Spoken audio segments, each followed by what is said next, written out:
Okay, so a very good afternoon to all of you. Now we will go to the next topic, which is AS 28, Accounting Standard 28. It's a new standard. It was not there earlier in view of the complexities involved in this topic. However, the institute has now introduced this, and I would put this into the tier 1 category. Very likely that in the coming exams you should expect a question on this, because it's a fairly tricky chapter, AS 28 on impairment of assets. Now this topic involves some bit of your understanding on the concepts of time value, some bit of understanding on the concepts of discounting and present value, which you would do at a lot of length, and it will actually come naturally to you when you do your FM in capital budgeting chapter.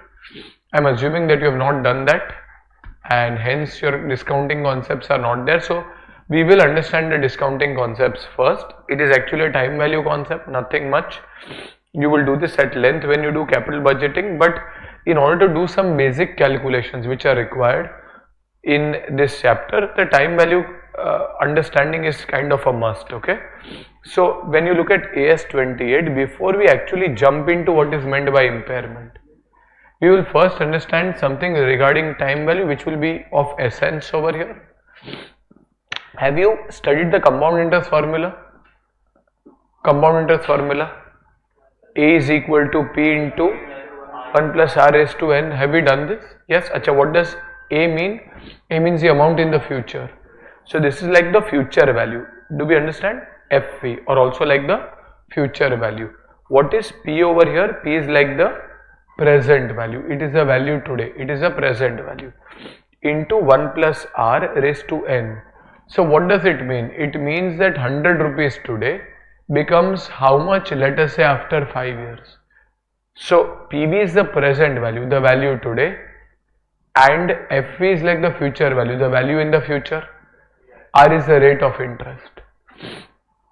Now what does this indicate? If you have 100 rupees now and the rate of interest is, for example, 10%, and you want to find the value after 3 years, on your calculators you will do 100 into 1.1 into equal to. So this is, can I say, 1.1 raised to 3, which will equal to 1.331.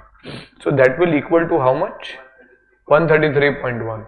Now instead of giving you this 100, if the question tells you the other way around, the question says that I am going to invest in a project, I am going to invest an X amount in a project today, I don't know. I am going to invest an X amount today, which will fetch me 133.1 after 3 years. Are you getting this? So the present value is unknown, but I know that this project will actually fetch me 133.1 3 years into the future. So in this case, I have the future value, but if I have to find the present value, what will I do? Well, in this case, if I do have the future value, can I say I can take 1 plus R raised to N on the other side? Are barabar kya? And that will give me the present value. That is, I can say future value into 1 upon 1 plus R raised to N will equal to the present value. So over here, your future value, let us say, is 133.1. This number is called as the discount factor. The process of going from the present value to the future value is called as compounding. So basically these are time value concepts. Time value samajhte? 1 rupee now is not equal to 1 rupee after 3 years. So the process of going, so what do you mean by compounding? Compounding means the process of going from what value? Present value to future value. On the other hand, there is something called as discounting. What do you mean by discounting? The process of going from the future value to the present value. For compounding, what do? I will take the present value into, I will multiply 1 plus R raised to N. That will give me the future value. On the other hand, if I want to find the present value from the future value, what will I do? I will just rearrange the terms, and I will say that over here, present value equals future value into, rather than multiplying, I will take the inverse, the reciprocal.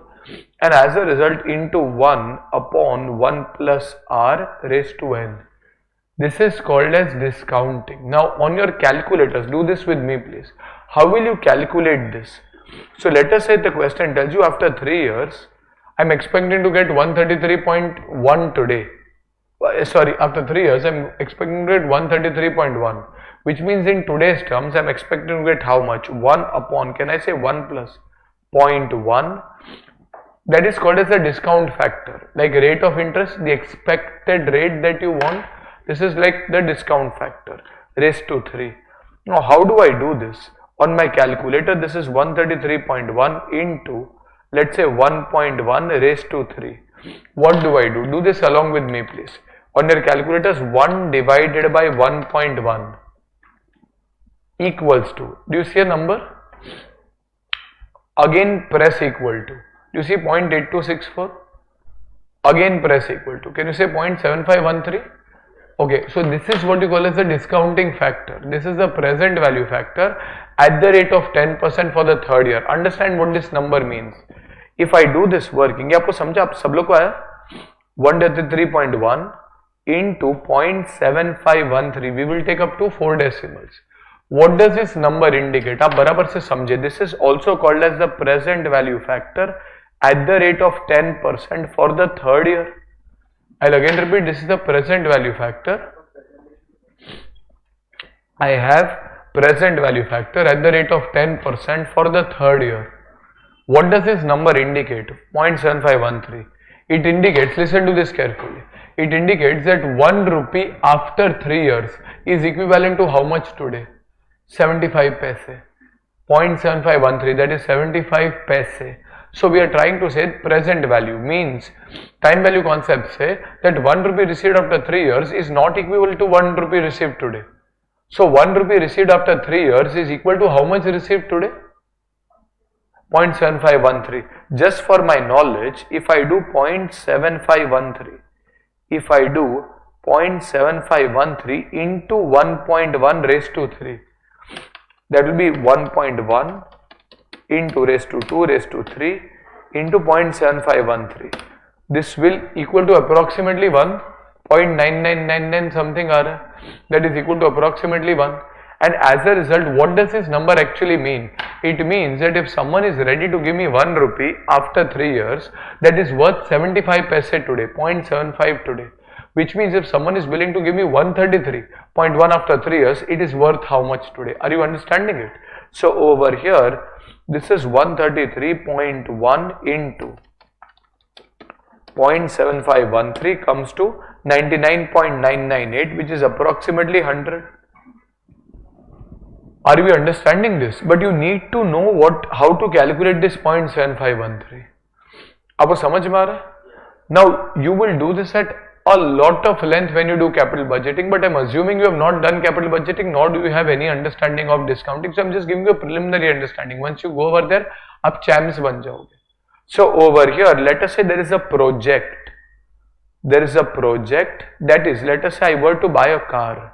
For example, project meaning I am buying an asset, that is I am buying a car. Now this car I am planning to use as a cab in Ola, Uber operations, etc. I am planning to use as a cab, and as a consequence of this, I am expecting to receive certain cash inflows, not just in the first year, not just in the second year, not just in the third year. I am expecting to receive this in all the 3 years. So over here, when you look at the car, what is the cash inflow? This is what you will have to forecast. How much will be the average fare that I will get per ride? How much will be the fuel expenses? How much will be the driver's salary? How much will be the toll charges? How much commission will I have to pay Ola, Uber, etc.? You will do all the workings, and at the end of the day, you say, in my hand, after considering everything, I believe that I will earn 100 rupees in the first year. Second year business will pick up, I'll earn 200 rupees in the second year. Third year business will further pick up, I'll earn 300 rupees in the third year. Are we clear with this? So over here, I'm earning 100, 200 and 300 in each of the 3 years. But I want to find the present value, that is the value today. How will I do that? Let us say the question tells you that the discount factor considering the risk of the car, for example, is 10%. So I will consider each of these cash flows separately. I will say 100 rupees that I am receiving after 1 year is equal to how much today? 100 rupees received after 1 year is equal to how much today? 200 rupees received after 2 years is equal to how much today? 300 rupees received after 3 years. So in this car I am getting 3 cash flows. What is my discounting factor? 10%. Am I going from the present value to the future value, or I am going from the future value to present value? Future value. 100 rupees is received after 1 year. We are trying to say how much is it worth today. Can I say that will be 1 divided by 1.1 raised to 1? अच्छा, next year क्या होगा? 1 divided by 1.1 raised to 2. Third year 1.1 raised to 3. Now I don't need to write these numbers actually, but can I calculate this up to 4 decimals? 1 divided by 1.1 equals to how much? 0.90909 rounded off 0.9091. Achha, next, if I want to find 1 divided by 1.1 squared, what will I do? I will do again all calculations. What will I just do? What will I do? I see this 0.90909 on my calculator. What will I do this? Just press an equal to sign. So this will give me 0.8264. What does this number indicate? This number indicates that if someone gives me 1 rupee after 2 years, it is worth how much today? It is worth 82 paisa today. If someone gives me 1 rupee after 1 year, it is worth how much today? Approximately 91 paisa today. Achha, if I want to find for the third year, what will I do? Equals to one more time. So this is 0.7513.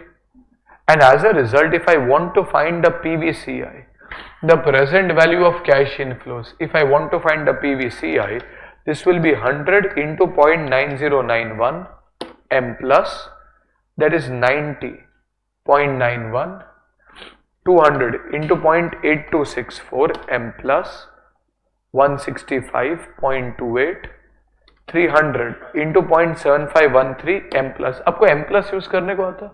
M plus is you add it into memory. So this is 225.39. So if I total all of this, memory recall, this comes to how much? MRC 481.58. This is called as the present value of cash inflows. Achha, why are we doing all of this in the first place? Because this will be applied in the impairment chapter. But why do we need to do this? एक brief understanding आया अपने को of what is present value. You might be given a range of cash flows in the future and you might be given a discount rate. Like compounding takes you from the present value to the future value. Discounting takes you from the future value to the present value. Are we clear with this? Is everyone clear? Perfect. Now why are we doing this in this chapter? And what is the significance of this chapter? अब तक अपन ने ये chapter चालू ही नहीं किया. Still we will need some background, because if you have not done FM, if you have not done discounting, this is something which becomes very tricky. But ये actually बहुत ही आसान चीज है, बहुत ही आसान. Do some practice and it will flow naturally. What are we trying to say? Well, the chapter heading is impairment, AS28. Have we studied the chapter on inventory, AS2? Have we studied the chapter on fixed assets, AS10? Achha, when we studied inventory, at each balance sheet date, how do you measure inventory? Lower of cost or NRV, which means if NRV falls, your inventory will automatically be written off. Achha, when you look at fixed assets, at every balance sheet date, generally, how do you measure a fixed asset at every balance sheet date? Again, cost or NRV, whichever is lower? When we do fixed assets, AS10, at every balance sheet date in general, from the CA foundation, 11th, 12th, at every balance sheet date, do you compare the NRV or the market value of a fixed asset? उस पे ही record करेंगे. If it is land, if it is other than land, we will also subtract depreciation. So if it is a car that you have purchased, let us say you have paid 500 rupees and the life of the car is 10 years. At each balance sheet date, you will say 500 minus 50, that is equal to 450. Then 450 minus 50, that is equal to 400. 400 minus 50, that is equal to 350, and so on.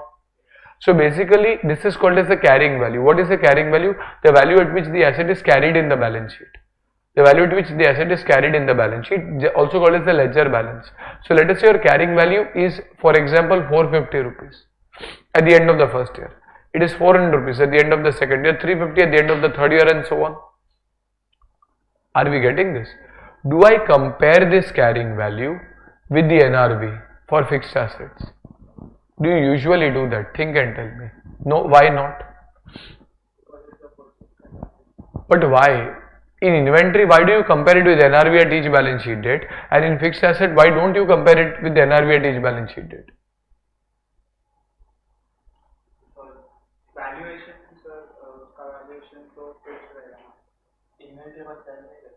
Inventory sell करते हैं, fixed asset sell नहीं करते. So you are holding inventory for the purpose of sale in the ordinary course of business, and hence the selling price is relevant. If the selling price falls, that shows that the value of your inventory has fallen. But fixed assets, do you hold for the purpose of sale in the ordinary course of business? No, you hold it for the purpose of use in the ordinary course of business. You don't hold the fixed assets for the purpose of sale in the ordinary course of business. You hold it for the purpose of use in the ordinary course of business, and as a result, when we try to calculate the fixed asset, we say, okay, in fact, when I buy a brand new car for 500 rupees, I turn the keys, get the car home, it becomes a second-hand car. It becomes a used car. The value of the car falls. So do I pass an entry to write off the value of the car? No. Why? Because I don't want to sell the car. I want to use the car. So how does it matter if the value of the car has fallen or not? And as a result, when we apply AS2 or AS10, AS2 you compare the cost of the inventory with the NRV, because inventory is held for the purpose of sale in the ordinary course of business. But when we look at fixed assets or PP, we don't compare it with NRV because it is not held for the purpose of sale in the ordinary course of business, and hence the asset will continue to appear at cost for something like land, or carrying value, that is cost less accumulated depreciation for something like building machinery, etc. Are we clear with this? Now when we are doing this working, how do we kind of, अच्छा यहाँ पे problem क्या होगा?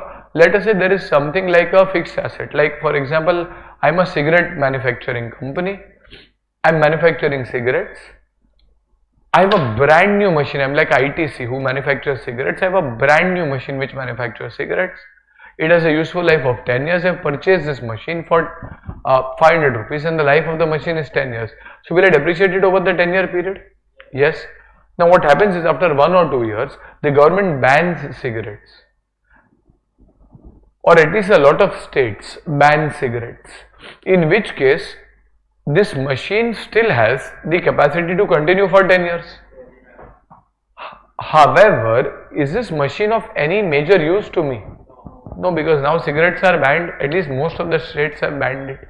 And as a result, but this machine is still held for use. Let's say 1 or 2 states are still allowing cigarettes, but then machine is still being used. But now if I depreciate it, it will still continue to be depreciated over 10 years. But can I say a major value of the asset is actually lost? How do you define an asset actually? As per accounting, आपको CA foundation में शायद पढ़ाया गया रहेगा. How do you define an asset? An asset is resource controlled by the entity due to past events. Remember this? An asset is resource controlled by the entity due to past events on which an entity expects to receive future economic benefits. Is an asset something where you get future economic benefits? Are yes or no? An asset is something which is a resource. It can be a car, it can be a machine, it can be anything. It is a resource controlled by the entity which is capable of giving a future economic benefit. Now earlier, we were thinking that this asset, this is a car that we have purchased, we are going to use this car. This is a building that we have purchased, we are going to use this building. However, there are certain events that have happened. Like, for example, the government has banned the sale of the products that are manufactured using the machine. Or let us say there is an entry of a very strong competitor. Earlier you were Kodak, who was manufacturing films, photo films. Now with the advent of a new technology like the digital photography, अभी अपने phone पे अपन photo खींच लेते हैं.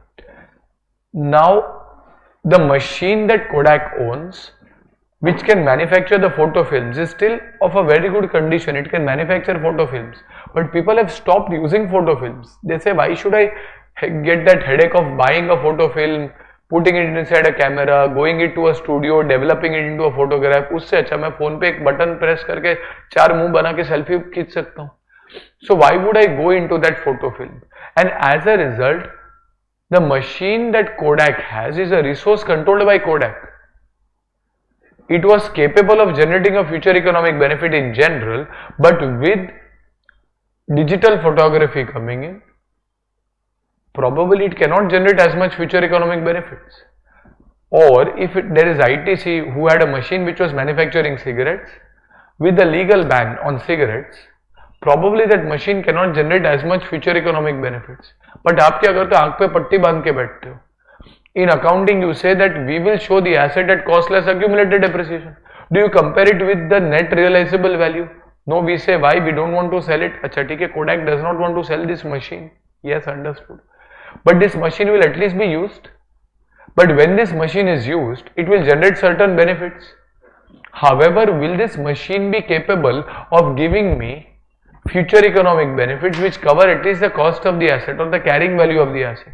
Remember, when you show the asset at 500 rupees or when you show the asset in the balance sheet at 450 rupees, you are implicitly telling the reader, that this is a machine worth 450, it is capable of giving me at least a future economic benefit of 450.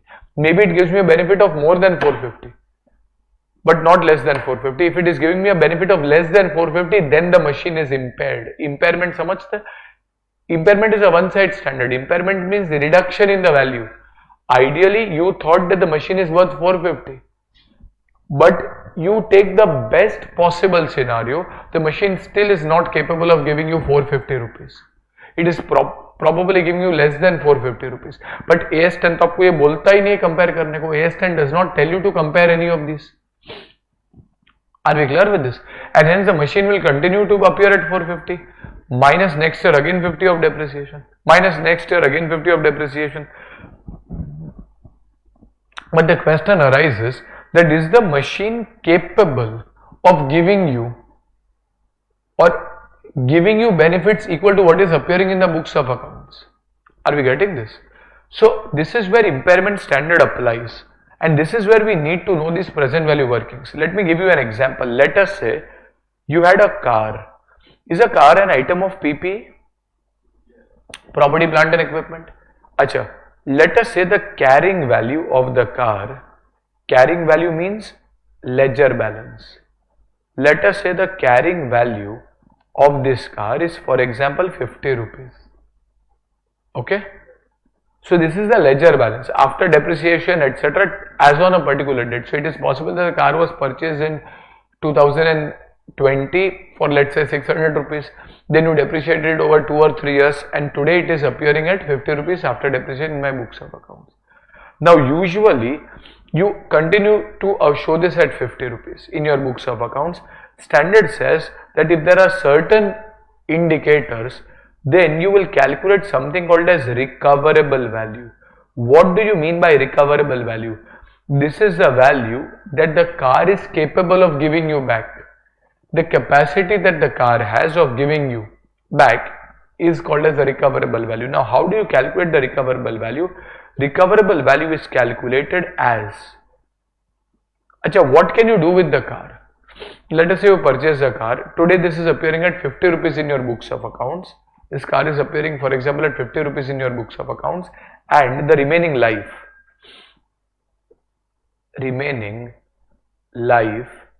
of this car is still 5 more years. What can you do today with the car? What choices do you have? You can either sell the car today. You sell the car today. This is called as net selling price, also called as fair value less cost to sell. If I go to sell the car today, how much will I get today? Not scrap value. Scrap value is the value that I get if I sell the car at the end of the useful life. My car is still in a good condition. 5 more years are remaining of life. So how much will I get? Well, possibly I can get only 30 rupees. But if I sell it, I'll have to sell it through a broker, and the broker will charge me certain selling expense, cost to sell, CTS, cost to sell, for example of 3 rupees, and hence fair value less cost to sell is, for example, 27 rupees. Are we getting this? So this car, which is in my books appearing at 50, if I were to sell it, the car is capable of giving me future economic benefits worth how much? If I sell it today itself, the car is capable of giving me in today's terms how much value? 27. Is the car impaired? Impairment का meaning समझता? Impairment is reduction in the value. You are telling the world that the car is worth 50 rupees. Is a car capable of giving you future economic benefits of 50 rupees? Probably no. If I sell it, then it will give me only 27. But am I in the business of buying and selling cars? No, I am probably going to use the car. So one of the ways in which the car can give me value is by selling the car today and giving me 27 in today's terms. This is the value that I will get today itself if I were to sell the car today itself. Or another possibility is I can use the car. If I use the car as a cab, I can generate a cash flow. This is called as value in use. Value in use, samajhta? Value in use means if I were to use this car, how much benefits can the car actually give me? Acha, if I were to use this car, I estimate that, well, I can probably generate cab rentals worth 50 rupees each year. But then I will have to pay 20 rupees on fuel, approximately 5 rupees for driver's salary, approximately 5 rupees for maintenance, toll charges, commission to Ola, Uber, etc. And then sub jod jad ke, we are thinking that if I were to use the car, in the first year, I expect to receive a cash inflow of 20 rupees. Estimated hai. It is like asking you how much marks do you estimate in your CA Inter. You can estimate it, आएगा नहीं आएगा अपने को पता नहीं, but you can estimate realistically. Similarly, you can estimate. The standard says, okay, the car can be used. If the car is used, how much cash inflow does it generate in year 1, 2, 3 and 4? Year 2 similarly 20 rupees. Achha, car has a remaining life of how many years? I can use it for 5 more years and generate, for example, अच्छा ऐसा जरूरी नहीं कि every year same ही होना चाहिए. Like in our earlier example, it was different in every year. But for simplicity, let me say that it is the same. I am expecting to receive, for example, over the years 1, 2, 3, 4 and 5. I am expecting to receive 20 rupees per annum on using the car. Which means, can I say over the 5 years, I expect to receive 100 rupees? Are yes or no? But is this 100 rupees comparable with this 50 rupees appearing in your ledger today or 27 that you will get on selling today? No, why no? This is 20 that you are going to receive in years into the future. 20 rupees received in the 5th year is not equivalent to 20 rupees received in the 4th year, which is not equivalent to 20 rupees received in the 1st or the 2nd year. So what will you have to do? Tell me. Discount it. Acha, let us say the question tells you that considering the risk factors, it appears that the discount factor is 10%. Jaise rate of interest hota. This is like the rate of interest or the required rate of return. How much return does a person expect on buying a car in percentage terms? Like if you were to invest in a bond, how much return do you expect? If you were to invest in a share, how much return do you expect? If you were to invest in a car, how much return do you expect? Something like that. So the discount factor over here is how much? 10%. Now you guys tell me what will be the discount factors one by one. First year, what will I write? 0.9091. Next, what will we do? Just equal to sign. 0.8264. Next, what will you do? 7513. Next.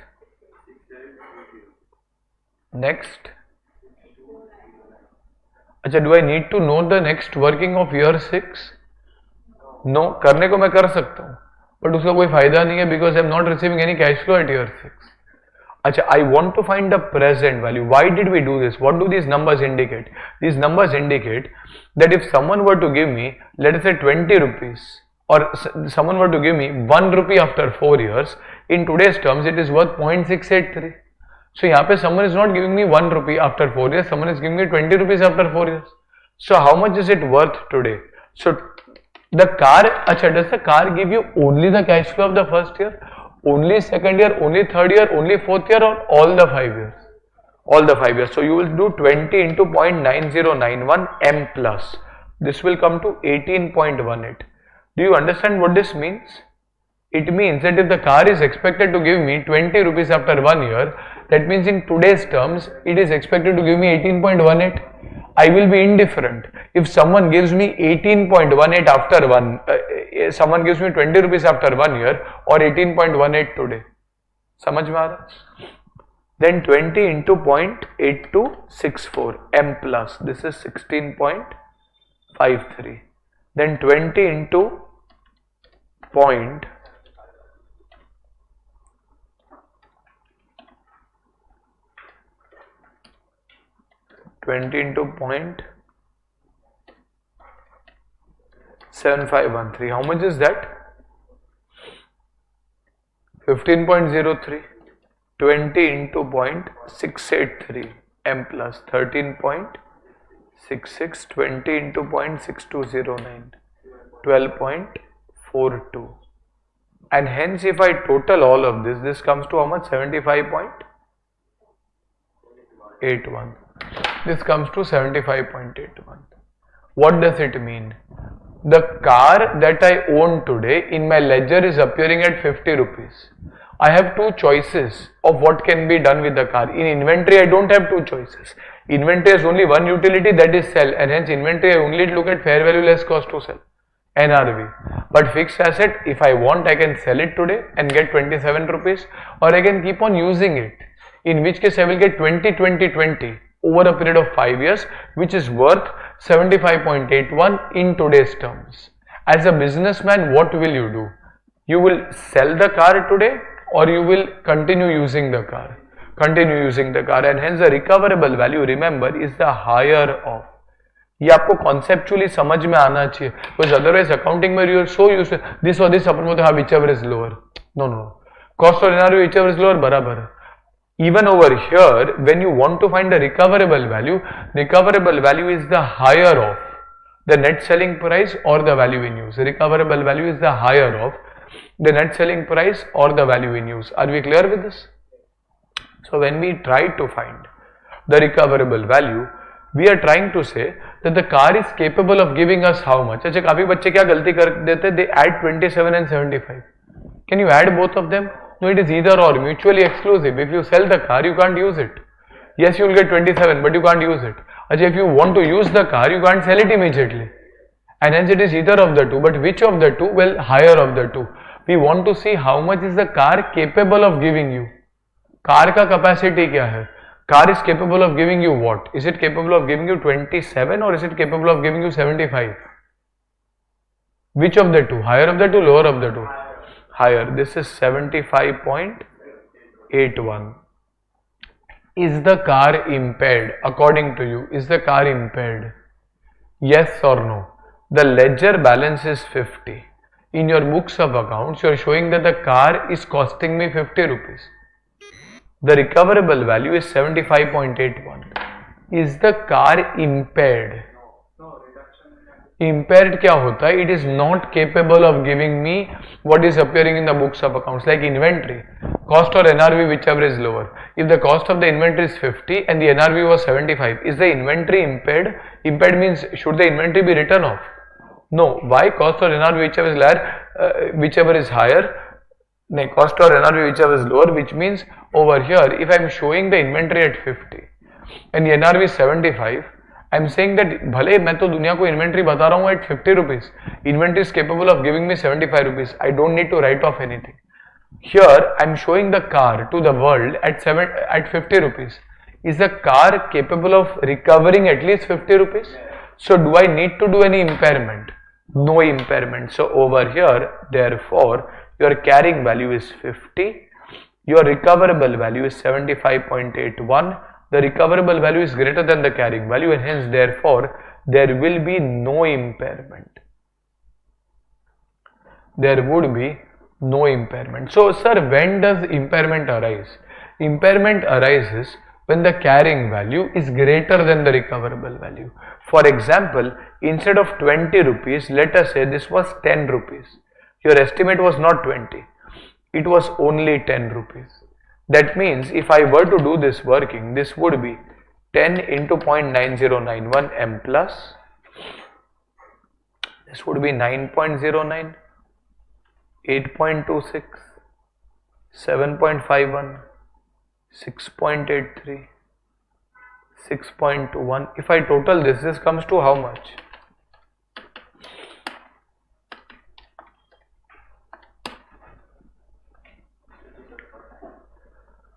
$37.91 or 90. Are we clear with this? Now if I were to calculate the carrying value, which is 50 rupees, with the recoverable value, what is the recoverable value? It is 27 rupees or 37 rupees, whichever is higher, which is how much? 37.91. So even if I use the car in the best possible way, there were two possibilities. I could either sell the car or I could use the car. In this case, I can use the car and generate 37.91. So your recoverable value at the best possible use is 37.91. So is the carrying value greater? So to the world you are showing the asset at 50. What does this indicate? How is the asset defined? The definition of asset is a resource controlled by the entity due to past events. Do we control the car? Yes, which is capable of giving future economic benefits. So when you show the car at 50, a reader assumes that this car is capable of giving you a future economic benefit of at least 50 rupees. You use the car in the best possible way. Can it give you 50 rupees? No, it can't. In this case, the car can give you 37.91. So will you? So out of this 50, can you recover 37.91? 50 is in today's terms. Can you recover 37.91? Yes. But what about the additional? For example, 12.10. Can you recover this additional 12.1 or 12.09? Can you recover it? No, ये तो डूब गया. Even if I use it in the best possible way, this can still give me 10 over a period of 5 years, which in today's terms is worth 37.91. And hence the car is not capable of giving me in today's terms 50 rupees, and hence the car is impaired. So therefore, will there be an impairment over here? Impairment is a sophisticated word for write-off. Another word for impairment is nothing but write-off. Acha, what is the impairment? What minus what? 50 minus 37.91. ये गणित same है आपका. Remember inventory में when did you write off or when did you impair inventory? You used to take cost or NRV, whichever is lower. In case of fixed assets, intangible assets, you will compare this as cost, or rather instead of cost we will write the word carrying value. Inventory does not get depreciated and hence you can use the word cost. But fixed assets gets depreciated, and as a result we will look at our ledger balance. So when does impairment arise? Impairment arises when carrying value or recoverable value, you will select whichever is lower. In the first instant, your carrying value was 50, your recoverable value was 75.81, and hence you selected 50 as a value of the asset. Your ledger balance is also 50. There is no need to write off. However, in the second case, your carrying value was 50 rupees, but your recoverable value is only 37.91, and hence carrying value or recoverable value, whichever is lower, so that is 37.91, which is the recoverable value. And hence if I were to recognize the impairment is the difference between carrying value and recoverable value, which is to be taken only if the carrying value is greater. So this is 12.09. Acha, where do you record this 12.09 typically? Acha, will the asset be debited or will the asset be credited? Credited. Your car is appearing in your ledger at 50, I need to bring it down to 37.91 and hence I'll have to credit the car by 12.09. I'll have to credit the car by 12.09. If I'm crediting the car, something has to be debited. Double entry system of accounting. What will you debit? Impairment loss. You will debit impairment loss. And where will the impairment loss actually go? P&L. How much is that?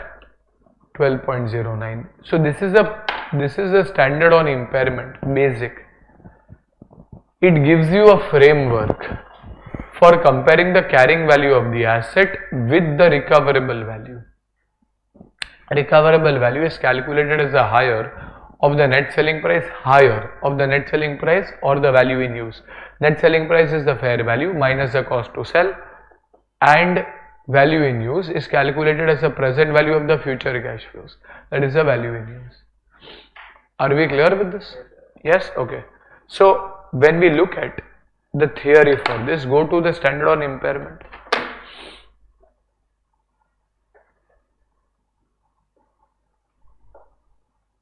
Okay, what is impairment? Impairment refers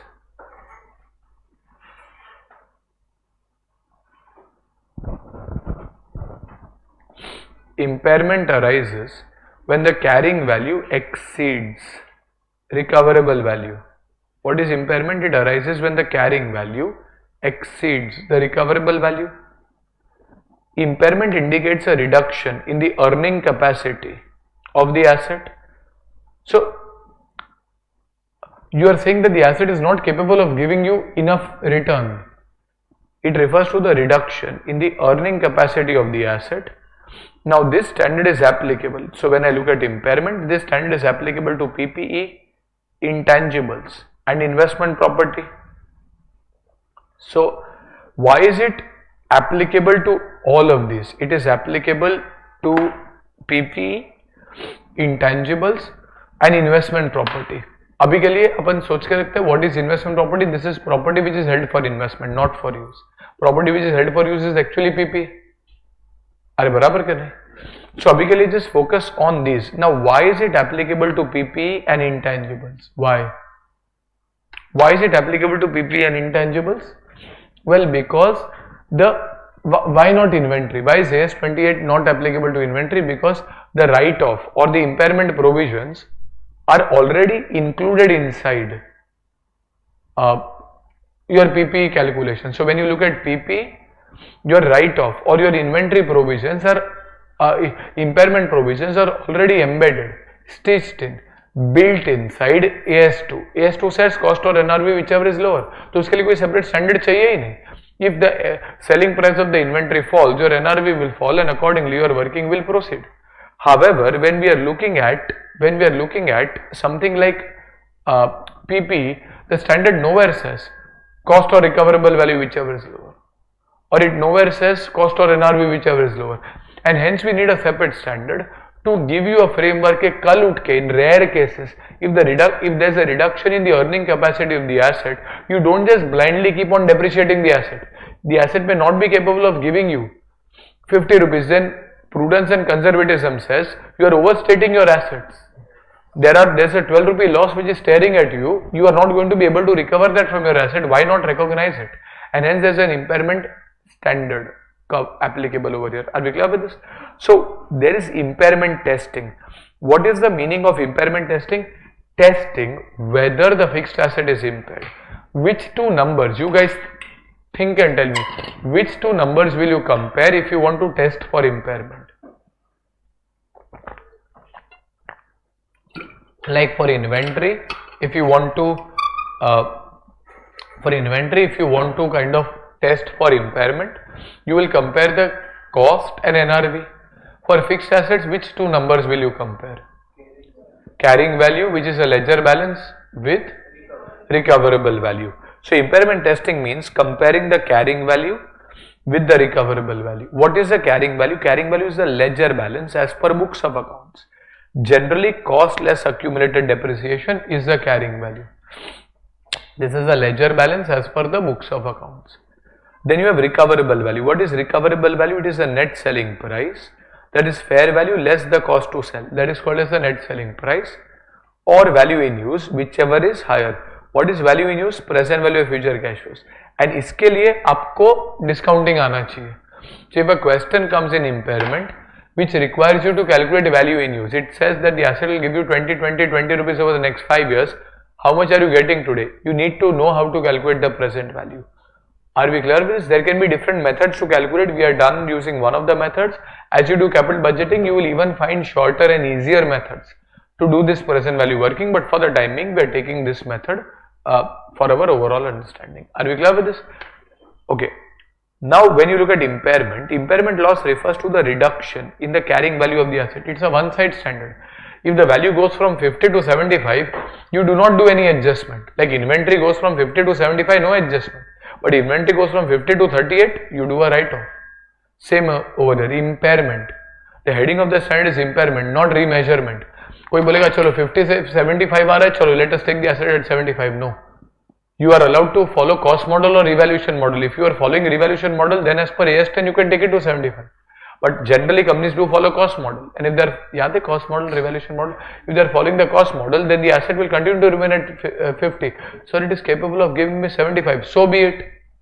Let it be 50. Prudence and conservatism. However, if the asset is capable of giving you only 37.9, then you record it at 37.9 and 12.1 ka write off book kare. Are we clear with this? So when you record impairment loss is equal to the carrying value minus recoverable value if positive. So if the carrying value is greater, so basically when I do 50 minus 37.9, that equals to 12.1 if positive. Are we clear with this? Yes? Okay. Now there are a few additional points over here, but I would want you to probably try to practice and apply what we have studied in one illustration, and once we are comfortable, we will proceed further. Okay, go to the first illustration please of AS28.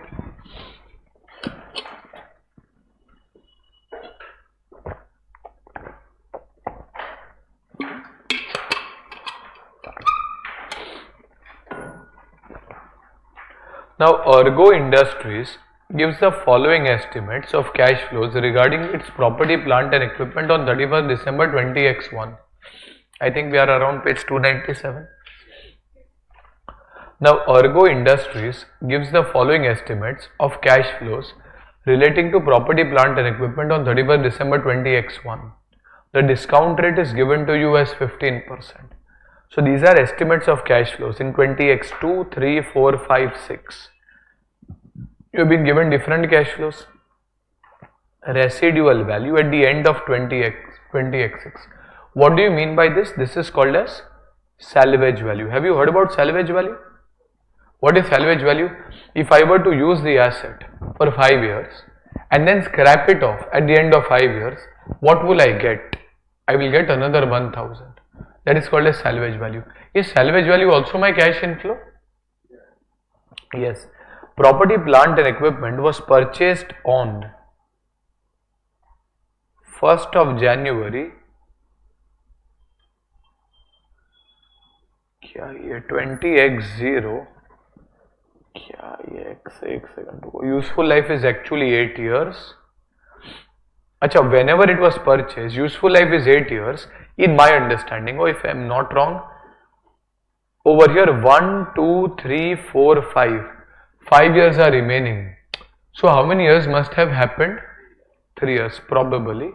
Net selling price on 31st December 20x1 is 20,000 lakhs. Calculate on 31st December carrying amount at the end of 20x1. Carrying amount is nothing but the ledger balance. How do you calculate the carrying amount? Original cost less accumulated depreciation. Value in use on 31st December 20x1. How will you calculate this?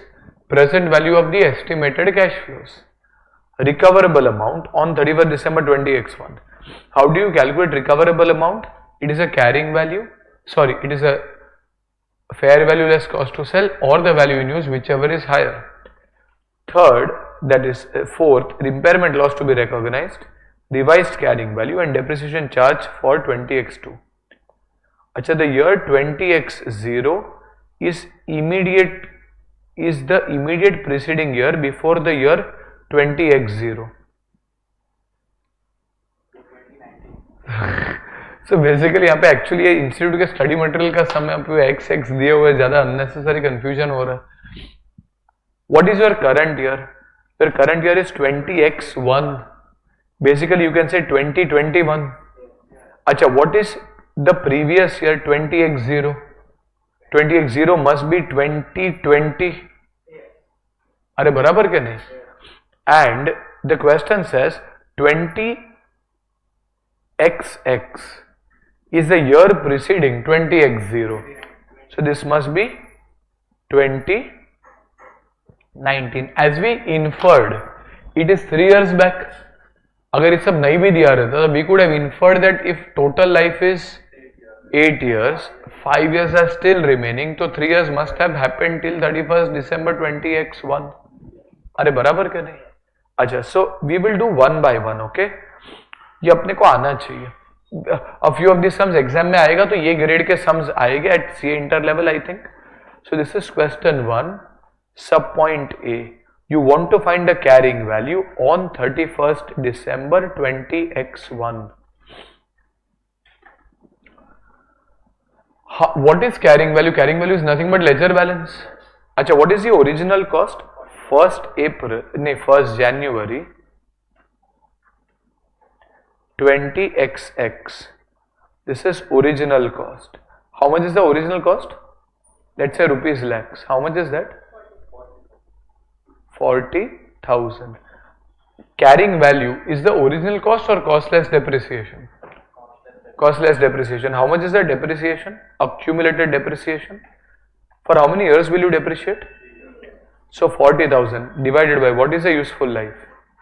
8 years. Out of which? Sorry, acha, there is a residual value which is given. So over here you will have 40,000 minus, how much is the salvage value? We'll assume that this 1000 was estimated since the beginning and hence divided by what? 8 into what? 3 years. Just a second, institute ने consider किया है क्या? Yes. So this is 39,000.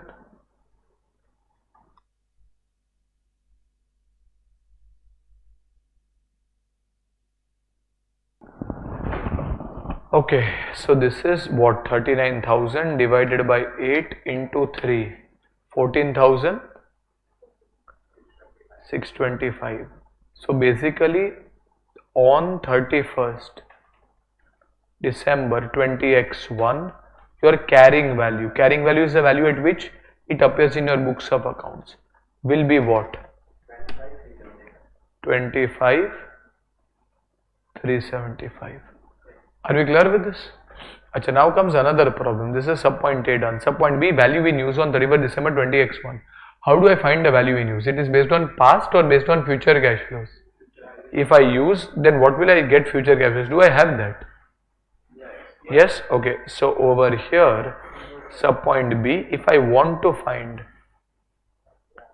value in use, you will have years 1, 2, 3, 4, 5. Now year 1 may be the year 20x2. Year 1 may be 20x2, but it does not really matter. How much is the cash inflow in year 1? In year 2? Is there anything else earned in year 2? No. In year 3? Year 4? Year 5? Is there anything else earned in year 5? Yes. Salvage value. Remember, these are values that you are getting. Now, we don't know whether salvage value is included over here. We can assume it is not included, in which case, in the end of the 4th year, I can use the car and generate 4,000, but over and above that, I can also sell the car at the end of the 5th year. This is residual value at the end of 20x6 and generate another 1,000. So basically, if I go to C, you can see another 1,000 is added over here. 4 plus 1, that is equal to 5,000. This is important.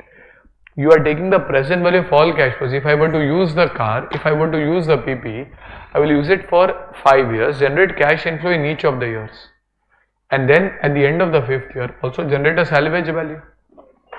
Aja, this you will discount. Discounting factor is at the rate of 15%. What is the values?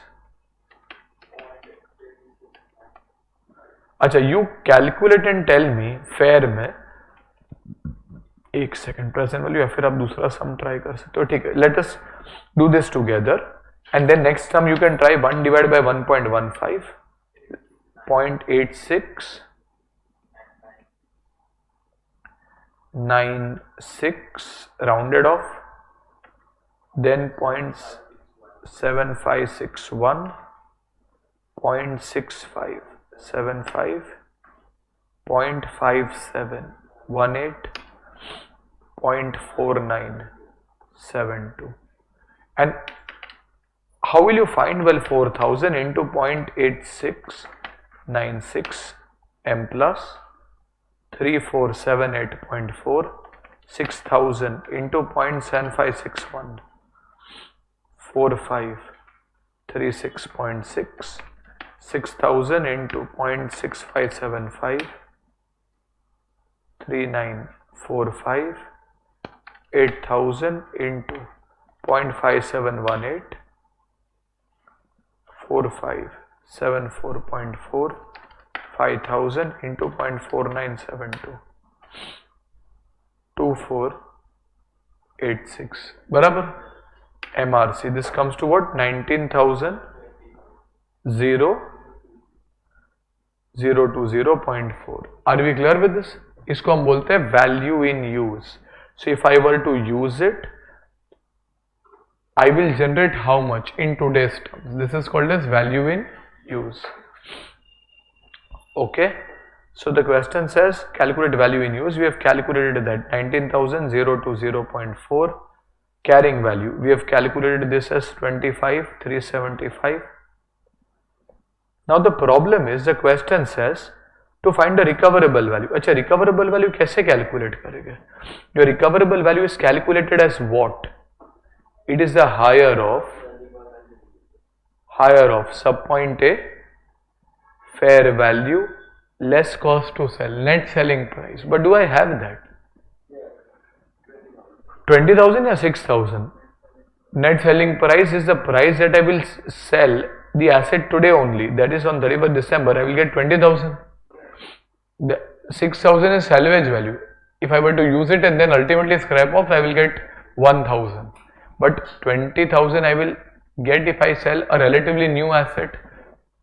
Acha, 20,000. Or what will I compare this with? Value in use. Value in use is how much? 19,020.4. You will select what? Which is what? 20,000. Therefore, recoverable value equals 20,000. Are we clear with this? Yes? So, recoverable value subpoint C is 20,000. Question says impairment loss to be recognized for the year. Yeah, but is there any impairment? For impairment, you need to compare the carrying value, which is 25,375, with the recoverable value, which is 20,000. What do you guys think? Is there an impairment? Yes or no? Why? Carrying value is greater than recoverable value. You are telling the world that the asset can give you 25,375. At the best use, asset can give you 20,000 today. Additional 5,375, you will never be able to recover from the asset, and hence impairment loss. How much is the impairment loss? Impairment loss will be what minus what? Carrying value minus recoverable value, which is 25,375 minus 20,000, which means the impairment loss is 5,375. So basically your impairment loss is 5,375. Revised carrying amount.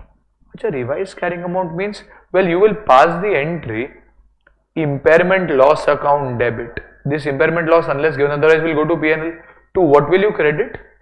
PPE. By how much will you pass this entry?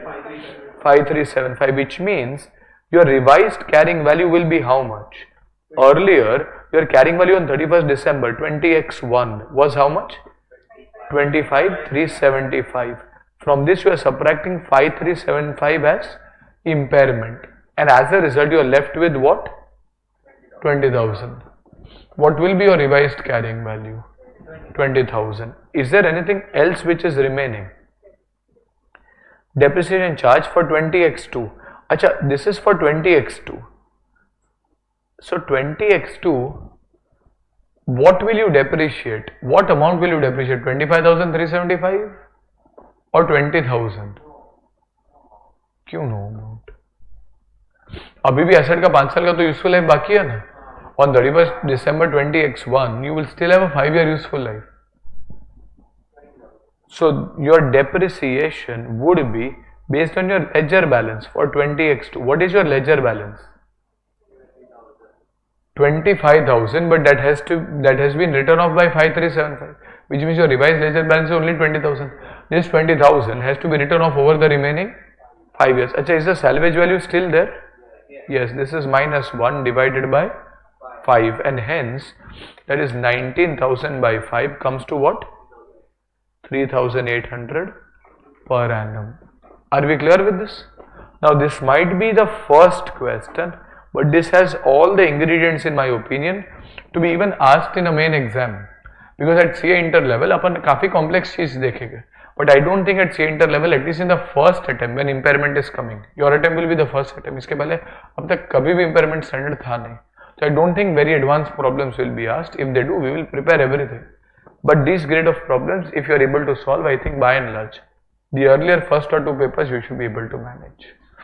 Yes, okay. So if you look at the numbers, your carrying value 25,375, value is 19,025, recoverable amount is 20, impairment loss 5375, revised carrying value is 20,000, and depreciation charge is 3,800. Are we clear with this? I want you to try, if possible, question number 2 on your own. In fair up pura try kare. Now X Limited is having a plant that is an asset, carrying amount of which is 100 lakhs on 31st March 20x1. Have you been given the carrying amount? Yes, directly given. Its balance useful life is 5 years and residual value at the end of 5 years is 5 lakhs. Okay, so this is like the salvage value. The estimated future cash inflow from using the plant over the next 5 years are 31st March 20x2, 3, 4, 5, 6. Cash inflow in lakhs, 50, 30, 30, 20 and 20. Apart from that, there is also a salvage value like we did in the last case. At the end of 5 years, you will get 5 lakh rupees additional salvage value. Calculate the value in use for the plant if the discount rate is 10%. And also calculate the recoverable amount if the net selling price on 31st March 20x1 is 60 lakhs. So basically you first have to find the value in use, calculate and tell me what is the value in use, and then we will see how to, then you can also find the recoverable value, but पहले आप value in use निकालें.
Are we done?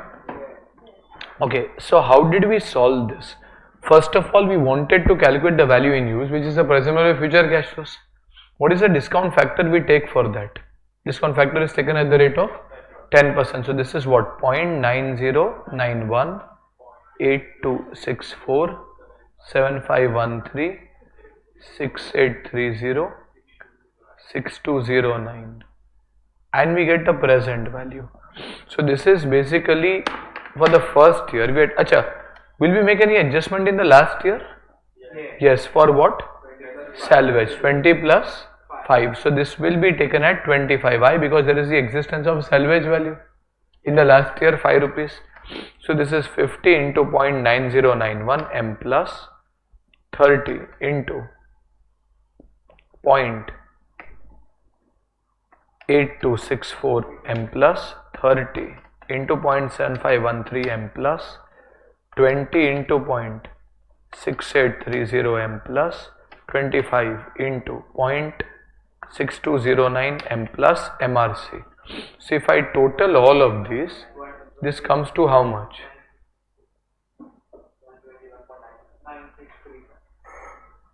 Sorry? 121.97. यहाँ पे क्या हो गया? अच्छा, so they've taken this residual value separately. That's fine. Around 121.9, you are getting almost the same answer. Acha. And also calculate the recoverable amount if the net selling price is 60. So recoverable amount will be what? So it is the net selling price which is 60 or the value in use which is 121.97, whichever is higher, which is 121.97, and as a result we will go with 120. So if the net selling price is 60, the recoverable amount will be the higher of 121 and 60, and hence recoverable amount is 121.9. Are we clear with this? Acha. Now there are a couple of aspects that you kind of want to review. So what about impairment loss? Can I say impairment is like reduction in value? Acha. So where should the reduction in value be adjusted? You will credit the asset, but where will the second effect go? P&L. This is usually for all assets where there was no revaluation. But if there was a revaluation, for example an asset, let's say something like land was at 100, you remeasured it and took it all the way up to 150.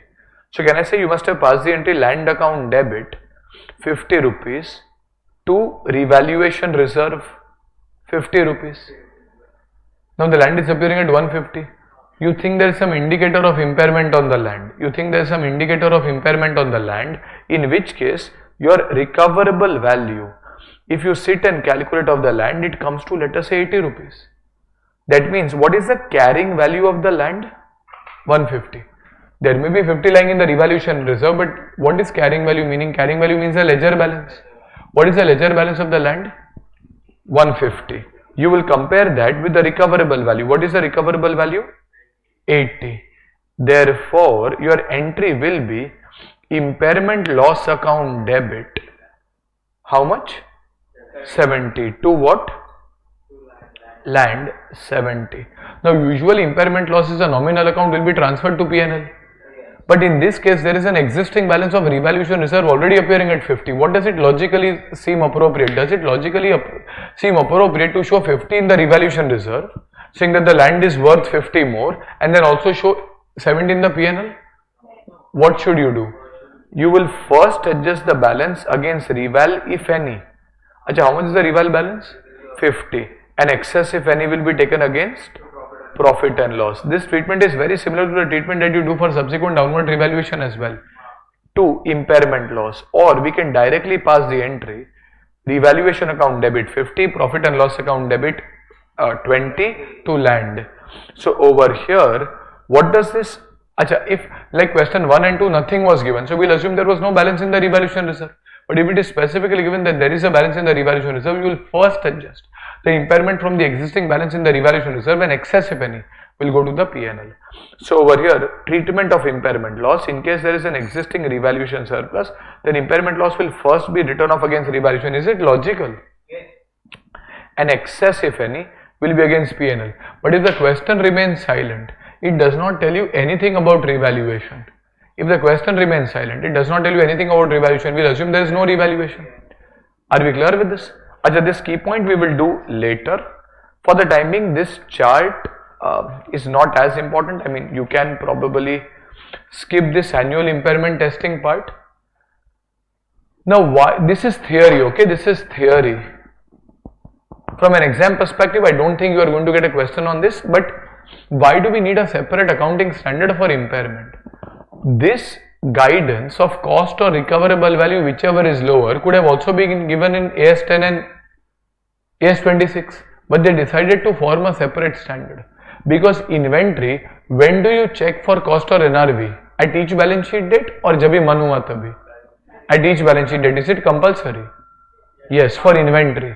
But is it very difficult to find the NRV of inventory? Practically, अभी आप अपने आप को company के business के तौर पे देखें. Is it very difficult to find the NRV of inventory? Inventory. No. Why?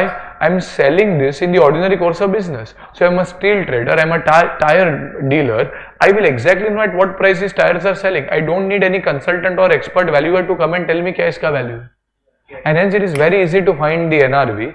And then standard says at each balance sheet that you have to compare cost or NRV for inventory. But when you look at fixed assets, you look at company like Tata Steel for example, उनका जो जमशेदपुर का plant है, that is more than 100 years old. If I want to test for impairment of hundreds of assets, hundreds of machines inside that plant, am I selling them in the ordinary course of my business? No. So their net selling price I don't know. I will have to get it from a valuer. For each of this machine, how much cash flow will be generated in question 1 and 2 आपको print करके दिया था, but practically वो निकालना पड़ेगा. Do you think वो एकदम फटाफट निकलेगा? It is very difficult to find. If I have to find that ये classroom से मेरे को कितना cash flow आ रहा है, I will have to do a lot of effort to figure out over the next 5 or 10 years how much cash flow, how many students, how much expenditure. Is it time consuming? Is it costly? And I mean, I'll have to appoint valuers, I'll have to invest a lot of my time, but this is for hundreds of different items. Imagine for items like fan, tube light, अब ये सब कहाँ पे बैठ के ढूंढेगा इसका? It is so difficult to find, time consuming and costly to find. And hence, what does the standard tell you? The standard says that you will not compare carrying value and recoverable value necessarily at each balance sheet date. When will you do this? Only if there are any indicators existing. So this is subjective. Management can manipulate if they want. But the standard says that impairment testing. Sir, what do you mean by impairment testing? Impairment testing means comparing carrying value with the recoverable value. At each balance sheet date you will find carrying value. But do I need to compare it with the recoverable value? That is called as impairment testing. I will do impairment testing if and only if there are indicators which exist. Like in the current year, let's say Jio comes in. Telecom companies, I am Vodafone, I am Airtel, Jio comes in, it gives all the packs free. Does that show a threat or an indicator of impairment? Yes. Or for Kodak, a new technology like digital photography comes in, or I'm a typewriter manufacturing company and laptops coming. Is that an indicator of a possible impairment on my assets? Yes. Or let us say I'm a alcohol manufacturing company and Goa bans alcohol. In which case, is there a possible indicator of impairment? Yes. And as a result, I don't have to necessarily do this recoverable value comparison at each balance sheet. कितने company तो अपने life time में कभी compare नहीं करते, वो बोलते indicator है ही नहीं. I will do this comparison if and only if there is an indicator of impairment. If there is an indicator of impairment, I will do impairment testing, otherwise I will not. Are we clear with this? So what is an indicator of impairment? Can be like lockdown. Is lockdown an indicator of possible impairment for a cinema hall business?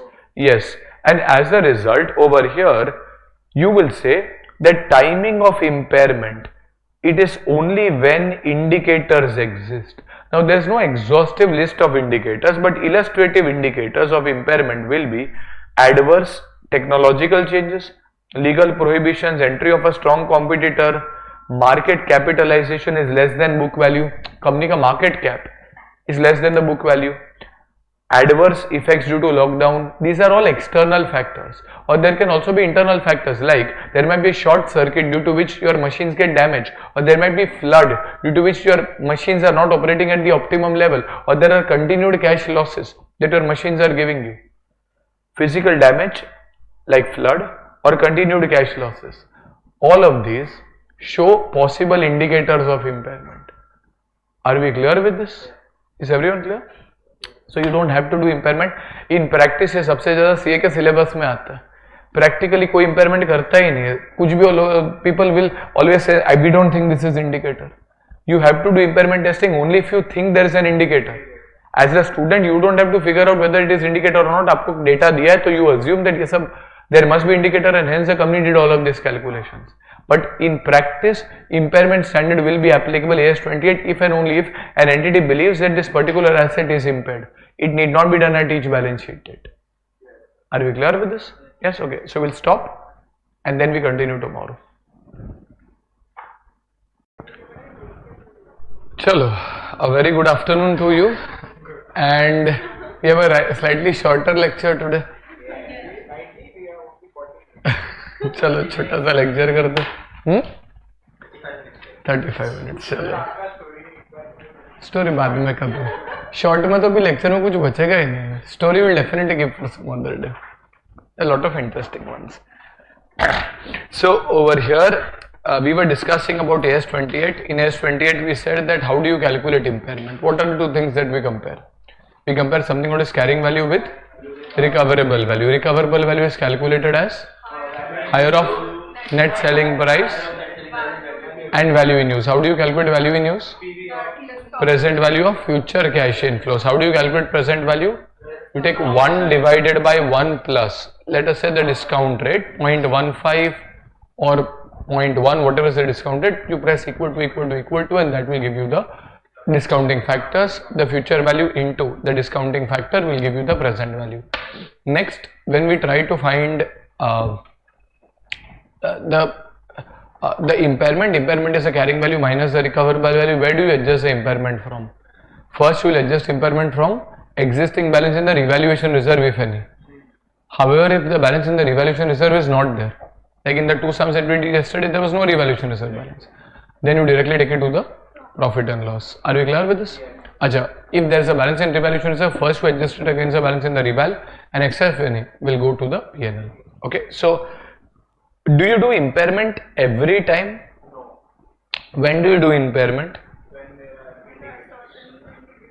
When there are certain indicators. If there are indicators, you will test for impairment. Test for impairment is the time when you sit and actually find the recoverable value. In other cases, you don't even need to find the recoverable value. Are we clear with this?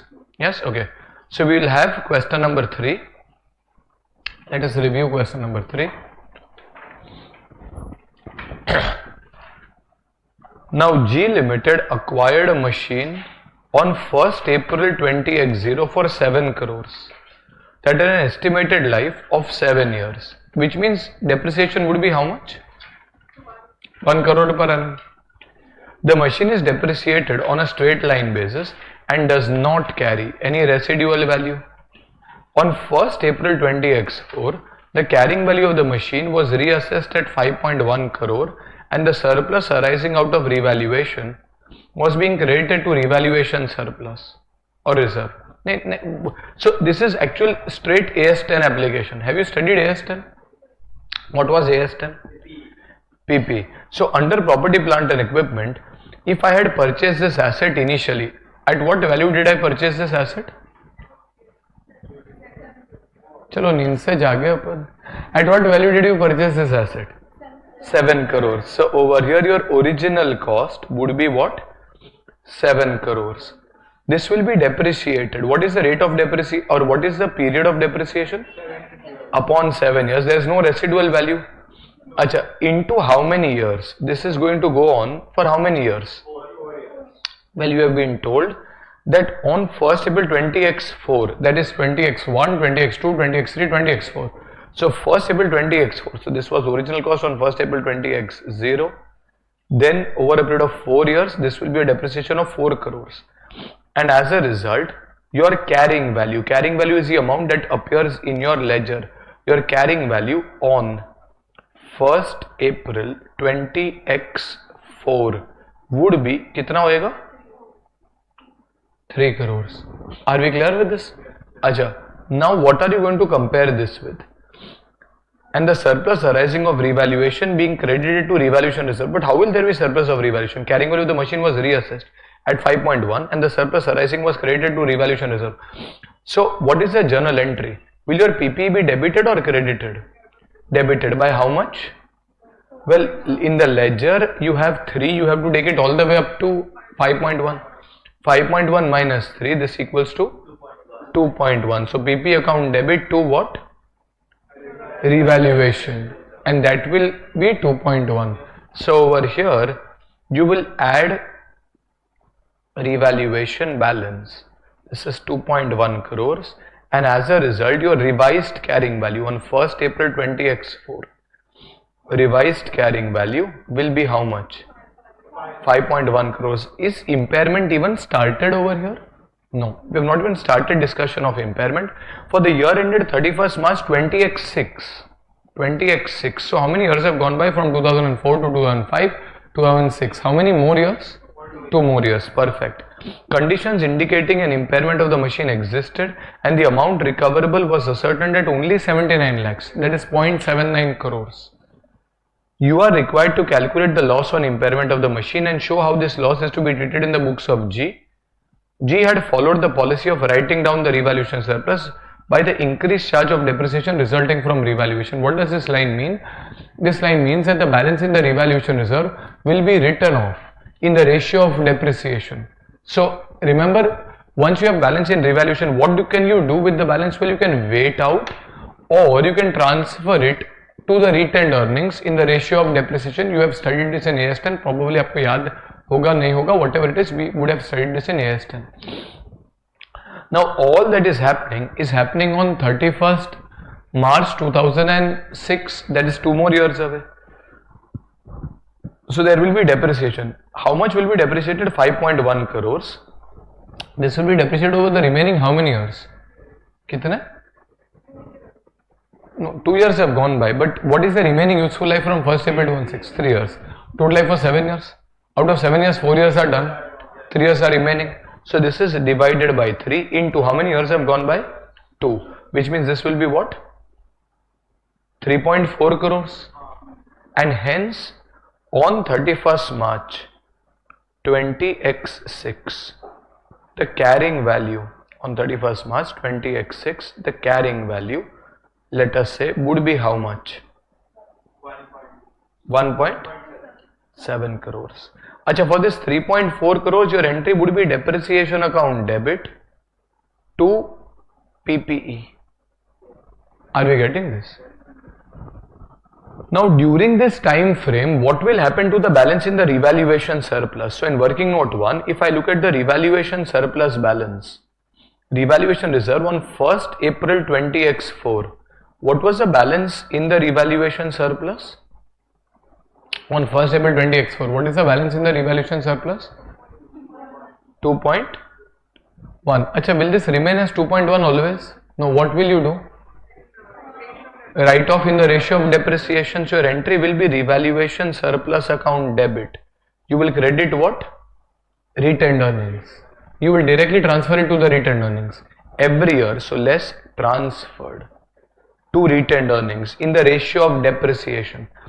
Sir, how do you make out that this is the ratio of depreciation? Question tells you. It says whatever is the increased amount due to the revaluation. अभी अपन काफी simplistically करते हैं.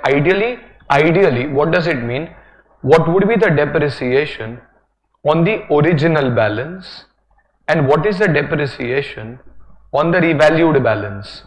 Ideally, on the original balance in each year, had there been no revaluation, 3 divided by 3, it would be 1 crore per annum. Now, because of revaluation, it is now 5.1 divided by 3, that is 1.7 per annum. 1.7 per annum, which means the increase in depreciation is how much? 0.7. This is per annum. And this is increased depreciation over how many years? 2 years. तो ये आपको कितना लाके देगा? 1.4. अभी इतना माथा पच्ची करने का. उससे अच्छा, so we are saying that 1.4 crores will be adjusted against revaluation. उससे अच्छा you directly do 2.1 divided by 3 into 2 in the ratio of depreciation, straight line. How much is going? Same 1.4. You do it by this way. अच्छा, ये जो मैंने नीचे लिखा ना, this is exactly what this means. G had followed the policy of writing down revaluation surplus by the increased charge of depreciation resulting from revaluation. Now, because of revaluation, your depreciation increased by 0.7. In 1 year, 2 years have gone by, so 0.7 into 2, that is 1.4. 1.4 over 2 years. Are we clear with this? Okay. So, over here, this will come to, on 31st March, 20x6, this will come to 1.7 crores. This is your carrying value. This is your carrying value. Are we clear with this? समझ में आता? This is carrying value of revaluation surplus. Now what is happening? Your PPE, property, plant and equipment, has a ledger balance of 1.7 crores. नहीं, यहाँ पे 1.4 है, sorry. If I subtract, नहीं, एक second ना, 2.1 divided, this is 0.7, sorry, this is 0.7, my bad, this is 0.7. Okay, so this is 2.1 minus 1.4, this is 0.7. This is the balance in your evaluation and 1.7 is the balance in your PP. Now what is the question asking you? It says on 31st March 16, conditions indicating impairment of the machine existed and the amount recoverable was only 79. So generally when you want to test for impairment, what do you compare? You compare the carrying value with the recoverable value. Acha, your carrying value of the property, plant and equipment on 31st March 20x6 is how much? Carrying value of 1 pp 1.7. Your recoverable value on 31st March 20x6 is how much? 0.7. Oh sorry, this is 0.7, sorry, 79. So this is 79 lakhs or 0.79 crores, which means is there an impairment? Is there an impairment? Acha, impairment arises when the carrying value is greater than recoverable value. What is the carrying value? 1.7. What is the recoverable value? 0.79. You do what you want. The maximum value this asset can give you back is only 79 lakhs. To the world you are saying that the asset is worth 1.7 crores. And hence the additional, how much is this? 0.91 is your impairment. Impairment किधर जाते? Profit and loss. In this case, will it go to? You will first take it to revaluation, and excess, if any, will go to the profit and loss.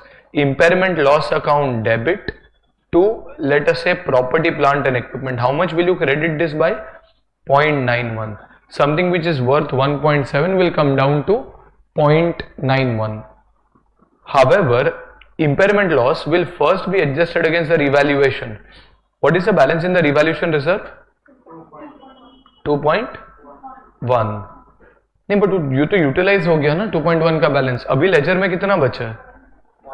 0.7. You are left with 0.7 in the revaluation reserve, and hence you will first utilize the balance of 0.7, and then excess, if any, will go to the P&L. अच्छा, what is the total impairment loss? 0.91. So we'll say 0.91 में से 0.7 will be taken from the existing balance in the revaluation. Where will the remaining go? Profit and loss. It's a very good question, okay? So ensure that you revise this properly because it builds up the revaluation reserve, writes off the revaluation reserve. After revaluation tries to find the PP, there is impairment, a lot of things get covered over here. So ultimately, what is the question asking you? You are required to calculate loss on impairment. Sir, loss on impairment is 0.91 and show how this loss should be treated. Sir, this 0.91 will be first adjusted against the balance in the revaluation to the extent of 0.7 and excess will go to the P&L. This is to the extent of 0.21. Are we clear with this? एक बार verify कर लेते हैं. So when you go to see, this is 3 plus 2.1, this is 5.1. Further depreciation and you come down to 1.7 less the recoverable amount. So impairment is 2.91 balance in the revaluation was 2.1, and out of that 1.4 is adjusted, so the remaining 0.7 is adjusted, and impairment loss taken to the P&L is 0.21. You will have to revise this again, okay? So it's a little tricky, better if you revise this again. Okay, just a second. Okay, next you will go to question number 4. Question number 4. X purchased a PP for 4 years ago for 150 lakhs and depreciate it at 10% per annum on SLM method. That means depreciation per annum will be how much?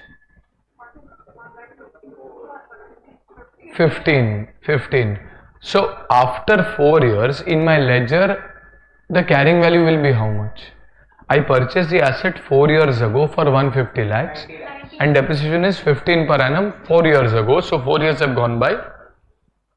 So my carrying value will be 90 lakhs. At the end of the 4th year, it has revalued the asset at rupees 75.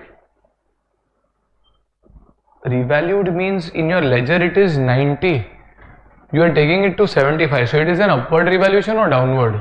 Downward revaluation. Taken to 75 and return of the loss on revaluation to the P&L. Is that correct? Just a second. Is this correct? The balance is taken to the P&L. If it's an upward revaluation, where does upward revaluation go? Revaluation. But if it's a downward revaluation, where does it go? First we remove from revaluation if any. But if there's nothing in revaluation, then P&L. In this case, the question says that you revalued it downward to 75 and adjusted the balance to P&L. How much must have gone to the P&L?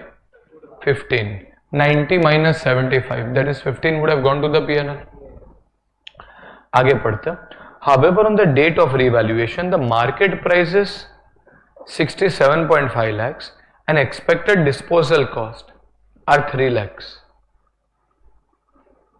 यार अभी 75 कहाँ से है मेरे को पता नहीं है, but question says it revalued it to 75.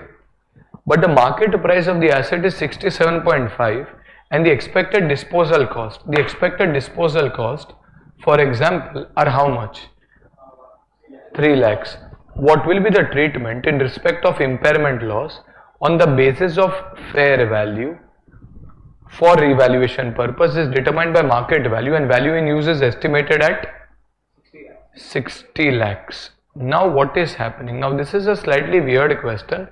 Honestly, downward revaluation at 75 करने का कोई logic ही नहीं है.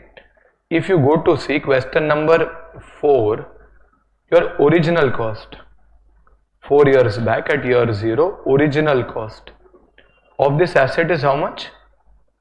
150. This is rupees in lakhs. If you find depreciation, less depreciation for how many years? 4 years. 150 into 10% into 4 comes to what? 60. And as a result at year 4, your carrying value is 90. Now honestly you can skip downward revaluation as well, but the question clearly tells you that at the end of the 4th year it has revalued the asset at 75. I don't know कहाँ से आया ये, but 75 by downward revalue. You can return off the loss on revaluation to the P&L. So maybe you have written off, let's say, loss on downward revaluation to the P&L. Loss on downward revaluation, how much is that? 90 minus 75, that is equal to 15. अच्छा, इसका entry आपने क्या पास किया रहेगा? Your entry would be P&L account debit to PP, and hence at year 4 your carrying value appears at how much? Your carrying value appears at how much? 75. अच्छा, if you test it for impairment, you will have to compare this carrying value with the recoverable value. अच्छा, if I prepare a working note at year 4, what is the recoverable value? Well, recoverable value is the higher of net selling price. Is the question giving you any selling price?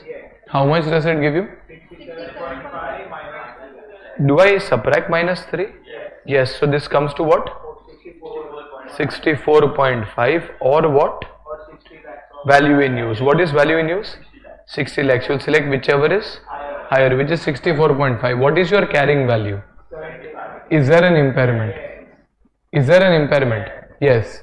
How come you compare the carrying value, that is the value that is appearing in your ledger, with the recoverable value? You are telling the world that the asset is worth 75, but the asset can at max recover and give you how much? 64.5. And as a result, over here, if I go to see, therefore impairment loss will be how much? What minus what? 75 minus 64.5, that comes to. Is there any balance lying in the revaluation reserve in this case?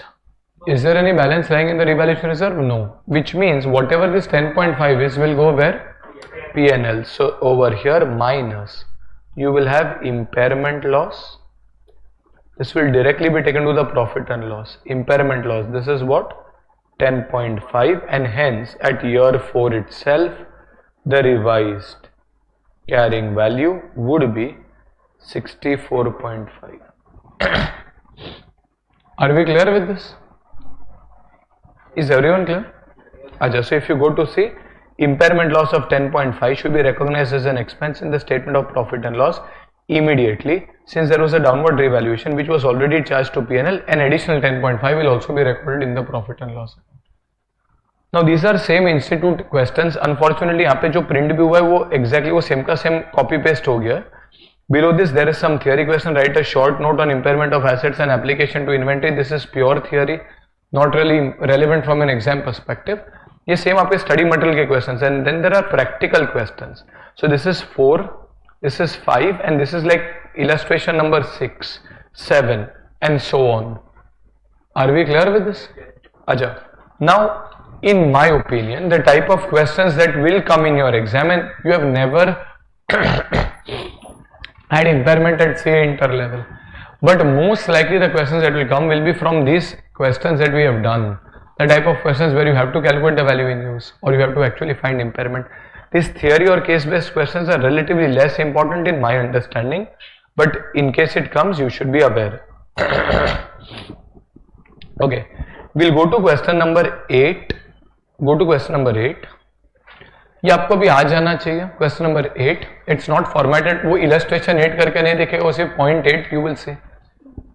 Venus Limited had a fixed asset which is carried in the balance sheet on 31st March 20x1 at 500 lakhs. According to you, what does this 500 lakh mean? Is it carrying value? Is it recoverable value? Is it fair value less cost to sell? Carrying value. As on that date, the value in use is 400 and the net selling price is 375. So what do you think is the recoverable value? If you see this question, just these two lines, it's an open and shut question. If you see these two lines, what is the recoverable value according to you? Tell me the number. Acha, so over here it is the higher of net selling price or value in use. So if I look at question number 8, recoverable value will be the higher of subpoint A, net selling price. How much is that? Or value in use. How much is that? Whichever is, which is 400. Now if you want to find impairment, which two numbers will you compare? Carrying value. What is the carrying value? Tell me, is the asset impaired? Confident ho? I think you are still a little shaky when it comes to determining whether there is impairment or not. Wherever carrying value is greater, there will be a possible impairment. If carrying value is lower, there will be no impairment. In this case, will there be any impairment? Yes, carrying value is how much? 100 minus recoverable value, which means impairment loss is 100. Easy? From the above data, calculate impairment loss. How much is impairment loss? 100. Second, prepare journal entries for adjustment of impairment loss. You tell me orally what should be the entry. So either you can call it directly P&L or you can say impairment loss account debit to PP. How much is the impairment loss amount? 100. Achha, where will this impairment loss go? First to the balance in revaluation, if any. Is there any balance in revaluation? No. Otherwise directly in the profit and loss. You can even pass a separate entry, P&L account debit to impairment loss. So if we go to say impairment loss account debit to provision for accumulated impairment loss, or you can directly credit the PP itself. You don't necessarily have to credit the accumulated provision or anything. And then profit and loss to impairment loss. It's a nominal account, has to be transferred to the P&L. Are we clear with this? Acha. Third, show how impairment loss will be shown in the balance sheet. Well, it will be shown by reducing it from the PP balance. So whatever is the 500 amount, fixed asset, less impairment, and hence 400 will appear in the balance sheet. Are barabar kya nahi? Okay, so that takes care of question number 8. Next is question number 10. Question number 10. From the following details of an asset, find out impairment loss, the treatment of impairment loss, and then current year depreciation, into bracket write down after adjusting for impairment.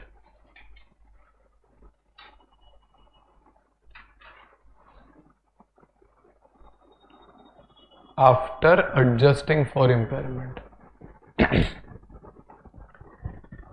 Particulars of the asset: cost is 56, useful life is 10 years, salvage value is nil, current carrying value is given to you. अभी ऐसे कैसे हो रहा है that the cost is given to you as 56 and current carrying value is 27.3? Cost would be historic cost. Now today it must be depreciated after a few years, and hence you are seeing 27.3. Useful life remaining is 3 years. Recoverable amount is 12 lakhs, and upward revaluation which is already done in the last year is 14 lakhs. So as a result, there is an existing balance lying in the revaluation reserve of how much? 14 lakhs. Acha, what do you have to do? You have to first find out impairment loss. You guys tell me, कितना होना चाहिए impairment loss?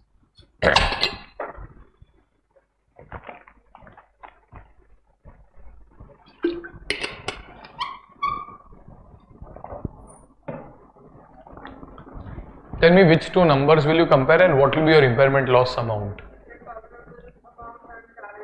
Tell me the numbers. Perfect. You will compare the 27.3, which is your carrying value, with what? Recoverable value. And hence the difference between the two, that is 15.3, will be impairment.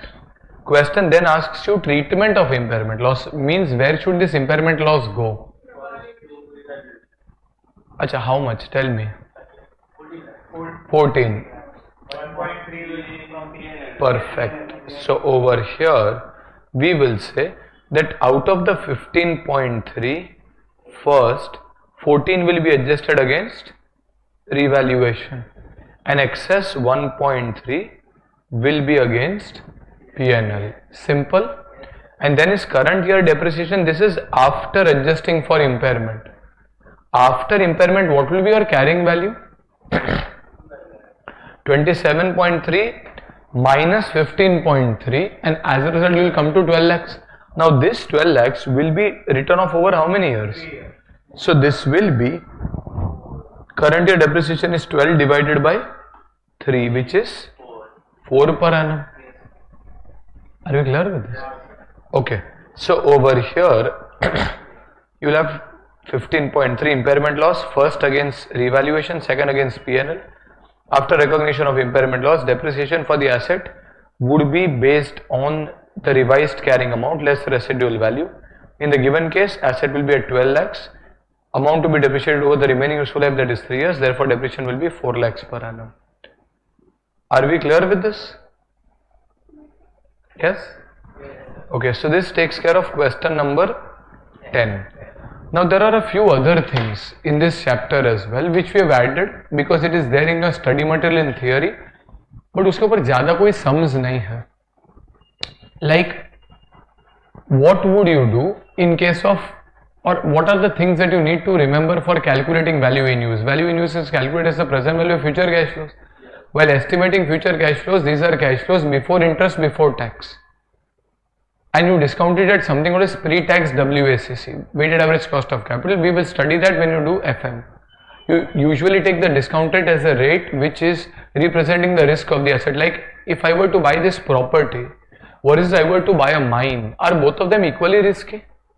What is more risky? Mine. Because I don't know कितना minerals निकलेगा, क्या होगा, and hence the required rate of return. Will it be same for buying a building in Mumbai versus buying a mine in a remote location? No, might as well. I will buy such an asset if the required return is higher. अरे बराबर का नहीं. It is depending on the risk of the asset. Yes, irrespective of whether the asset is financed from debt or whether it is financed from equity money. अगर 100 करोड़ का mine है, I might take a loan to buy the mine or I might buy it on my own funds. It does not really matter. Are we clear with this? Now there are a few other things जिसके ऊपर खास करके sums है नहीं. तो for the time being I'm not going into that much detail for that. We are like जो भी चीज के ऊपर sums ज्यादा है, we are focusing mainly on that first. Now we are looking at a concept of something called as cash generating unit. The theory also says that how do you calculate value in use, what are the nitty-gritties you have to remember, what if there is a reversal of impairment loss. But I'm not going into that too much right now because already standard काफी complex है at your level and जिसके ऊपर sums है नहीं उसके ऊपर ज़्यादा भेजा फोड़ी अभी नहीं करना है. We'll see at the end what is to be done. So what is very important from your theories, from your sums perspective is this part. What we have studied, this first page. This is very important in its entirety. After that, the second page, to a great extent, even all the way up to here, it is relatively less important. Okay? Now, we are looking at something called as cash generating unit. What we have studied now has an inherent flaw. All that you have studied till now, again at C inter level, आप broad understanding ले, आप ज़्यादा नहीं समझ पाओगे standard के बारे में. But broadly, what you have studied has an inherent flaw. What is the flaw? The flaw over here is you are assuming that the asset that you see in front of you is capable of generating a largely independent cash flow. हमने क्या example लिया गाड़ी का. Can a car be given out on rent and can I generate a cash flow? Yes. However, if I look at factories in National Geographic, maybe you might have seen a show called as Mega Factories. सुना है अपने या देखा? Or you might have visited a factory. In a factory, what happens is there is something called as assembly line. Do you understand what is meant by assembly line? It is a line of machines which work in tandem to assemble and make one final product. The line of machine is very long. But from an overly simplistic basis, if I look at a company like Coca-Cola for example, now Coca-Cola has 4 machines. इतने कम नहीं होते. आप सोचो एक गाड़ी बन रहा है, उसके पीछे कितने मशीन काम करते एक गाड़ी बनाने को. Or let us say Coca-Cola is manufacturing bottles of Coke which can be sold. For overly simplistic basis, let us say there are 4 machines. One is a machine which makes the concentrate. जो आपका drink दिख रहा है आपको. One is a machine which makes the concentrate. Other is a machine which makes the bottle. Third is a machine which makes the cap and puts the cap on the bottle. Fourth is a machine which puts the stickers. And then a bottle is manufactured which is actually sold. Let us say there is an indicator of impairment on the machine which just puts the cap. वहाँ पे कुछ short circuit हो गया and as a result that machine is not functioning properly. Now you want to test for impairment. Let's say there's a clear indicator of impairment. There's physical damage on the machine. And as a result, there's a clear indicator of impairment on the machine. You want to test it for impairment. What will you do? Well, if you have to test it for impairment, you will compare the carrying value with the recoverable value. Recoverable value is a higher of net selling price or value in use. Net selling price is अगर वो cap बनाने वाला machine में निकाल के separately बेचूं, how much will I get? Can I find that? जैसे I will find खर्चा होएगा, but I will find. The problem is, how will I find the value in use for this machine which just manufactures and puts the cap? As a student हमने कभी ये practical problem bother ही नहीं किया. हमने बोला हमको क्या फर्क पड़ता है, cash flows are given, printed and given to us in the question. But the cash flow should be determinable. In almost every major case, like you might have ships, aircrafts, cars, they might generate independent cash flows. I might have a fleet of 100 cars. है नहीं मेरे पास उतना है, but I might have a fleet of 100 cars. I can figure out every car is generating how much cash flow. But if I have a assembly line of 100 machines which are working together for a company like Toyota and manufacturing one car, and if one of them develops a defect and I say this is impaired, how will I find the value in use, that is the present value future cash flows, which are exclusively linked to that machine? तो possible ही नहीं. ऐसा नहीं कि करना मुश्किल है, करना मुमकिन ही नहीं है. It is not even possible. No matter how many experts you employ, no matter how much money you spend, they will not be able to find the value which is generated by merely putting the caps. आपको समझ में आ रहा है? And hence your impairment testing will hit a roadblock. Then people will say क्या करेंगे? People will say compare carrying value with net selling price, but that is wrong. For all practical purposes, you may not have purchased this machine for the purpose of selling it. You want to use it, but how much value you get by using it, you don't know. तो आप बुरे फंस है. आपको समझ में आ रहा है? Then what do you do? Either you just compare the net selling price and record impairment, which is an incomplete working, or you ignore impairment, which is also wrong. So what does the standard say? If not the best, the next best. The best would be for that asset only. For that asset only, you try to find what is the recoverable value. But if recoverable value is not determinable because the asset is not capable of generating a largely independent cash flow, then you go to the next best, the smallest group of assets which are capable of generating a largely independent cash flow. Now Coca-Cola might have 50 factories in India. In every factory there might be hundreds of machines. Coca-Cola might have a total of 500 machines. I don't have to look at all of those 500 machines for impairment. Even if I look at machinery A, B, C and D, जो मैंने 4 machines मेरे example में लिए, can these 4 machines in my Andheri plant generate or make a bottle of Coke? Yes. So machinery C, which is putting the caps, has an indicator of impairment. I am unable to figure out the recoverable value of machinery C. But machinery C is a part of a cash generating unit. CGU समझता? It is a part of a cash generating unit. What do you mean by cash generating unit? A CGU is a smallest group of identifiable assets. Smallest group. Now your company might have 500 machines. I don't need to take the value of all the 500 machines. I am saying that machinery C is being used in the assembly line of ABCD, where ABCD are working together and manufacturing a bottle of Pepsi. Now Coca-Cola might have different machines, जैसे Ruffles Lays है, वो भी शायद Coke बनाता है, Aquafina, all of that. I am saying मेरे को ये सब के साथ कोई लेना देना नहीं. There might be 500 machines in the company.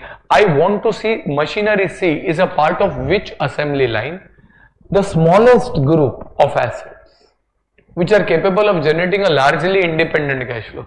Smallest group of assets which are capable of generating a largely independent cash flow, which means अभी लेस का क्या कैश फ्लो होता है, एक्वाफिना का क्या होता है, मेरे को उसके साथ लेना देना नहीं. But A B C D can work together and can they manufacture a bottle of Pepsi और Coke? Yes. And I will say in the entire year, all of these machines work together. They can manufacture typically 10,000, but because this C is becoming defective, अभी machinery एकदम slow हो गया. 10,000 के बदले only 5,000 bottles are being manufactured. And as a result, I will say that okay, 5,000 are manufactured in 1 year. This assembly line has a life of 5 years. Over 5 years, कितने bottles? What is the cash flow? What are the expenses? करके, can I now find the cash flows? Yes. So I will try to do impairment testing at the cash generating unit level. What do you mean by cash generating unit? It is the smallest group of assets. Smallest group क्यों? Maybe there is a machinery E which you can add. जैसे एक filter है, machinery filter समझते? Like you have diet coke. You are manufacturing coke, then you put a filter, a machine which is a filter which removes out the sugar content. तो machinery E भी add कर दिया हमने. Is ABCD E the smallest group of assets? No, ABCD even without E. Can I say ABCD even without machinery E is capable of generating a largely independent cash flow? So what is my CGU? Is it the largest group of assets or is it the smallest group? When will I go to CGU level impairment testing? If the individual asset on which there is an indicator of impairment is unable to to generate a largely independent cash flow. So if an individual asset is unable to generate a largely independent cash flow, either you will do a wrong impairment evaluation by comparing it only with the net selling price, or you will not do impairment saying that we cannot find it. Standard says what you do is you go to the next best. If not the asset, go to the smallest group of assets which work together to generate a largely independent cash flow, and then see if that group of assets together is impaired. If they are impaired, how do you record their impairment? How do you allocate that impairment? We will see that. Standard gives you guidance. But आपको समझ में आ रहा है when do you go to CGU level? And why is that CGU level impairment assessment important? Well, because a lot of assets in practice cannot generate a largely independent cash flow.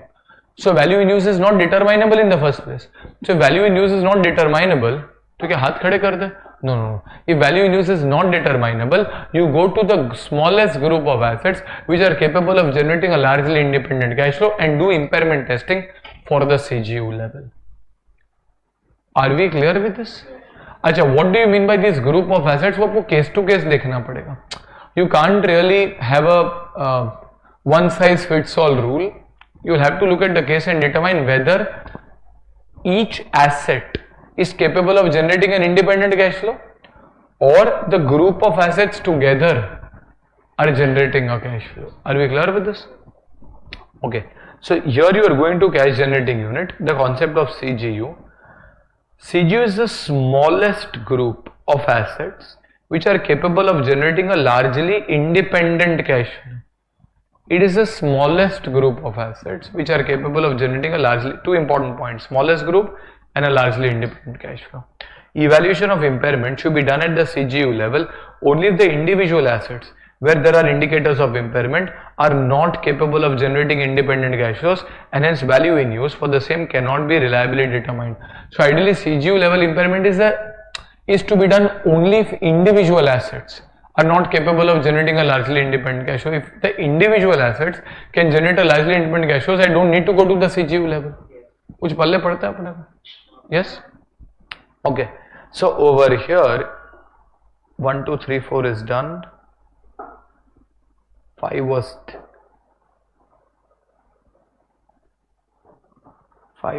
theory, right?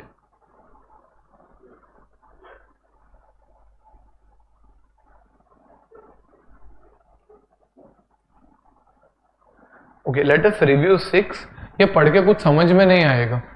You will have to probably, it's a case. I'll give you an example so it gives you some understanding.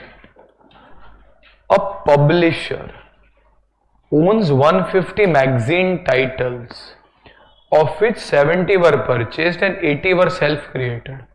What does it mean? Let's say a publisher, we call someone like a Bennett and Coleman. Have you heard about this company? No? Bennett Coleman is a company which prints Times of India, Economic Times, all of this, Bombay Times, Mumbai Mirror is Bennett Coleman. So Bennett Coleman owns 150 titles. What are titles? Times of India is a title. No one other than Bennett Coleman can use that. Bombay Times is a title. Economic Times is a title. अगर आपके घर पे newspaper आता है तो आप देखो कितनी बार दे also give you Mumbai Mirror. Have you seen that? Mumbai Mirror. Now Mumbai Mirror is an acquired title. It was not self-generated. Self-generated का मतलब होता है Bennett Coleman actually was self-generated, created Times of India. But Mumbai Mirror उन्होंने create नहीं किया था. There was some other company which was manufacturing. We said कि यार लोगों को ये सब गपशप पढ़ने को बहुत अच्छा लगता है. So might as well let me acquire that. And hence they acquired Mumbai Mirror. Mumbai Mirror is a separate title. So they are saying out of which 70 were purchased and 80 were self-created. अभी कुछ समझ में आ रहा? So there are 150 different titles. Some of them are my own creation. Some of them were purchased. How does it matter? At the end of the day, there are 150 titles. What do you need to see? Are these 150 titles capable of generating a largely independent cash flow on their own? If yes, then it is not a CGU. Like for example, Times of India, यानी Bennett Coleman had 150 titles. अभी एक आध newspaper वो publish कर रहा था, which was like Economic Times is doing very well. The Times of India is also doing very well. Now let us say it was manufacturing something in a local language, let's say XYZ Times, but that title was not doing well. उससे ना कोई advertisement आ रहा है, ना कोई viewership ज्यादा बढ़ रहा है. It's not, let's say it as Technology Times, for example. We just give news of technology. Now people are not really buying that. Are you getting this? So is there an indicator of impairment on only that title? Do I need to look at all 150 titles? Can the Technology Times on its own, is it capable of generating a largely independent cash flow? Yes, and as a result, I don't really need to go to the CGU level. But if the question के facts ऐसे है कि भाई ये individually तो कोई कभी नहीं खरीदेगा, but they will always buy everything together. One is dependent on the other is dependent on the one. Then they can be a CGU like hypothetically. I'm not just saying that it cannot be sold, but आप market में सिर्फ Bombay Times खरीदने जाओगे नहीं मिलेगा आपको. Are yes or no? You will always find Times of India and Bombay Times coming together, for example. And as a result, the question might tell you as per the facts of the case, two titles are highly interrelated. I can't really buy just Times without the Bombay Times. I can't buy Bombay Times without the main Times. अब समझ में आ रहा है? अभी वो interrelated है नहीं, वो तो fact driven है. They could have also sold Bombay Times and only Times separately. But ये तो कंपनी का डिसीजन होता है ना यार. समझ में आ रहा है आपको? Okay. The price paid for a purchased magazine title. Price paid. Like if I acquire Mumbai Mirror, the price that I pay to acquire the title of Mumbai Mirror. यानी वो 2 रुपए का पेपर नहीं बोल रहे, अपन बोल रहे वो जो टाइटल है Mumbai Mirror, if I want to buy that I need to pay let's say 10 crore. The price paid, अच्छा वो क्या रिकॉग्नाइज करेंगे अपन? Let's say I am buying the title, copyright for example, to use the words Mumbai Mirror. That is an intangible asset, is recognized as an intangible asset. Is that accounting correct? Yes. The cost of creating magazine titles and maintaining the existing titles are recognized as an expense when they are incurred. ये ना आधा चीज समझ में नहीं आते क्या बोल रहे हैं. So that is why we think of it from the Times Group perspective. When we studied AS26 intangible assets, we had said that self-generated asset. Remember, when can you recognize intangible asset in your books of accounts? If they are identifiable, non-monetary, lacking physical substance, capable of giving future economic benefits, cost is reliably measurable. We had said that the company Google cannot recognize brand Google in its books. Flipkart cannot recognize brand Flipkart. Why not? Because I just can't understand how much of this cost has gone behind creating the brand. Are yes or no? So what are they saying? The price paid for acquiring someone else's title is shown as an intangible, which is perfect. But the cost that is incurred to creating my own title, I am expensing out. Because I cannot figure out कि ये मैं मेरा खुद का जब economic times का title बना रहा हूँ, I am unable to figure out how much is cost which is going behind creating brand Economic Times. So if I go and ask Bennett Coleman the value of economic times, they will say that is worth 500 crores today. हाँ, but आपने कितना खर्चा किया to make the brand economic times? Well, we don't know. We did some advertising, we did some publishing, we got some good editors, we got some good news articles, but I don't know how much was the exact cost that has gone behind creating the brand. आपको समझ में आ रहा है? So what do I do? जो भी खर्चा मैं करता हूँ वो P&L में लेके जाऊंगा. Cost cannot be reliably measured. Are you clear with this? Cash inflows from direct sales and advertising are identifiable for each magazine title. ये सबसे important line है. Cash inflows from direct sales and advertising are identifiable for each magazine title. Direct sales यानी क्या होता है? Each copy sold 5 rupees, or advertising, every ad which is published, I can exactly identify it against each title, which means is title 1 dependent on title 2? For each of the title, I can identify, acha, when do I go to CGU? If I say I'm unable to determine the value in use for each asset, if I purchase Mumbai Mirror and I can identify that I will sell 1 lakh copies of Mumbai Mirror at the rate 5 rupees, that means 5 lakh rupees of sales each day, Other than that, in Mumbai Mirror, there will be ads worth 5 lakhs which will be published each day. So 10 lakh rupees per day I will generate. Then that has no connection with any other newspaper. I might have another 149 titles, whether they are doing good or bad, how does it matter? The question very clearly tells you. This line is of essence. Cash inflows from direct sales and advertising are identified for each magazine title. Does that mean that I need to do evaluation for all 150 titles as a single CGU or each title as a separate individual asset? Each title, because they are capable, each title is capable of generating its cash flow. I don't need to go to CGU level. CGU level to tabhi jana hai if I will sell this 150 titles as a pack. I am unable to sell it each title separate, single. Are we getting this? Titles are managed by customer segment. अभी लोग है ना confused होते हैं क्या लिखा है वही. Titles are what does it mean? I have appointed editors, I have appointed personnel to manage it based on customer segment. Like Economic Times, आप कभी हाथ लगाते हो? कभी कभार देखते हैं, but ऐसा कुछ खास अपने को इंटरेस्ट नहीं होता. But then maybe a few years later you will become a professional. In which case, hopefully, you will study you will read Economic Times. So they are saying that we are managing by customer segments, finance professionals, technology professionals, wealth managers, general audience. So as per customer segment, they are managed. So be it. Let it be managed as per customer segment. It does not really matter. The level of advertising income for magazine title depends on the range of titles in the customer segment to which the magazine title relates. So how much income is generated depends on the customer segment. Like for example, if you are targeting, for example, just the farmers, then maybe farmers के लिए ज़्यादा लोग को advertise नहीं डालना है. Then maybe advertising income may not be very high. But if you are targeting, for example, urban audience, which has high spending power, तो ये गाड़ी के कंपनी और सब लोग इन लोग अच्छे खासे आपको ऐड दे सकते हैं. So they are saying the level of advertising income that each title generates is depending on the type of customers it caters to, the type of audience. General reference. Management has a policy to abandon old titles before their economic lives and replace them immediately with new titles for the same customer segment. So if a title is becoming outdated, like I don't know, अभी भी मिलता है नहीं मिलता, एक mid day करके होता था पता है आपको. So let's say midday gets replaced by Mumbai Mirror for example. So ऐसे यार people are earlier midday क्या होता था? This was, it is a very practical thing. Earlier, I don't know, this was way before you became of age. जब भी आप newspaper देखो, पहले इंटरनेट था नहीं. What was the concept of midday?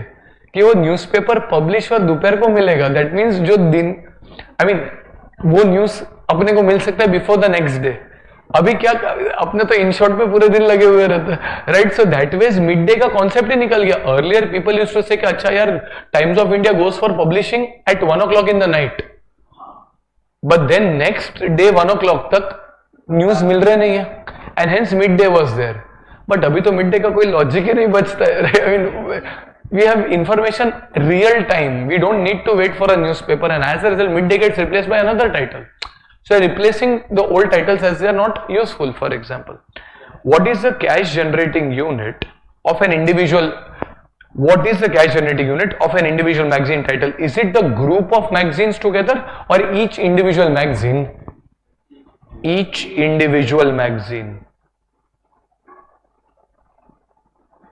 Each individual magazine represents a cash generating unit. तो ये पूरा थियरी केस है. अगर आप देखें अभी ऐसा एग्जाम में नहीं आएगा. If they are asking you for the first time, I am pretty confident they will go for numbers because this is highly subjective ना. आधा चीज तो क्या लिखा है वो समझ में नहीं आएगा. It is so much linked to the practical facts that unless you understand what is written everywhere, तो समझेगा नहीं क्या लिखा है. So they are saying it is likely that the recoverable amount of individual magazine can be assessed. Even though the level of advertising is influenced to a certain extent by other titles, cash inflows of direct sales, this I said was the most important sentence. Cash inflow from direct sales and advertising are identifiable for each title. In addition, titles are managed by customer segments. Decision to abandon the title are made on individual title basis. Therefore, it is likely that individual magazine titles generate cash inflows that are largely independent of each other, and each magazine title is a separate cash generating unit. Are we clear with this? Yes? Okay. So we'll stop early today. हाँ यार छोटा ही तो class हो गया आपका आज, कितना छोटा हुआ, right? Will stop a bit early and then will continue tomorrow. चलो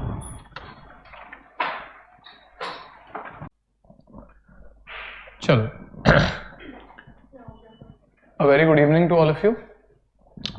So yesterday we were discussing about impairment. Acha, a quick revision regarding impairment. Impairment is a comparison between carrying value and recoverable value. When you calculate the carrying value, it is nothing but the ledger balance. Recoverable value is the higher of the net selling price or value in use. And then you calculate impairment when the carrying value is greater than the recoverable value. So carrying value minus recoverable value will give you the impairment. We typically do this for an individual asset. However, is it possible to always calculate the recoverable value for an individual asset? No, it may sometimes get a little difficult to find the recoverable value for an individual asset, and in such circumstances, your evaluation should be done on what basis? In such circumstances, your evaluation should be done based on CGU, something called as cash generating unit. What do you mean by CGU? CGU refers to the smallest group of identifiable assets which are capable of generating a largely independent cash flows. This is what you mean by a CGU. Just a second. So when we are looking at cash generating unit, it is the smallest group of identifiable assets. It is the smallest group of identifiable assets which is capable of generating a largely independent cash flow. That is what we mean by the words cash generating unit.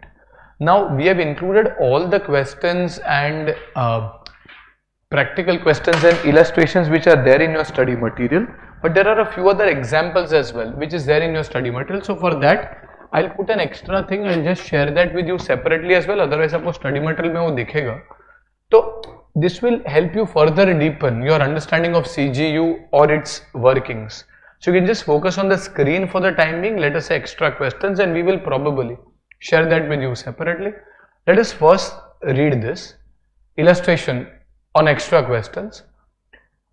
This is also from your study material, though it is just examples that the institute has given. We have just put that in the question answer format so that you can get a better understanding. A mining enterprise owns a private railway to support its mining activities. This is a private railway. इसको अपन कितनी बार railway sidings बोलते हैं. The private railway could be sold only for scrap value, and the private railway does not generate cash flows from continuing use that are largely independent of the cash flows from the other assets of the mine.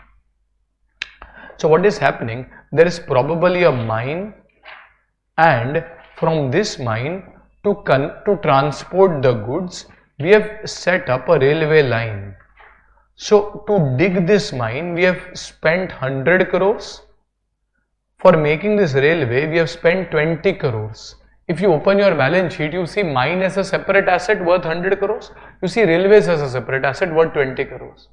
But is the railway dependent on the mine? Based on the facts of the question given, private railway does not generate cash flows from continuous that are largely independent of the cash flows from the other assets of the mine. Does the railway generate a cash flow independent of the mine? Can I, in this particular case, can I give the railway out on rent to someone, collect toll charges, collect freight charges? Can I do any of that in this case? No. Is the railway dependent on the mine? Yes. Is the mine also dependent on the railway? Maybe the mine is located in a remote location. For its goods to reach anywhere, it needs some connectivity. So is the railway dependent on the mine? Yes. Is the mine dependent on the railway? And hence, do you think this is the group of assets which together will be a CGU, or like yesterday we discussed, magazine titles, separate magazine titles are separate CGUs? What do you guys think? Is the mine and the railway together a single CGU, or is the mine and railway treated to be two separate CGUs, two separate cash generating units? What do you guys think? Together to be treated as a single CGU. Why? Because they are dependent on each other. Remember, what is a CGU? It is something which generates independent cash flow. The mine cannot generate a cash flow independent of the railway. The railway cannot generate a cash flow independent of the mine. And hence, we can say that the mine plus the railway together is a single. Together is a single CGU. Are we clear with this? Yes? Okay. So enterprise estimates the recoverable value of the whole CGU to which private railway belongs, that is the mine as a whole including the railway. Now this second question is a little confusing. This is where students don't understand it as well. Okay, let us review this once. A bus company provides services under a contract with a municipality. A bus company like BEST, for example, in Mumbai provides services under a contract with a municipality that requires minimum service on each of the 5 separate routes. So there are 5 routes. For example, one is Andheri to, let us say, Lokhandwala. One is Andheri to Ghatkopar. One is Andheri to Borivali, Andheri to, let us say, Bandra, etc. Assets devoted to each route and cash flow from each route can be identified separately. One of the routes operates at a significant loss. So over here, what is happening? Maybe there are 5 separate routes. Can we say on each of those separate routes there are 5 separate buses? In this question, are there 5 separate buses on each of the routes? Yes. Acha, maybe one of the routes is operating at a significant loss. The question tells you one of the routes is operating at a significant loss. Maybe the Andheri to Bandra route. There are not enough people on that route, for example. And as a result, it is operating at a loss. So the question arises that if I have 5 buses, listen to this carefully. I have 5 buses. Let's say if I look at buses 1, 2, 3, 4 and 5. Let's say I look at the carrying value for each of these buses. Let us say I know the carrying value for each of these buses is 100 rupees. Now I know the net selling price of each of these buses. Let's say net selling price of each of these buses is 80 rupees. If I were to sell them, each of this bus probably gives me 80 rupees. Value in use, the first 4 buses are doing exceptionally well. They are giving me 120 in present value terms, but the 5th bus is operating at a loss and hence there is a 90 rupees recoverable value, for example.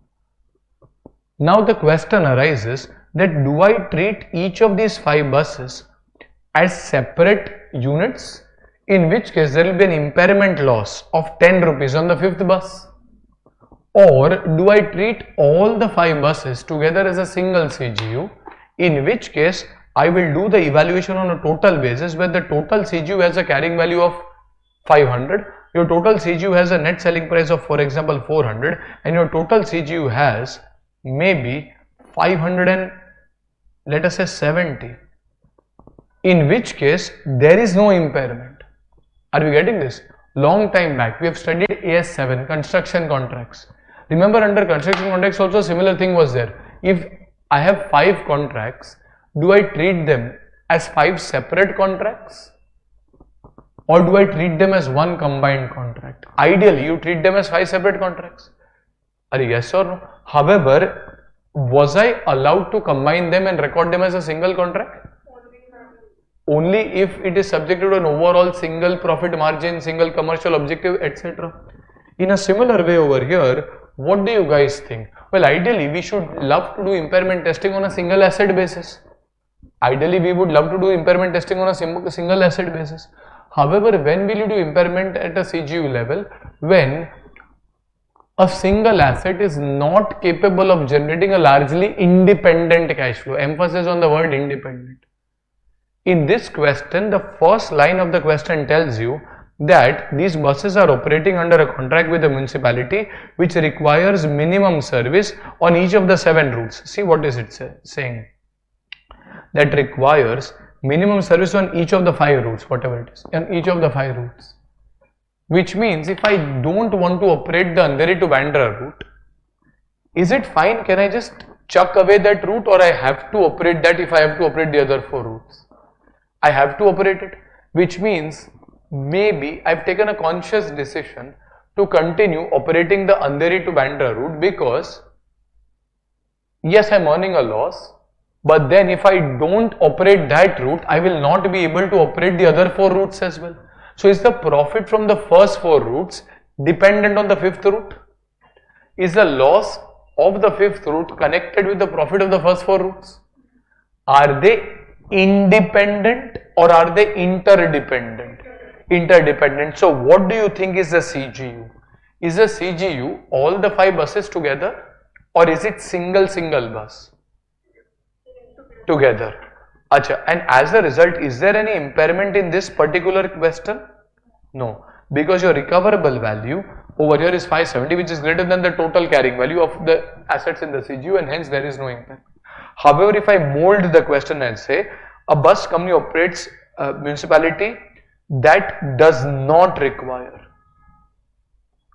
minimum service on each of the 5 routes. So I am operating 5 buses, but the contract with the municipality does not require service on each of the 5 routes. In which case, even if I discontinue the 5th route, can I still continue with the first 4 routes? Yes or no? And as a result, what do you guys think? In such a case, will I treat all the 5 as a single CGU or will I treat each of the bus as a separate unit? Separate unit. यहाँ पे because of this sentence where there is a minimum service requirement on each of the 7 routes, we will treat each of them together as a single, all the 5 together as a single CGU. Are we clear with this? Let us say make it a little more complex. Let us say question says that this is a municipality where we are operating 5 buses, but other than this municipality, there are, let us say, another municipality where I am operating another 5 buses. Both municipalities are different. One is Mumbai, one is Pune.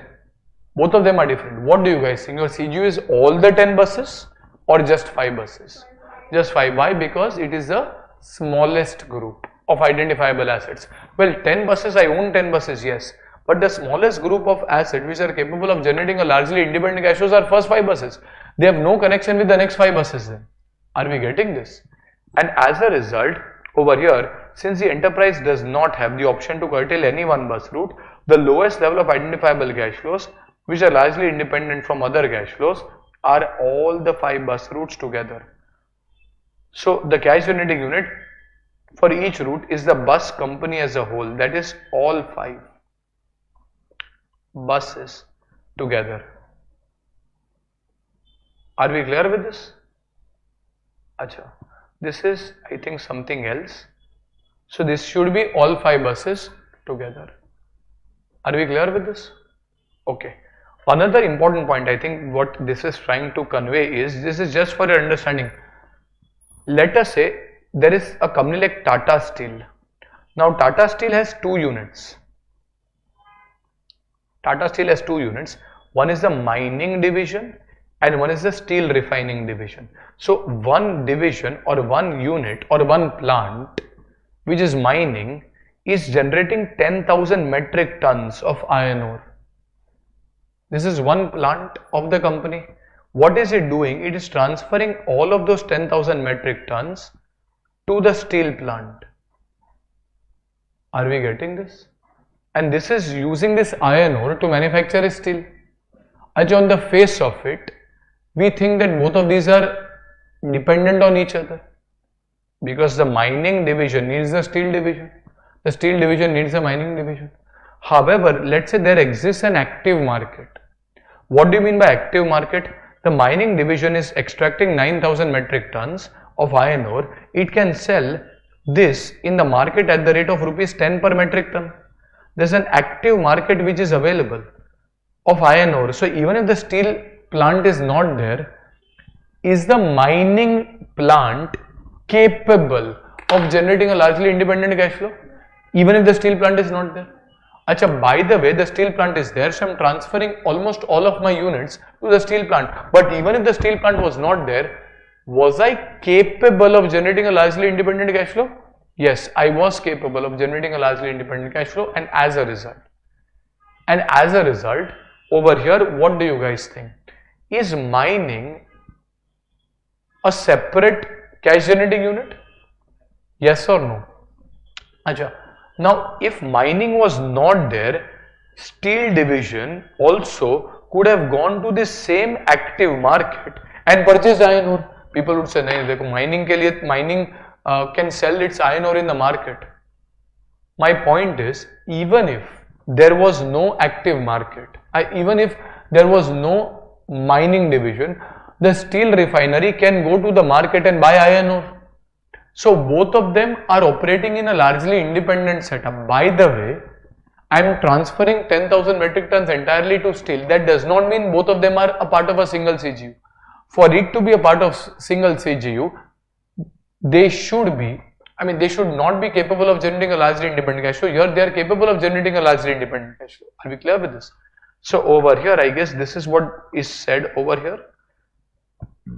If an active market exists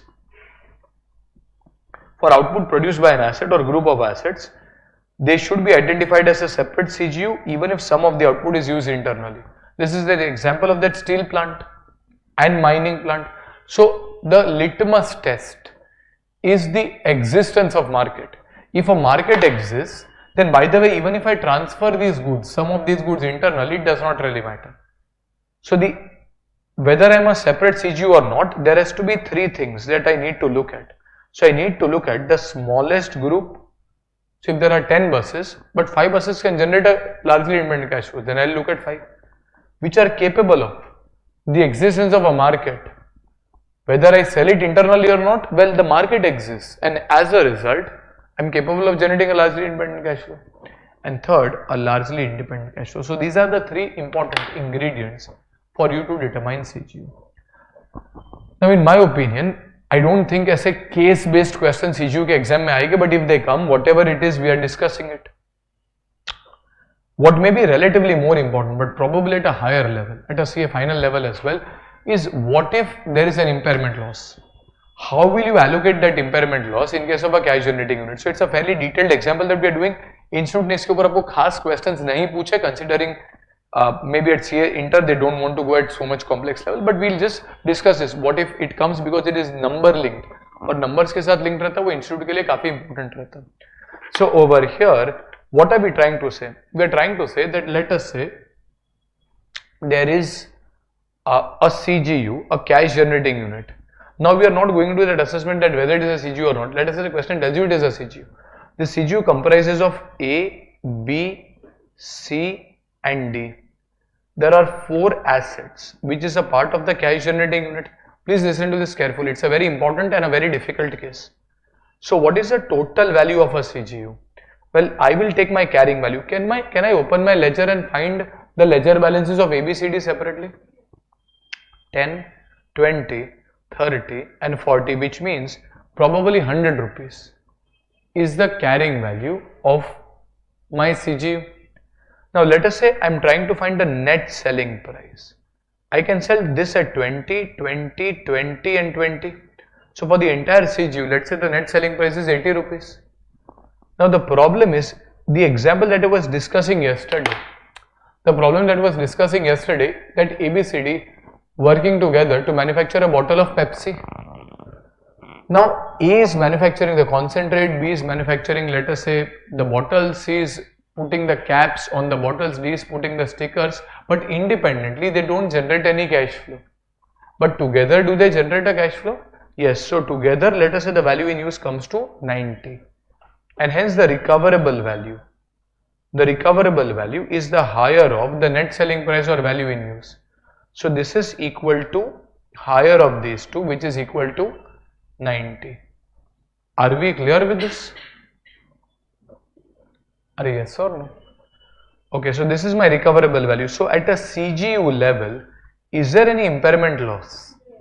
I'll compare the carrying value of the CGU, which is 100, with the recoverable value, which is 90. So 100 minus 90, what is the impairment loss? 10 rupees. Are we clear with this? Now the problem is, if I have to pass the journal entry, I will pass the journal entry impairment loss account debit. How much will I debit the impairment loss? 10. To what? CGU. How much will I credit it by? 10. Are we clear with this? Any problem you see over here? You should see a problem. In your ledger, do you see anything called as CGU? How can you credit a CGU if there is nothing called as CGU debit? And as a result, you can't credit the CGU. Then what will you credit? Individual assets. Achha, but then in which ratio will you credit? Carrying value. So over here, impairment loss account debit to A, to B, to C and to D. In which ratio? Well, we are trying to say that your total impairment loss is 10. This 10 will be attributable to A, B, C, D in the ratio of their carrying value. That is 10 is to 20 is to 30 is to 40. अरे बराबर क्या नहीं? Because which other ratio will you take? The bigger the asset, the bigger will be probably the loss allocation. The smaller the asset, smaller will be the loss allocation. Are we clear with this? So over here, this is 10 impairment loss into 10 upon 100, 10 impairment loss into 20 upon 100, 10 impairment loss into 30 upon 100, 10 impairment loss into 40 upon 100. अरे बराबर क्या नहीं? And hence your impairment loss is 1, 2, 3 and 4. So this is 1, 2, 3, 4. You cannot credit something called as CGU because there is nothing called as debit balance on the CGU. Are we clear with this? Okay. Which means after impairment, what will be the carrying value? So your carrying value after impairment for A would be how much? A, B, C and D. A would be how much? 10 minus 1, this is equal to 9. 20 minus 2, this is equal to 18. 30 minus 3, this is equal to 27. 40 minus 4, this is equal to 36. And if you total all of this, this comes to 90 rupees. So you will calculate the impairment loss at the entire CGU level, and once you calculate the impairment loss, you will allocate it between the individual assets in the ratio of their individual carrying values. Do you see any problem over here? We allocate in the ratio of carrying values, this is required by AS 28. But do you see any problem over here? Will A cry foul? Will A say that I am not impaired? Can A prove that I am not impaired? ये तो क्या कर रहा है अपन अंधाधुंध सभी को impairment loss डाल दे रहे हैं. But what if the problem was only in C? A and B are doing quite well. So why should A and B bear impairment loss? But can A prove that it is not impaired? They are one unit, so it cannot prove. In general, it cannot. However, do I have the net selling price of A? Let us, I cannot find the value in use of A. I understand that. But even if hypothetically the value in use is 0 rupees, worst case, still can I individually separate out and sell A and generate 20 rupees? Piecemeal समझ? Can I remove A, sell it out and generate 20 rupees? I can't find the value in use. I'll assume worst. Let us say value in use is 0 rupees. Still A is capable of throwing back 20 at you. आप A को बोल रहे हो तुम impaired है, A बोल रहा है अरे मैं तो तेरे को 20 रुपए ला के दे रहा हूँ. In my books, you are showing me at only 10 rupees. I can give you 20. For all you know, if the value in use was greater, I can give you more than 20. But even if you can't find value in use, I can give you a minimum 20 rupees. Are yes or no? Can A prove that it is not impaired? So is it fair to allocate this impairment loss to A?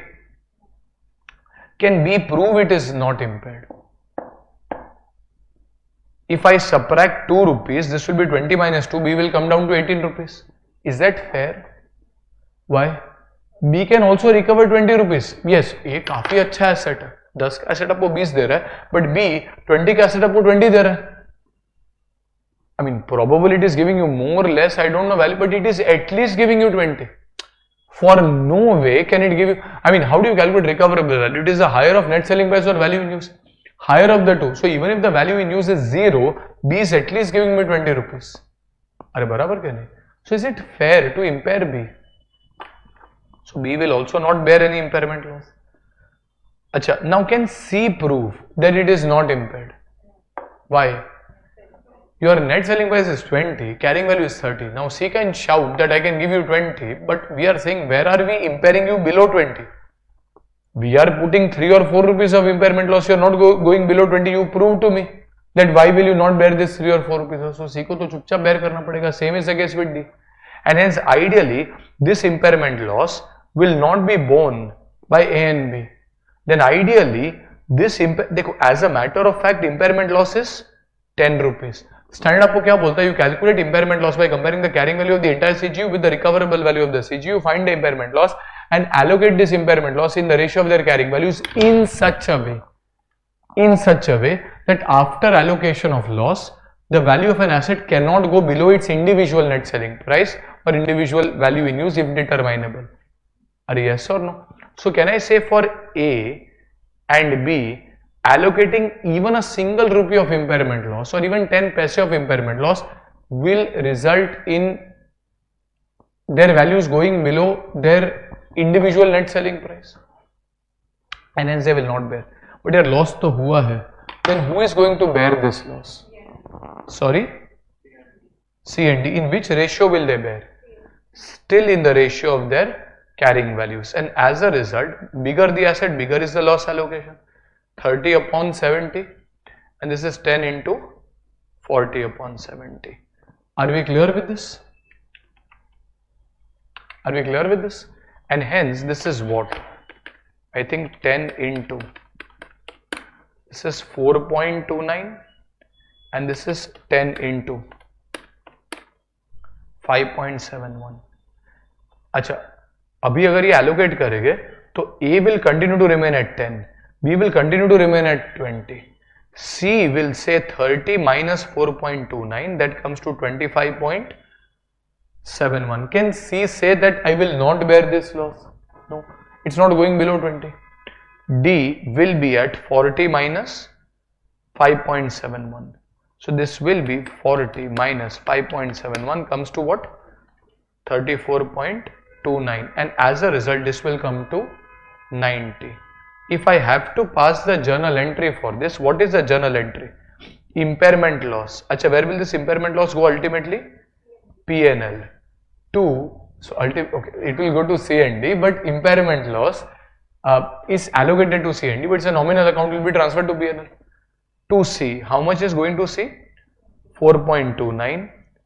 To D, how much is going to D? 5.71. So this is your final journal entry. Are we clear with this? Yes. This is your general working when it comes to impairment allocation. Institute ने खास करके आपको sums पूछे नहीं, but final CA तो इससे भरा पड़ा है. Almost everything that comes in final CA is this at a much higher level. It's a much more simpler case, but we don't have any past history to tell you कि क्या आएगा क्या नहीं. So institute does not have any sums, but well it can very well come. Now there are more challenges on this, like CGU. What does CGU comprise? We say CGU comprises of ABCD, 4 machines coming together, which is manufacturing, let us say, something called as thumbs up. Have you heard about a brand called as Gold Spot? Gold Spot nahi suna? Acha. Earlier, a few decades back, Coca-Cola acquired from Parle Agro Products. Parle है ना अपना जो बिस्लरी पार्ले जी वगैरह बनाता है. They had 2 brands. One was a thumbs up brand. It is still going strong. आप देख रहे हो सलमान खान इधर से उधर जम मार रहा है. And there was a brand called as Gold Spot brand. Like Tata acquired Jaguar Land Rover. Have you heard? These are 2 separate brands, right? Both of them are doing reasonably well. So when Coca-Cola acquired Parle Aerated Products, Parle Aerated Products had 2 brands. One was Thumbs Up, one was Gold Spot. Thumbs Up is that Coca-based drink, and Gold Spot is an orange-based drink. जैसे Mirinda सुना आपने, Mirinda, Fanta वैसा drink था. Now it did not do as well, and hence there were certain indicators of impairment. The Indian audience at that time was not interested in a drink like that, and hence there was indicators of impairment, and slowly Coca-Cola had to close Gold Spot. Let us say these machines A, B, C, D are actually manufacturing Gold Spot. Are you understanding this? These are machines which are manufacturing Gold Spot. Now when Thumbs Up acquired this company, it probably paid around, क्या करना है? It probably paid around 300 rupees. Do you understand the word goodwill? अच्छा, what is goodwill? Reputation, brand name, value, etc.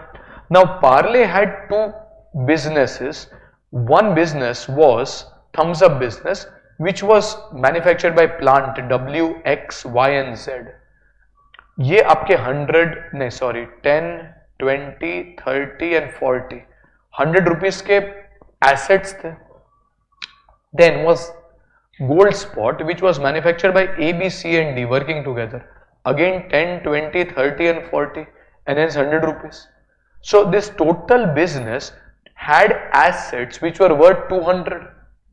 But was Coca-Cola paying only 200 rupees? It was paying how much? 300 rupees.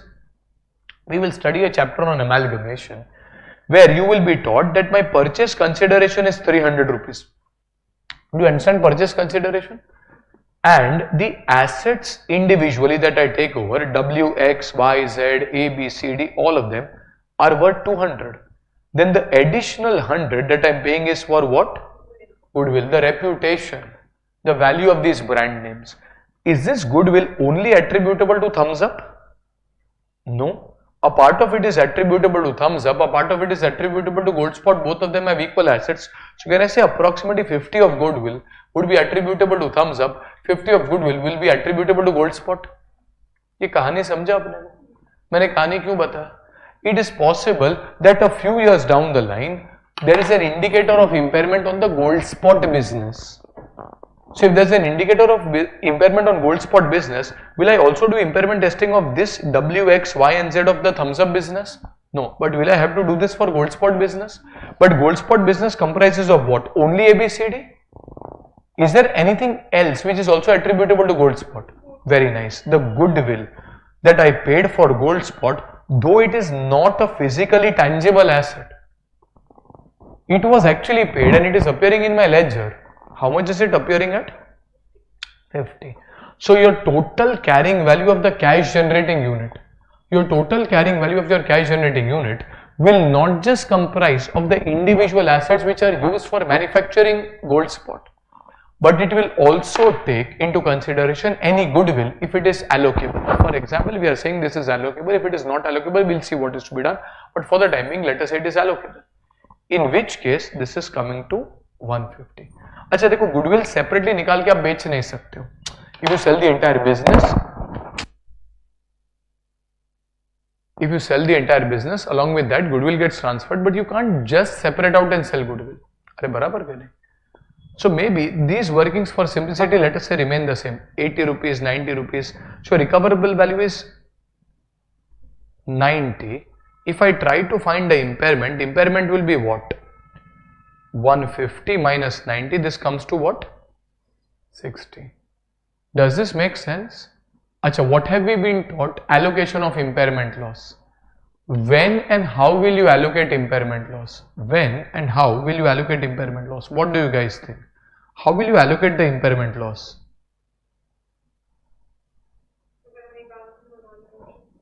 Let us say there is no revaluation balance. Will you allocate it to ABCD? Acha, what about goodwill? Will you give some allocation of this loss even to goodwill? Yes or no? Acha, so generally the thought process would be that we will allocate this in the ratio of the carrying values.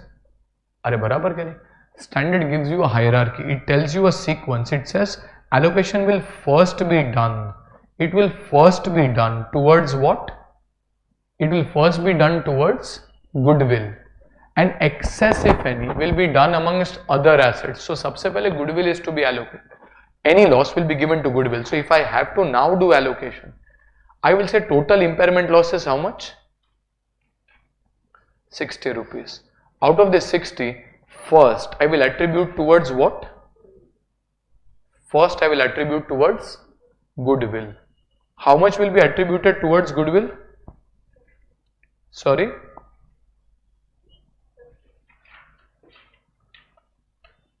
$50. And hence excess. Is there still some excess loss? 10. This will be allocated to whom? A, B, C, D in the ratio of their carrying values in such a way that their values cannot fall below their individual values. And hence, will anything go to A? No. Will anything go to B? No. But will it go to C and D? Yes. Achha, so this 10 will be attributable to C and D in the ratio of their carrying values. Same. So this will be 4.29, this will be 5.71. But first allocation goes to whom? Goodwill. In the CA foundation, have you tried to measure value goodwill anyways? What was the base of goodwill valuation? Goodwill was based on super profit, if you remember. Have you heard?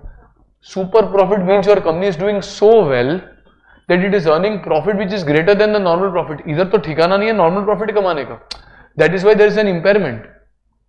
अरे yes or no? So standard says कि भाई सबसे पहले आप goodwill निकालो. Goodwill बोलने का चीज है. Other assets in the worst case A, B, C, D आप निकाल के बेच सकते हो. Can you sell just goodwill in the market to anyone? No. And hence let us first remove goodwill from our books of accounts. and then touch the other assets. Are you getting this? So your allocation will first go to goodwill and then to other assets. So your journal entry over here will be impairment loss account debit 60 to what? Goodwill. How much is that? 50. To what? C 4.29, to D 5.71, and then the impairment loss gets transferred to P&L. Acha, by the way, if there is any revaluation reserve, you first adjust against revaluation reserve, then to P&L. But if there is nothing given, we will transfer it directly to the P&L. Are we clear with this? Are you yes or no? Acha. This is if there is any allocable goodwill. Your carrying value is calculated as carrying value of individual assets in the CGU plus carrying value of allocable goodwill. We did not take the entire 100 rupees of goodwill because 100 में से 50 is attributable to thumbs up. Thumbs up is going strong. Then there is absolutely no reason why you should allocate anything to thumbs up. अरे बराबर क्या नहीं? I mean, there is no impairment in thumbs up. However, gold spot is facing a difficulty. Then the allocable goodwill, which is attributable to gold spot operation, is only 50 rupees, at least in this case. We'll still go one level up. Let us say only machinery A, B and C can manufacture gold spot. However, there is something called as a corporate asset.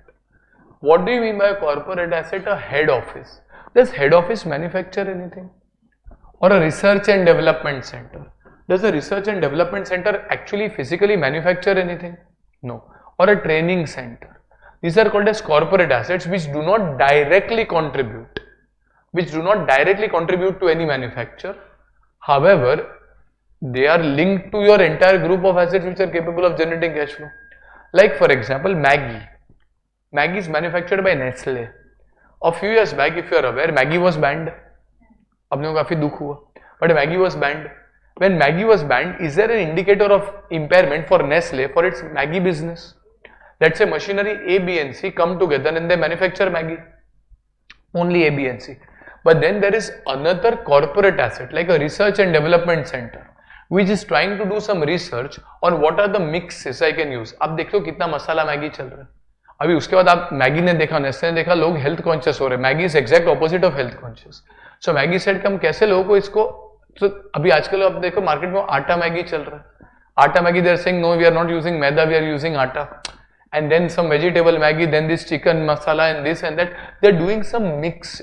Take research and development center hai, which is a building located in Mumbai where they are doing some research on what I can use for the purpose of Maggi. ABC is located in somewhere in Bhiwandi where they are manufacturing Maggi. D is not located in Bhiwandi, is located somewhere else. However, are both of them interconnected? Is ABC going to manufacture Maggi based on inputs received based by D? And is D going to give inputs based on what ABC can manufacture? And hence a corporate asset, though located physically separate, it can be a part of CGU. But without this, probably you may not be able, ABC may not be able to find a mix from which it can generate a cash flow. वैसे तो A alone also does not generate a cash flow directly.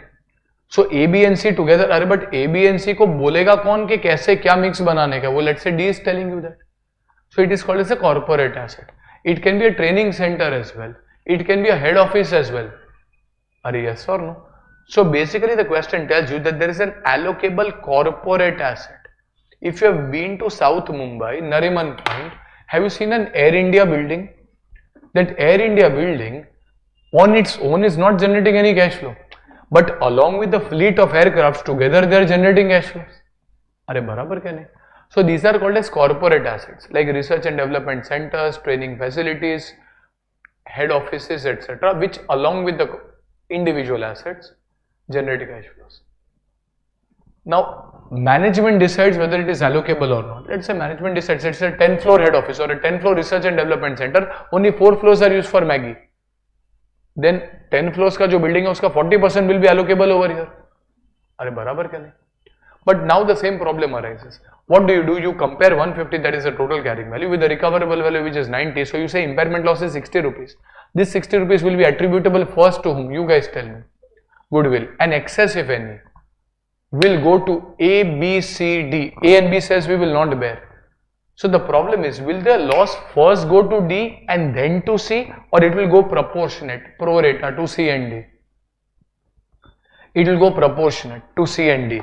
Even if C is a corporate asset, remember a corporate asset can also be sold separately if you want to, and corporate asset is not linked to any super profit. अगर धंधा ठीक नहीं चल रहा है तो Air India can sell its building. There is no reason why the building is impact, but यार goodwill तो ऐसा बेच ही नहीं पाएंगे. And as a result don't go in that hierarchy that first is goodwill, then is corporate asset. No. First is goodwill, then is all other assets, including corporate assets pro rata. Are we clear with this? So your allocation will still remain exactly the same over here. You will first take the loss against goodwill, then against C and D. D is a corporate asset. So what if the management allocates and it says some of the corporate asset is linked to this activity? Then you will allocate the impairment loss to individual assets or corporate assets proportionately in the ratio of their carrying value.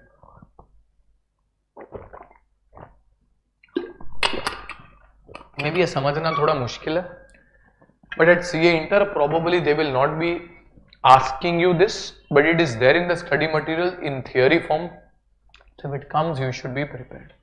So let us look at the theory ones on this. Let us review this. Allocation of impairment loss in case of a CGU. Calculate carrying value of CGU, that is carrying value of individual assets. In our example, A, B and C, that is 10 plus 20 plus 30 plus allocable goodwill. In our example, plus 50 plus allocable corporate asset. In our example D, that is plus 40. So a CGU is 150. It is made up of allocable individual assets plus allocable corporate assets plus allocable goodwill, all said and done. This will give you the total value. Are we clear with this? Okay. Next, you will have calculate recoverable value for the entire CGU. Recoverable value for the entire CGU, that is higher of total net selling price, in our example 80, or total value in use, that is 90. So that will be higher of the two, that is 90. Impairment loss is 1 minus 2, that is 150 minus 90, that is 60. If positive will be impairment loss. Allocation of impairment loss, first to be written off against allocable goodwill. So first किधर जाएगा 60 में से 50 will go towards goodwill. Second, excess loss. अच्छा, how much is excess loss? 60 minus 50, that is equal to 10, should first be written off against all other individual assets, including allocable corporate assets, proportionately in the ratio of their carrying value. So strictly speaking, it should go between A, B, C and D, all other assets. Point 3 says the allocation of impairment loss should ensure that the carrying value of the individual asset or corporate asset should not fall below the individual recoverable value, that is an individual net selling price or individual value in use, whichever is higher if available. So we are trying to say that if I allocate any loss to A or any loss to B, its carrying value will fall below the value it can actually recover, and hence there will be no allocation. This is the reason why A and B will not bear any loss, and the same example is discussed over here below. They will not be allocated. So over here, as you can see in your journal entry, impairment loss 60 to goodwill, to C, to D. Nothing goes to A and B. Are we clear with this? Yes? Okay. Let us review a few questions. So you have done question number 6. 7 is remaining. We'll see that. It's based on a special case. 8 is done. Go to question number 9, please. It's an interesting question, this. Question number 9. So are we there? Question number 9. Now, Good Drugs and Pharma acquired a sachet filling machine on 1st April 20x1 for rupees 60 lakhs. So basically this is a machine which fills sachets. The machine was expected to have a productive life of 6 years. At the end of the financial year 20x1, 20x2, The carrying amount was 41 lakhs. Somehow we have calculated 41 lakhs. A short circuit occurred in the financial year, but luckily the machine did not get badly damaged and was still in working conditions at the close of financial year. But short circuit has happened, so probably there is a physical damage. अरे बराबर के नहीं?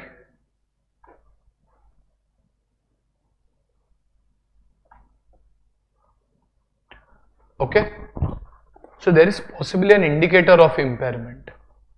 The machine was expected to fetch 36 lakhs.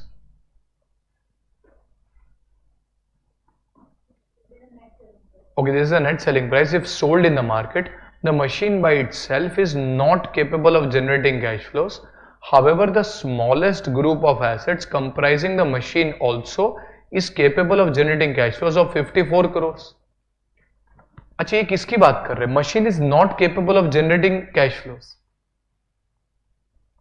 Machine is not capable of generating cash flows. However, the smallest group of assets comprising of the machine also is capable of generating cash flows of 54 crores per annum and has a carrying amount of 3.46 crores.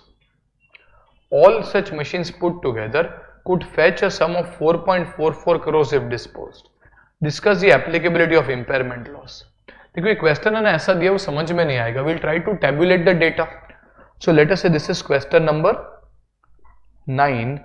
Let us say there is a sachet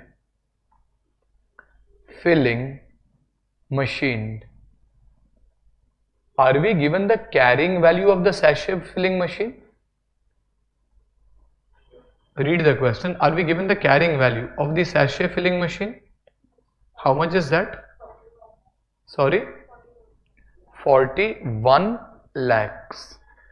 Acha. There is a short circuit, so that shows an indicator of impairment. So I need to find the recoverable value first for the sachet filling machine. For the sachet filling machine, it will be the higher of net selling price. Do I have the net selling price? Do I have the net selling price? How much is that? 36 lakhs. Or what? Value in use. Acha, is it possible to determine the value in use? No. Let us say the value in use is not available or not determinable. The value in use is not determinable. And as a result, you take higher of the two. Is it possible to determine the higher of the two? देखो अगर ये zero है तो बात अलग है.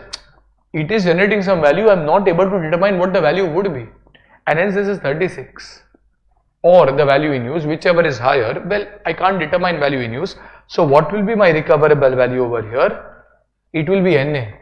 It is not determinable. You cannot say this is 36 lakhs. Acha, in which case, what will I do? If not the sachet filling machine, then what? CGU. I will go to the group of assets to which this sachet filling machine forms a part. What is the carrying value of that group of assets? 3.46 crores. The carrying value of this entire group of assets together is 3.46 crore. अरे बराबर क्या नहीं? अच्छा, you will compare this with the net selling price. How much is the net selling price that all of these machines together fetch? 4.44 crores, and it is capable of generating 54 crores per annum. Total value, so value in use is a minimum. Can I say 54 crores per annum? Are yes or no? So is this, I mean, I don't know how many years, but jo bhi hai, 54 crores is significantly more. So what do you guys think? Recoverable value is a minimum 54 crores. Are barabar kya nahi? So is there any impairment at the CGU level? I compare 3.46, which is a carrying value, with the recoverable value. Is there any impairment at the CGU level? No. There is no impairment at the CGU level. If there is no impairment at the CGU level, will the individual asset be impaired? It is like saying in our example, if this was, in our example, let us say if the recoverable value was not 90, the recoverable value was 200. If the recoverable value was 200, was there any impairment at all? If there is no impairment, is there a question of allocating it to goodwill, A, B, C, D? No, कोई बोलेगा कि नहीं sir, D has 40 and 20. But will you allocate any impairment loss? No, because the entire group of assets is functioning exceptionally well. There is no impairment loss at the CGU level, and as a result you do not need to allocate anything to the individual assets. Are we clear with this? And as a result, what will we say? Do we need to allocate any impairment, or there is no impairment allocation needed? As per provisions of AS 28, so there would be no impairment. Perfect. We will try to do some extra cases also over here to see if your understanding is deep or no. But for the time being, as per AS 28, impairment loss is not to be recognized for a given asset if its CGU is not impaired. In the given question, the related cash generating unit, which is a group of assets to which the damaged machine belongs, is not impaired, and hence the recoverable amount is more than the carrying amount of the group of assets. So if CGU is not impaired, then there is no question of allocating loss to individual assets. There is no need to provide for impairment loss on a damaged asset, that is sachet filling machine. Achha, let us say if I look at an extra case, let us say CGU was at 3.46 crores, your net selling price over here was 2 crores and the value in use was 2.5 crores. Then higher of the two, this is 2.5 crores. Are barabar kya nahi? Now is the CGU impaired? 3.46 minus 2.5 comes to what? 0.96 crores. 0.96 crores is nothing but 96 lakhs.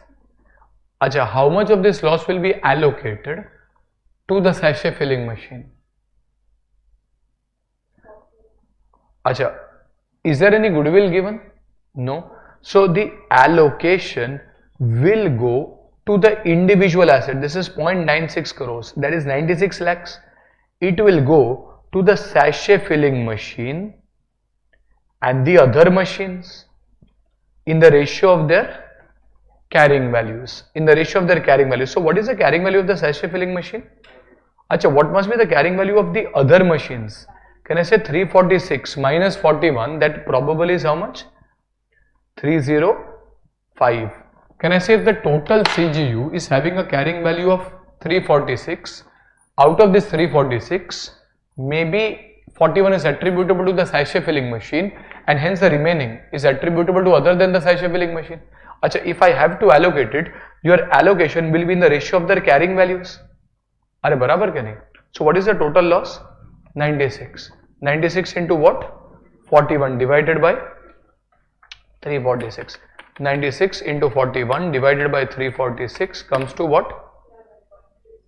11.37. and for other machines apne ko to mainly sachet filling machine dekhna. Therefore, the carrying value of the sachet filling machine post impairment would be how much?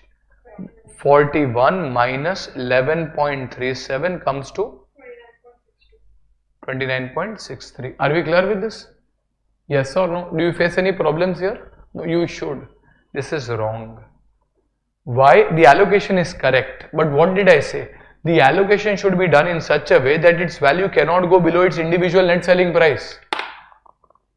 Sachet filling machine says that, well, you know what, I am capable of at least giving you 36 rupees.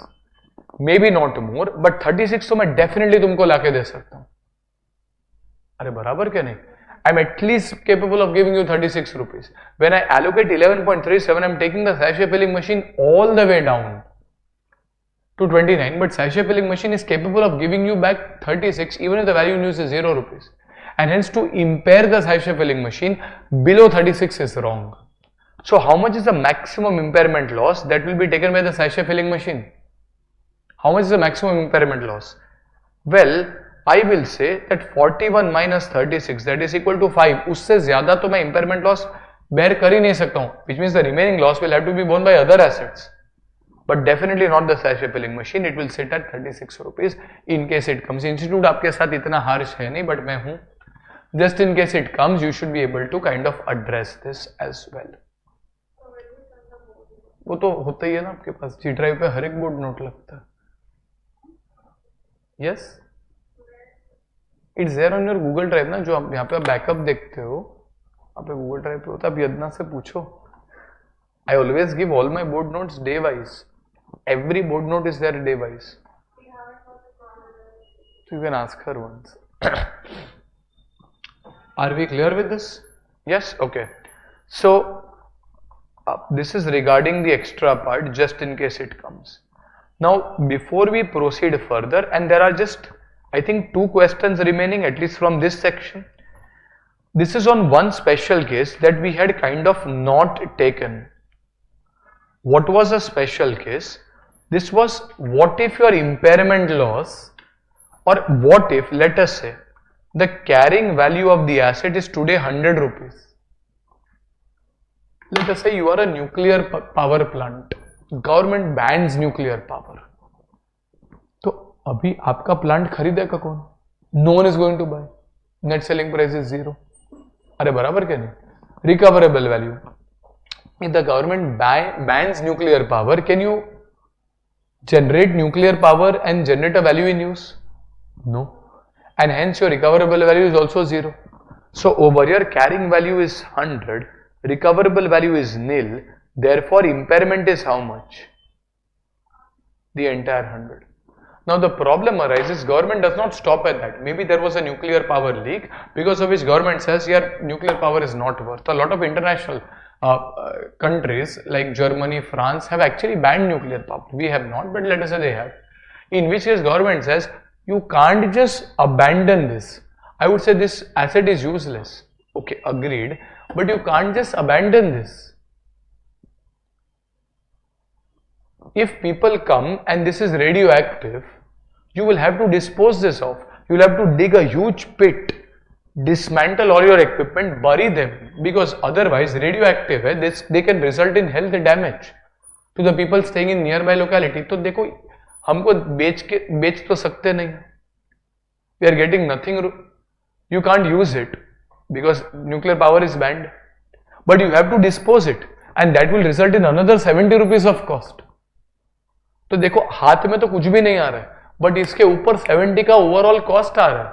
So can I say my impairment loss? Think and tell me. Can I say my impairment loss is 100 rupees, that is the full write-off, plus another 70, that is 170 rupees. The government requires me to dispose it. Can I say my impairment loss is 170? Yes or no? No. Impairment is defined as a reduction in the carrying value of the asset. Your carrying value asset is 100, you reduce it and make it 0. So your impairment loss is 100 rupees. Yes, the total expense that will go in P&L is 170. Additional 70 will be recorded as disposal cost, but not as impairment loss. Impairment can bring the asset to 0. How do you define impairment? Impairment is not defined as amount that goes in P&L. No. Impairment is defined as reduction in the value of the asset. यार 100 का asset reduce करके हम 0 पे लेके आ सकते हैं. I can't bring the asset to a negative 70, sir, but entry, your entry will be impairment loss account debit 100 to asset 100. Separately, your entry will be disposal cost account debit 70 to provision for disposal cost, if there's an obligation to pay. अरे बराबर क्या नहीं? So this is what the key point says. An impairment loss can be recorded only till the time the carrying value of the asset becomes nil. Any loss beyond that, if any, would not be covered under AS 28. Instead, we should determine whether a provision is needed. If there's a present obligation, or a disclosure will be given. If it's a contingent liability, as per AS 29 karo.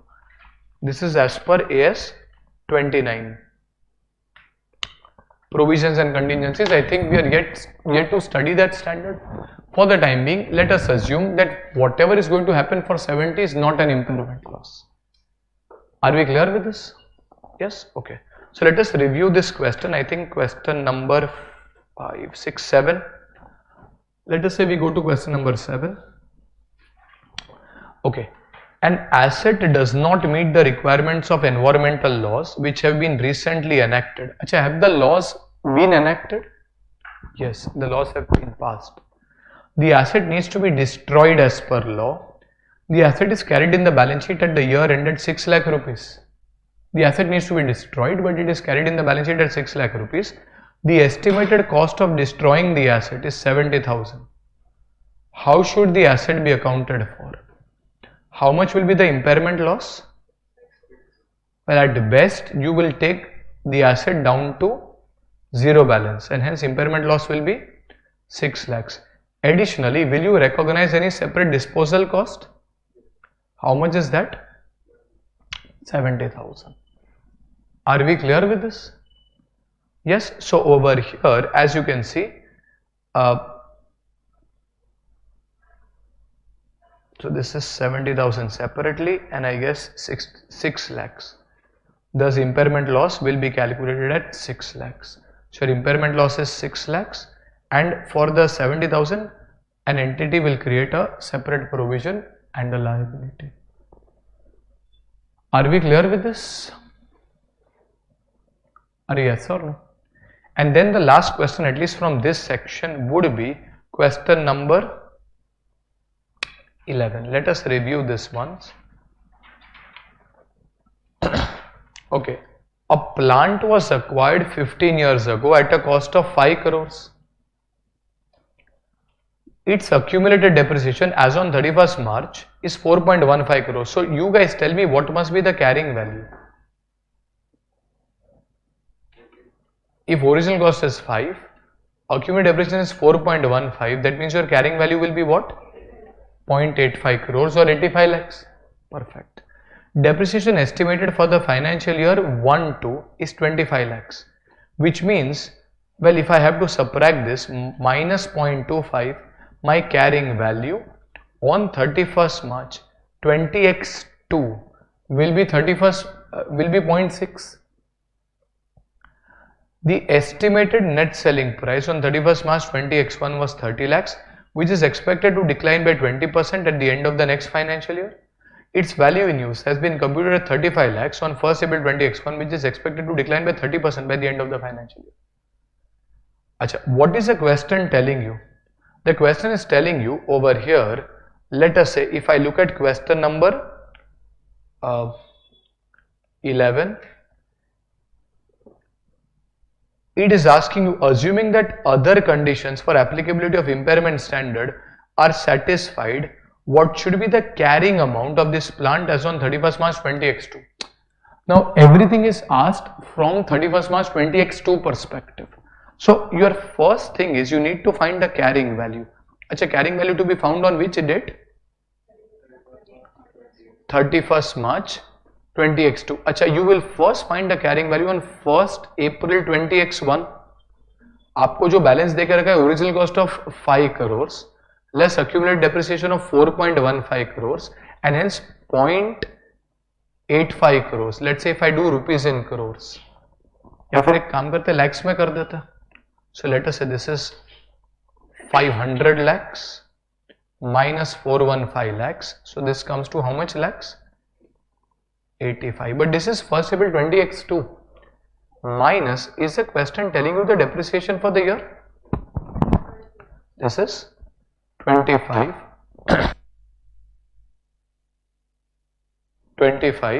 and hence on 31st March 20x2 your carrying value will be what? 60 lakhs or 0.6 crores. Are you given anything regarding the recoverable value on 31st March 20x2? Yeah, देखो, one thought process can be that you can also do impairment testing on 1st April 20x1 because net selling price value in use is given, but maybe question is asking you everything on 31st March 20x2, so you do the working on 31st March 20x2.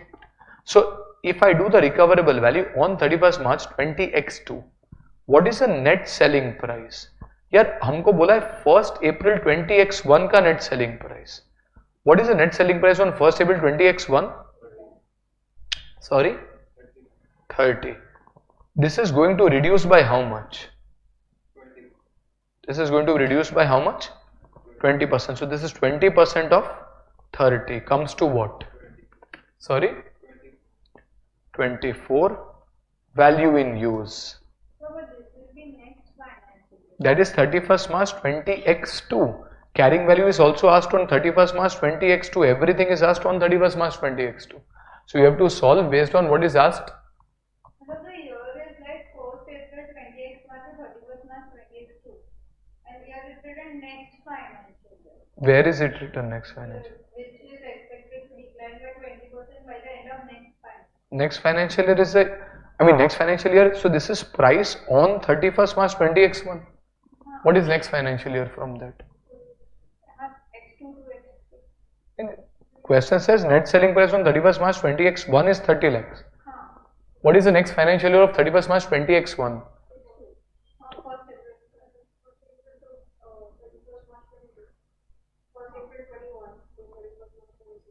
तो आपका जो price है उसका next financial year is 31st March 20x2.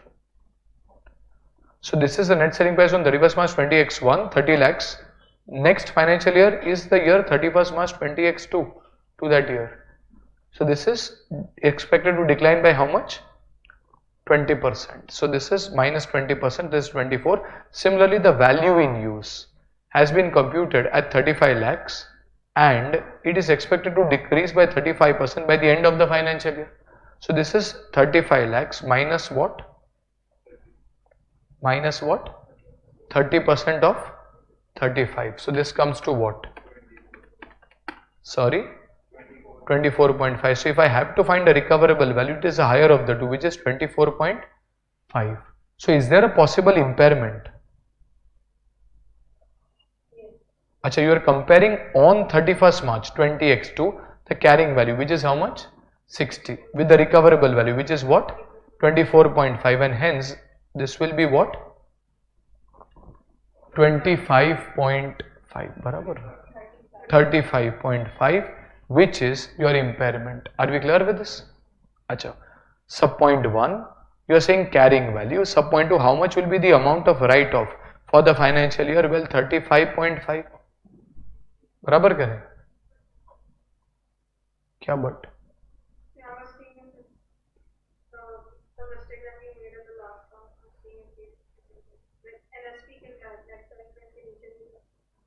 this is not CGU. This is individual asset. You are bringing it down to its recoverable value only. Acha, if the plant had been revalued 10 years ago and the current revaluation reserve against this plant were 12 lakhs, then how would you answer in sub point 1 and sub point 2? So, sorry? Revaluation. So, this ideally would have gone to the P&L account. However, if there was a balance in the revaluation reserve to the extent of 12 lakhs, then out of the 35.5, you will first adjust 12 from the revaluation and excess. How much is the excess? 23.5 will be taken against the P&L account. Are yes or no? Fourth, if the value in use was 0 and the enterprise were required to incur a cost of 2 lakhs to dispose the plant, what would be your response in answers 1 and 2? Your value in use is 0, but are you told anything regarding the net selling price? Just a second, एक बार पहले verify कर लेते. Sub point 1, carrying amount of plant after impairment is 24.5. Like over here it was 60 में से आपने 35.5 less कर दिया, so this came to 24.5. Second, the impairment loss amount of write-off which will be taken will be 35.5. Third, if the plant had been revalued 10 years ago, then you will first debit 12 to the revaluation and excess 23.5 will go to the P&L. Acha, if the value in use is 0, then the value in use is nil. The institute over here has assumed that the net selling price is also nil. In my opinion, you can always say that the net selling price can continue to be, for example, 24.5, and on this 24.5 a 2 rupee cost is incurred. Institute ने यहाँ पे क्या माना है? If value in use is 0 and you have been told that we will have to incur a 2 lakh rupee cost to dispose, so it means you are going to get nothing on the asset minus 2. That is what they have assumed, minus 2. What will be your response? Well, in this case, your entire asset will be written off. But then the additional 2 rupees you will record separately if required. You will not book an impairment beyond the value of the asset. If your asset is shown at 60, the maximum impairment will be 60. So over here, if you go to see, this is recoverable value is nil, carrying amount is, so your amount of write-off will be 60 lakhs. The entire book value will be written off and charged to the P&L account. Are we clear with this? So this is solved assuming sale proceeds. So this is solved assuming value in use and selling price both are nil. So for your answer in sub point 1, your carrying value will become 0. In sub point 2, you will write off the entire 60 to the profit and loss account. And if there is revaluation, first against revaluation, then against the profit and loss account. Are we clear with this? Yes, for your reference, you can write down. In this case, we have assumed in line with ICAI solutions. We have assumed in line with ICAI solutions that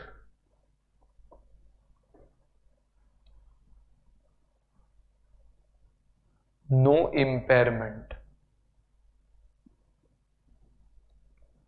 was done on 1st April 20 on 31st March 20x1.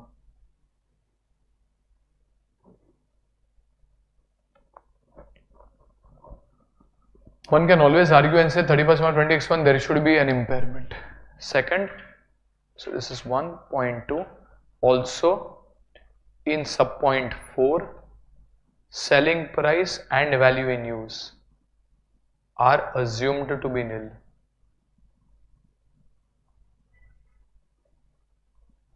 Are assumed to be nil. Okay, then there was a theory question. I would not read much into it, but note on impairment, you will say impairment arises when the carrying value is greater than recoverable value.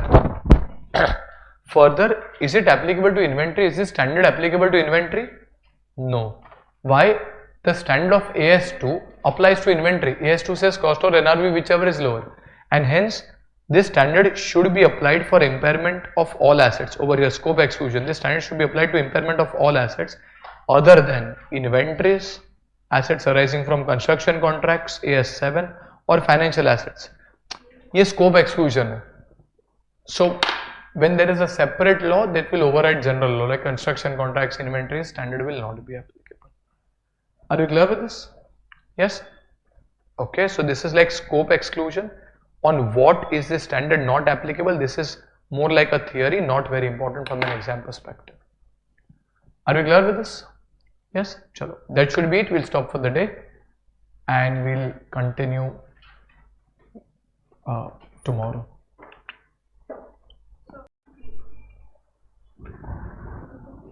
Okay, so a very good afternoon to all of you.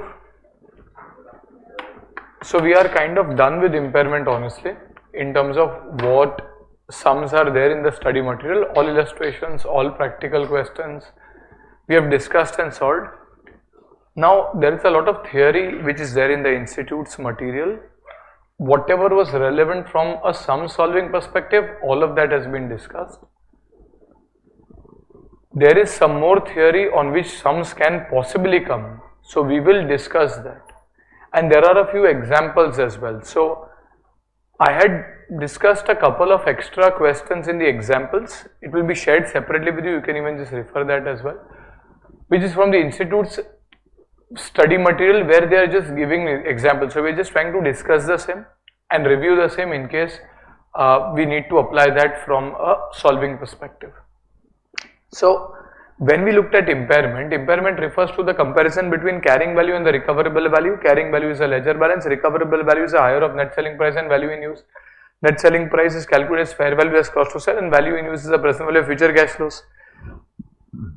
Impairment loss is the difference between carrying value and the recoverable value. In case your impairment loss is to be recorded, its first effect will go to the P&L account, and first effect will go to revaluation surplus if any, and excess if any will go to the P&L account.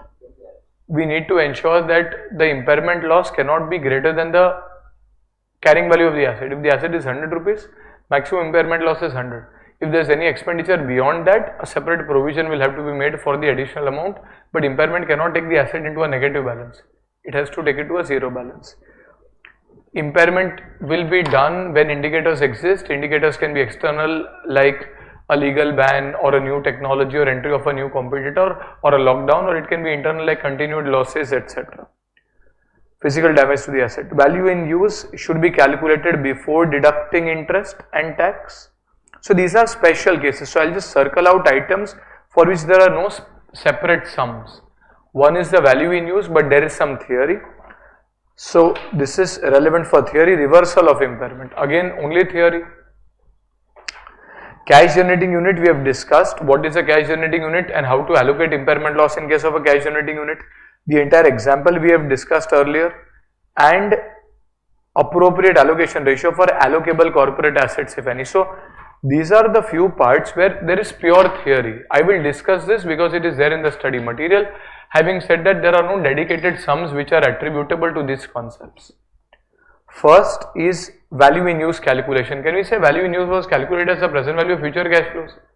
When you calculate future cash flows, these are cash flows for the asset as a whole, and hence you will calculate these cash flows, remember, before interest and before tax.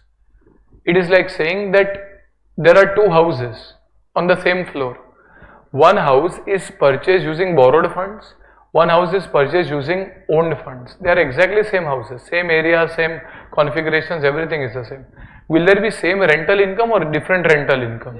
Same, and hence interest cannot change the value of the asset, and as a result you take the value in use before interest, before deducting interest. Similarly, before deducting tax, let's say there are two assets. One is an asset in a loss making company, one is an asset in a profit making company. So the asset of the profit making company will generate some cash flows, and on that you will have to pay tax. The asset of the loss making company will generate cash flows, but you will have to pay no tax because the company as a whole is making a loss. Does that make one asset superior to the other asset? No, both of the assets are almost similar, and as a result you will do the evaluation before deducting interest and before deducting tax. Are we clear with this? If you take the cash flows before deducting interest and before deducting tax, the discount factor, you remember discount factor? The compounding rate takes you from the present value to the future value. The discounting takes from future value to present value. So your discounting rate should also be before interest and before tax. We will study this when you do capital budgeting. As cash inflows are before deducting interest and tax, they are attributable to both debt and equity, and hence the appropriate discounting factor is the pre-tax WACC. You will study this in capital budgeting or cost of capital. Have you done cost of capital etc.? Usme WACC suna? Weighted average cost of capital. So your weighted average cost of capital is the minimum required rate of return that a company needs to earn. Are we clear with this? Acha. Next, salvage value should be considered while calculating value in use. You have done a lot of sums. This concept has been applied. When you calculate the value in use, you take it including the salvage value. At the end, if you were to sell the asset, you generate certain salvage value, you take that. Acha, दूसरा यहाँ पे एक possibility है that there is a possibility that you might think that the company will perform really well, the asset will perform really well if you implement some new technology. Let us say you are running cars, you are fed up with your drivers. You say we will implement a driverless technology, and as a result we are done with the drivers, and as a result that will help us in saving cost because we don't have to pay for the driver salary. And unlike, let us say, a driver who has this constraint that he will need a break, he will need to go to sleep, a machine does not need that, and as a result you can improve that efficiency. And hence you are saying that abhi to theek hai, car is running with a driver, but I will make certain changes in the future where the car will run without the driver, and as a result that will help me in saving cost. Have you actually changed that technology in your car as of now? No. So can you consider the possible benefits that you will generate from a possible change in technology? No. Unless you actually implement the new technology, you cannot consider any possible benefits you can get from that technology. So cash inflows or outflows expected to arise from a future restructuring or expected future improvements should not be considered in value in use unless entity is committed to restructuring or improvement. Commitment exists if the entity is under a constructive or legal obligation. Obligation meaning मैंने technology खरीद लिया, in which case yes, I can consider the benefits that are arising out of the technology, but till that time I should not be considering that. Are we clear with this? Okay, so these are certain guidance in the value in use calculation. In my opinion, it is largely important from a theory perspective, not specifically from a sum standpoint. Second is reversal of impairment loss. We will do a numerical on this for our understanding, but what do you mean by reversal of impairment loss? When will you do reversal of impairment loss? Like for example, You have purchased an asset with an original cost. Listen to this carefully. ये एक sum है जो अपन treat कर सके. Institute material does not have a separate sum, so you can use this as a base for understanding. So original cost is 100 rupees minus, let us say, the useful life of this asset. कितना लेना है? 10 years. So this was purchased on 1st of April 2010. Let us say depreciation is charged for 3 years. That is 100 divided by 10 into 3. How much would that be? 30. And hence on 1st April or 31st March 2013, your carrying value will be 70. Let us say there is an indicator of impairment, and as a result, if there is an indicator of impairment, you try to find the recoverable value. Let us say the recoverable value at this stage comes to 36 rupees. In which case, will there be an impairment? Yes, there would be an impairment. How much will be the impairment? 70 minus 36 comes to what? Sorry? 34. And hence, the revised carrying value on 31st March 2013 comes to 36 rupees. Acha, after this, there is, let us say, the company continues. So over here, the remaining life is how many years? Let us say, काम कर, the recoverable value, let us make it 35. In which case, this will be 35 of impairment loss and 35 remaining. बराबर के नहीं? And as a result, let us say the remaining life is, let us say, 7 years. There is no change in that. Which means you will continue depreciating the asset for, let us say, another 3 years. 35 divided by 7 into 3 comes to how much? 15. And as a result, your carrying value on 31st March 2016 comes to 20 rupees. Now, there was an indicator, that is, there was a legal ban which was put in a few states, and now after 3 years that legal ban gets lifted. If the legal ban gets lifted, is there an indicator of reversal of impairment? There is an indicator of reversal of impairment. That is something like lifting of the ban. So if the ban is lifted, is it possible that the recoverable value can go up? Let us say the recoverable value is 50 rupees or the recoverable value is, for example, 30 rupees. There are two possibilities. You either take 50 rupees, or let's say you take 60 rupees, or you take 30 rupees. In which case, how much can you reverse your impairment? Let us say in the first case, how much can you reverse the impairment? Let's say काम करते 67 rupees ले लेते हैं. नहीं, 60 enough. So let us say it is 60 rupees. How much can you reverse? Achha, what was your original impairment loss? 35. So the natural instinct would be to say that, okay, now that there is a reversal of impairment, I can reverse whatever is the amount that was written off earlier. Are barabar ke nahi? Now what the institute says is that will be a partial assessment. Because in the year on 31st March 2013, there was an impairment. How much was the impairment loss? 35. Had there been no impairment, then would you book any impairment loss? No. But then in the year 13-14, 14-15, and in the year 15-16, will you charge depreciation? Yes. Achha, what will be the depreciation amount? In the coming 3 years, depreciation is how much? 5, 5 and 5. Achha, had there been no impairment, would you still charge depreciation? How much will be the depreciation? Will it still be 5 or 10? Basically this time around your depreciation was, let's say, 35 divided by 7 and hence 5. Here your depreciation will be 70 divided by 7 and hence this would be 10. So what a student usually does is, they end up saying that, well, if the impairment is reversing, then whatever impairment that you have directly charged in the past should be reversed, which is right. But remember, if the impairment is reversed, that is a direct impact कि हाँ ठीक है impairment नहीं है तो हमने reverse कर दिया. But if impairment was not there, that would have had a consequential impact on depreciation as well. And as a result, your cumulative impact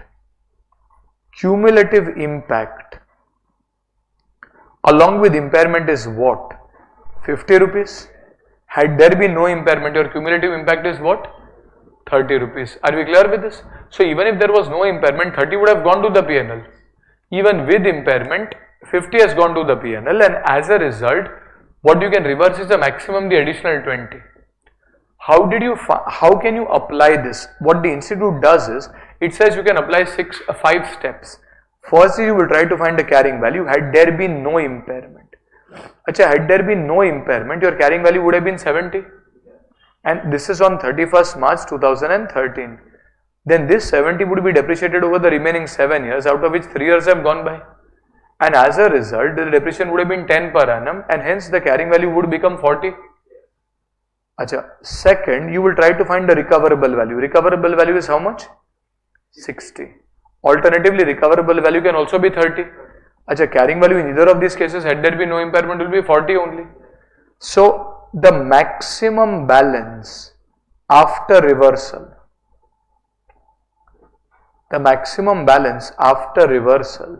will be taken as the lower of 1 and 2. Lower of 1 and 2. In this case, whichever is lower, that is 40. Because currently your ledger balance is 20. If you take it beyond 40, it will result in an indirect revaluation. Ideally, your asset, even had there been no impairment, was 70 से गिर के 40 पे आ गया होता. You can't take it beyond 40, and hence your maximum reversal will be restricted to the extent of taking your asset up to 40. But here in the second case, 40 and 30, whichever is lower, which is equal to 30. I mean, given a choice, I would want to take it all the way up to 40. But your asset is not capable of giving you 40. It can give you maximum how much? 30.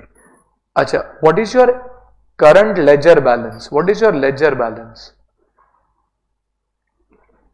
This is ledger balance after impairment. Impairment has actually happened, no? So ledger balance is after impairment, which is 35 minus 35 by 7 into 3. ये समझ में आया अपने को? And as a result, your ledger balance either case is 20 rupees. You can take it all the way up to 40, or you can take it all the way up to 30. So over here, reversal of impairment is permitted to the extent of 40 minus 20, that is equal to 20, or 30 minus 20, that is equal to 10. This is your reversal of impairment. Are we clear with this? And as a result, this will be PPE account debit to reversal of impairment, and this reversal of impairment will go to the P&L account, either 20 rupees or 10 rupees. Are we clear with this? What is this 20 essentially? This 20 is nothing but the difference between 50 and 30. Had there been no impairment, then ideally 30 would have gone to the P&L. With impairment, 50 has cumulative gone to the P&L, and hence the additional 20 rupees which has gone can possibly be reversed. Are we clear with this? This is a reversal of impairment. So in case there is a subsequent increase in the recoverable value due to an improvement in the service potential. Improvement in service potential is like lifting of the ban. So the potential of the asset improves. Then a reversal of impairment is permitted. The reversal is possible for all assets except for goodwill. Why is reversal not permitted for goodwill? Because in general, if you reverse for goodwill, that can possibly be resulting in you implicitly creating a self-generated goodwill. Are you allowed to recognize an internally generated or self-generated goodwill under AS 26? No. Why? Because cost is not measurable. अभी यहाँ पे क्या हो सकता है? For example, in India, you are a company like Star Bazaar, you are a company like D-Mart, and big foreign companies like Walmart, Tesco, all of these people come into India. Now that is huge competition. Or you are a company like Flipkart, Snapdeal, and big foreign players like Amazon come. In which case there is a possible indicator of impairment. You may not be able to earn as much as you were earning earlier. And as a result, that's an indicator of impairment. If you go to see, most of the other e-commerce players actually died or were acquired. But Flipkart managed to stand its ground even against Amazon. And as a result, after a few years, we said, well, you know what? If I am Flipkart, earlier I booked an indicator of impairment. I said goodwill, let's say Flipkart had acquired, if you are aware, Myntra is actually a Flipkart company. So Flipkart acquired Myntra and it paid some goodwill while acquiring Myntra. Now when Amazon comes in, we thought that probably Myntra will not be able to survive, but we work really hard. we put all our efforts and Myntra manages to survive. In which case we now say कि चलो एक काम करते goodwill reverse कर देते. But here that improvement is because of your efforts, and as a result standard says ideally reversal of impairment for goodwill should not happen, because that can result in self-generated goodwill that gets automatically recorded. However, there is one exception to this rule, that if your original impairment was due to an external factor like a legal ban, and that same external factor reverses, that the legal ban is for example lifted, in which case you are permitted to record a reversal of impairment even on goodwill. Otherwise, reversal of impairment on goodwill is not permitted. Are we clear with this? So over here, steps for reversal: calculate the carrying value of the asset ignoring impairment, in our example 40 rupees. Estimate the recoverable value on the date of reversal, in our example 60 rupees.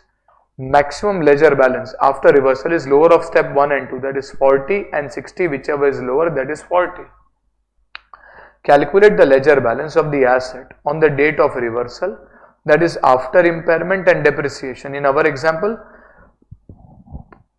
after impairment and depreciation, this balance comes to 20. Reversal of impairment is step 3.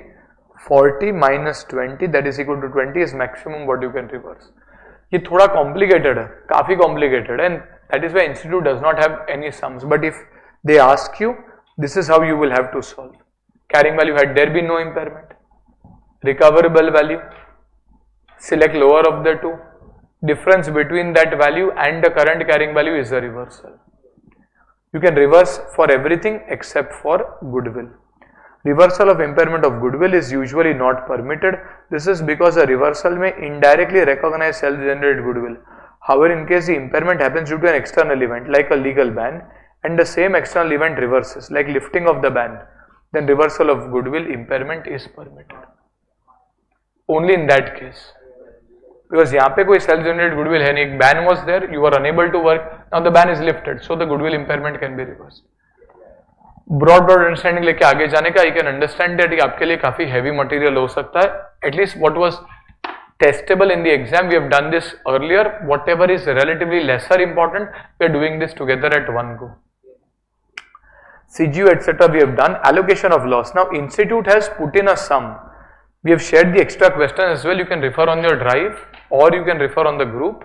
Either ways you can find the extra questions. We have discussed question 1 and 2. If you remember, there was a bus company question and there was a private railway and a mine. We discussed those two questions. Achha, then you have this question number 5. Now this is a fairly complex question, okay? यहाँ पे आपको allocation of impairment loss वगैरह cover किया जा रहा है. Let us review this. Are you there at illustration number 5? Extra questions. This is from your institute study material only. These are explanatory examples. At the end of 20x0, enterprise M acquires 100% of enterprise Z for 3000 lakhs. How much is M paying? 3000 lakhs. Z has 3 cash generating units, A, B and C. There can be 3 units, like Tata acquires JLR, Jaguar and Land Rover. So it has 2 cash generating units. One is Jaguar, one is Land Rover. With a net fair value of 1200, 800 and 400 respectively. So basically on DOA, that is a date of acquisition. On DOA, that is a date of acquisition, A has how much value? 1200, B has 800 and C has? If I total all of this, it comes to how much? 2400. However, you have paid how much? Which means the additional amount 600 is attributable to what? Goodwill. Now goodwill is for all A, B and C. Goodwill can be allocated to each of these cash generating units, that is A, B and C, in some appropriate ratio. You can decide a particular appropriate ratio, and in that ratio you can possibly allocate the goodwill. M recognizes goodwill of 600 lakhs, that is 600 equals 3000 minus 2400. Are you understanding this? I have paid 3000 for something which is worth 2400. So the additional 600 I am paying because of the reputation of the company, that is goodwill. At the end of 14, acha, how many years later? 4 years later, A makes significant losses. Its recoverable amount is estimated to be 1350. It is only A which is making significant losses, and its recoverable amount is 1350 lakhs. Carrying amount is detailed as below. For A, this is 1300, B is 1200, C is 800, and goodwill is 120. Maybe how would that 120 be calculated? Maybe goodwill is written off over 5 years, maybe. So 600 divided by 5, kitna aata hai? 120. 4 years have gone by, from 2000 to 2014, 2010 to 2014, 4 years have gone by. So 480 must be amortized, and hence 120 is remaining in goodwill. Whatever be the reason, we have been told that 120 is still remaining. So total balance comes to 3420. Scenario A, goodwill can be allocated on a reasonable and a consistent basis. So we are saying, like we took the example, if you remember, of thumbs up and gold spot. We said that okay, whatever goodwill that Coca-Cola paid was partly towards thumbs up, partly towards gold spot, we allocated in the ratio of the assets. In a similar way, here they are saying goodwill can be allocated. On the date of acquisition of Z, the net fair values of A, B and C are considered as a reasonable basis for a pro rata allocation of goodwill to A, B and C. So basically this 600 will be allocated on the date of acquisition. This 600 will be allocated to CGU A, B and C. In which ratio will you allocate? This is 600 into 1200, 2400, then 600 into 800 upon 2400, and 600 into 400 upon 2400. So how much will be attributable to A actually? 300. How much will be attributable to B? Sorry, 200. And how much will be attributable to C? 100. So this is the allocation, but if 600 gets amortized, will the 300, 200 and 100 also automatically get amortized? Yes. Okay, so over here if you go to see allocation, net fair values, so this is a percentage, and hence at the date of acquisition this was the allocation. In a similar way, what is today the carrying value of goodwill? 120. Can 120 be allocated in the same ratio? Yes, in the ratio of the fair values. So if you allocate the goodwill of 120, so this 120 will be allocated. So if I look at the carrying value of a CGU includes the carrying value of the individual assets in the CGU plus the allocable goodwill. Individual assets of A, B and C. A is 1300, B is how much? 1200 and C is 800. Acha, will allocate based on the fair values as on the date of acquisition. So this is basically 120 into 1200 upon 2400. This is 120 into 800 upon 2400. 120 into 400 upon 2400. So this comes to how much? 60, 40, 20, and hence the total carrying value, there is no other corporate asset, so total carrying value will become 1360, 1240 and 820. That is your total carrying value. आगे देखते क्या लिखा हुआ है? Your 1360, 1240, 820. Are you clear with this? In accordance with the bottom-up testing of AS28, M compares A's recoverable value to its carrying amount after allocation of carrying amount of goodwill. Achha, so if I look at recoverable amount, is the recoverable amount separately given to you? Yes. We have been given that A's recoverable amount is 1350 lakhs. So what will I do? Indicator of impairment is only on A. Do I need to find the recoverable value for B and C also? No. You have to find recoverable value only where indicator of impairment exists, and as a result for CGU-A, your carrying value will be 1360. What is your recoverable value? 1350. If you go to CC, the second paragraph, they have mentioned that A's recoverable value is 1350, and hence how much is the impairment? Impairment is how much? 10. Acha, where would this 10 be allocated first? No. First attribution will go towards goodwill. Revaluation and P&L is the second effect. So when you pass the entry impairment loss account debit to goodwill, and then P&L account debit to impairment loss, or revaluation reserve account debit to impairment loss. But it is again, impairment is reduction in carrying value of an asset.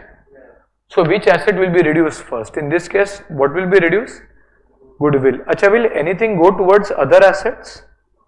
Why no? Because goodwill itself is 60 rupees. So to the extent of 60 loss, we will first adjust goodwill, and excess, if any, will go to the other assets. Nothing is going to the other assets. Are we clear with this? So your goodwill will be reduced. In this case, if we go to C, impairment loss is 10. M recognizes impairment loss of 10 lakhs for A. The impairment loss is fully allocated to goodwill in accordance with some paragraph of AS 28. Are we clear with this? Acha. Second scenario is a problem where goodwill cannot be allocated on a reasonable and consistent basis. Now what happens is you are unable to allocate goodwill on a reasonable or consistent basis. हमने क्या बोला था? Goodwill पे allocate कर देते between A, B and C. That is provided goodwill is attributable to thumbs up, gold spot, etc. separately. If thumbs up is, if I have acquired only thumbs up and thumbs up has 20 different factories, and there is an indicator of impairment in one factory and one machine of that one factory, how will you allocate the goodwill attributable to entire thumbs up to one machine? Are you understanding the problem? So sometimes it may not be allocable. Sir, how will we know as a student? Well, the question will tell you whether goodwill is allocable or not. In my opinion, question आएगा ही नहीं. But अगर आ जाता है, question will tell you. There is no reasonable way to allocate goodwill that arose on acquisition of Z to A, B or C. At the end of 20x4, Z's recoverable amount is estimated to be 3,400. This is for the entire company Z. Z comprises of A, B and C. तो यहाँ पे 2 level impairment testing होता है. So like earlier what we did, ideally we had to listen to this carefully. Ideally we had to do impairment testing on a single machine. But if single machine was not capable of generating a largely independent cash flow, we went to a larger group, that is CGU. अरे बराबर क्या नहीं? Now if I want to do impairment testing for goodwill, I am unable to allocate. The question tells you, I am unable to allocate goodwill to a single CGU. Single factory I am unable to allocate. However, for thumbs up as a whole, can the goodwill be allocated to the thumbs up business as a whole? Yes. So thumbs up might have 3 factories, A, B and C. But it is not possible to allocate goodwill to one of the factories. And hence we say, well, goodwill is attributable to the thumbs up business as a whole. And hence you will do a 2-step impairment testing. In the first step, you will do impairment testing for the smaller cash generating unit. You will do impairment testing for the smaller cash generating unit, that is A, that is B, that is C individually. A, B and C individually. Once that smaller impairment testing is done, then you have not tested goodwill, because goodwill cannot be allocated. Here we will not have 1360. 1360 तो तभी होगा if goodwill is allocable. If goodwill is not allocable, then carrying value of CGU A will be only 1300. You compare it with the recoverable value, which is 1350, there is no impairment. Okay, so over here in this case, if you go to C, at the end of 20x4, M applies a bottom-up test in accordance with a particular paragraph of the statement. It compares A's recoverable amount to its carrying amount. So 1300 with 1350, there is no impairment. Therefore, no impairment loss is recognized for A as a result of the bottom-up test. But now here goodwill is not allocated. Goodwill is not attributable to A or B or C, but it is attributable to all the 3. So if I look at the carrying value of A, B, C and goodwill, Acha, how much is the carrying value of A? 1300. B 1200, C 800 and goodwill 120. Not allocable, separately shown as 120, and hence for Z limited as a whole, the value would be what? 3420. Acha, do we have the recoverable value? This is a carrying value. Do we have the recoverable value? Yes, Z's recoverable amount is 3400 lakhs. And hence you compare this with 3400 lakhs, and hence there is an impairment. How much is the impairment? 20. Where will this be attributable? Goodwill. So this would be impairment loss account debit. This is 20 rupees to goodwill. This is 20. Your goodwill, which was 120, will become 120 minus 20. It will come to 100 rupees. Are we clear with this? Okay. So this is goodwill of 120, and you will have 20 rupees. Therefore, M recognizes impairment loss of 20 and it allocates fully to goodwill in accordance with AS 28. So these are two problems. If you want, we can try to share a few more extra questions for your practice, but this is it in the institute material. So in case goodwill is allocable, ये same goodwill का जो है वो corporate asset में भी हो सकता है. Corporate asset is allocable on a reasonable basis. They can tell you what basis, maybe the carrying value, maybe the useful life, maybe the fair value, or corporate assets are not allocable. If they are allocable, you will allocate and do impairment testing. If they are not allocable, you will do a two-level impairment testing. First, you will do impairment testing for the smaller CGU, and then you go to the larger CGU and then do the impairment testing. Again, are we clear with this? Okay. So similar case over here would be if you go to say appropriate allocation ratio for allocable corporate assets and then unallocable corporate assets slash, you can write down unallocable goodwill.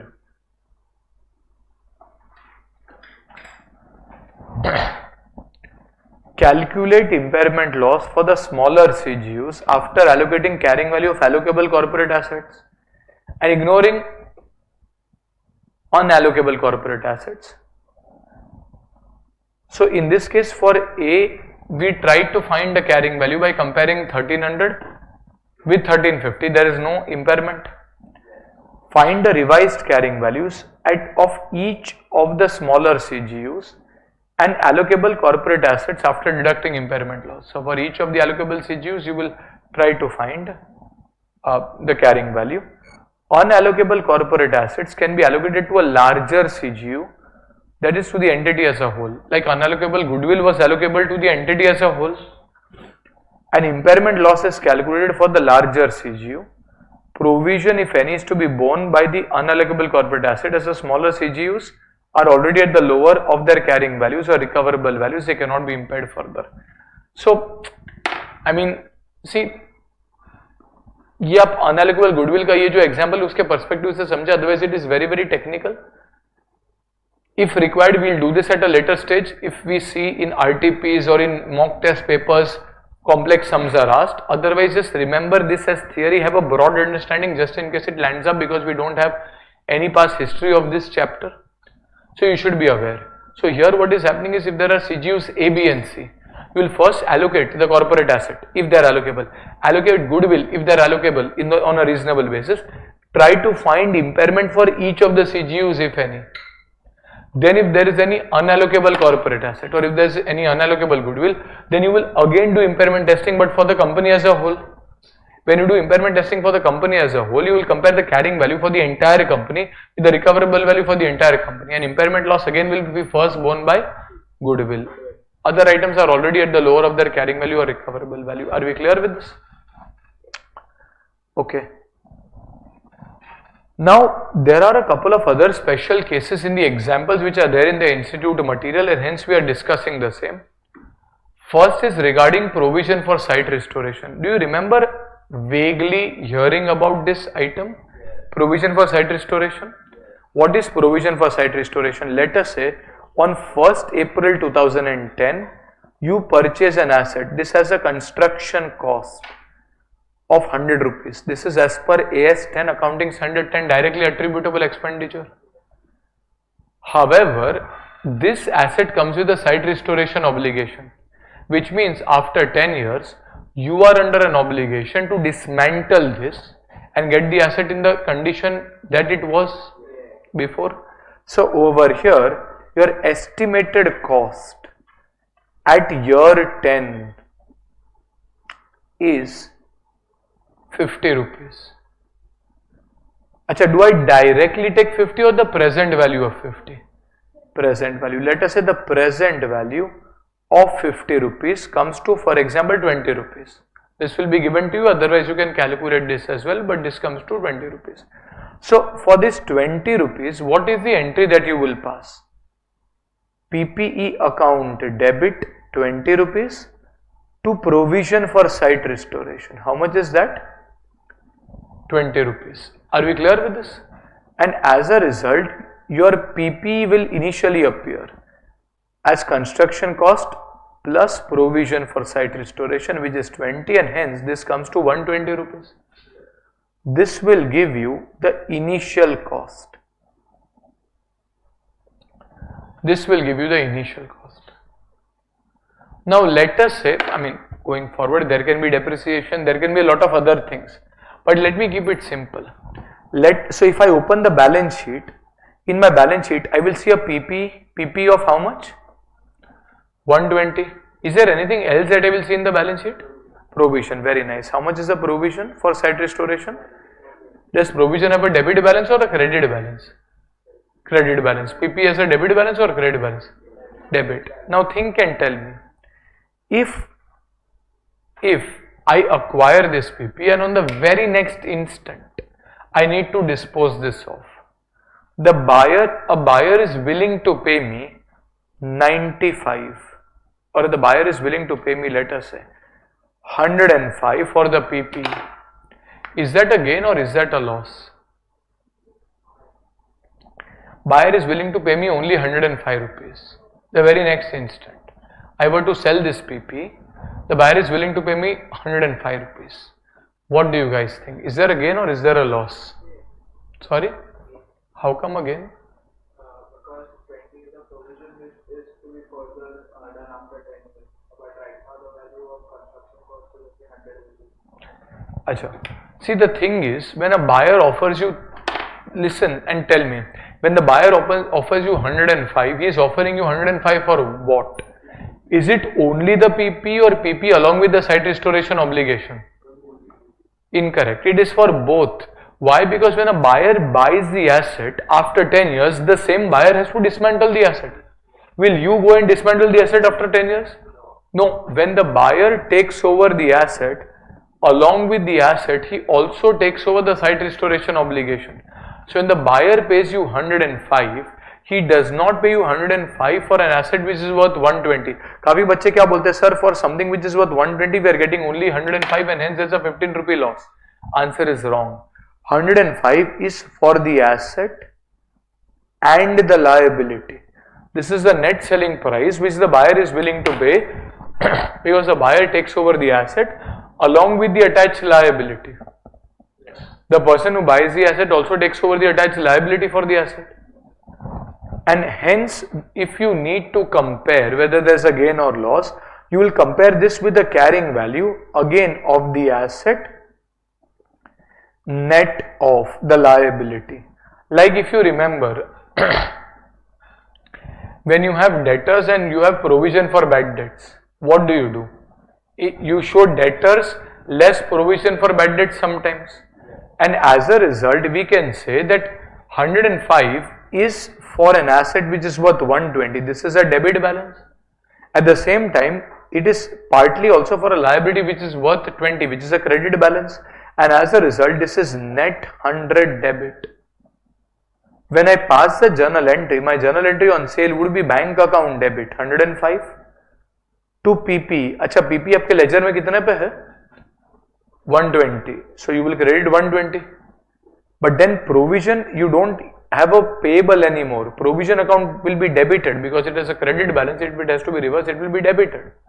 And as a result, for something which is worth 120 minus 20, that is a net 100, we are getting 105, and as a result, there is a gain of 5 rupees. सो यहाँ पे तो चलो मैंने माना sale है. If there was no sale ना, एक student wrongly यहाँ पे कंक्लूजन ड्रॉ करता है that there is an impairment. Student says that okay, the carrying value is 120, recoverable value is only 105, there is an impairment. Is that a right comparison? No, you have to do an apple to apple comparison. The 105 that is given to you in the question is for the asset and liability both, and as a result you need to compare it with the carrying value considering the asset and liability both. Even the value in use has to be for asset and liability both, and only then can you gauge whether there is an impairment or not. All the three items, there are three items in impairment testing: carrying value, fair value less cost to sell, and value in use. All the three items have to be for the asset and liability both. Unless given otherwise, the fair value less cost to sell is for the asset and liability both. A buyer is willing to pay you money. When he takes over the asset, he also takes over the dismantling obligation. In a similar way, value in use is also generally for asset and liability both, unless the question tells you other way around. Why value in use is the present value of future cash flows? Like you take salvage as a cash inflow. Salvage you take as a cash inflow. Here, site restoration you will take as a cash outflow. And as a result, this will reduce my value in use number automatically. Are we clear with this? So, over here, if we go to another extra problem, that is question number 3. Let us refer this question number 3.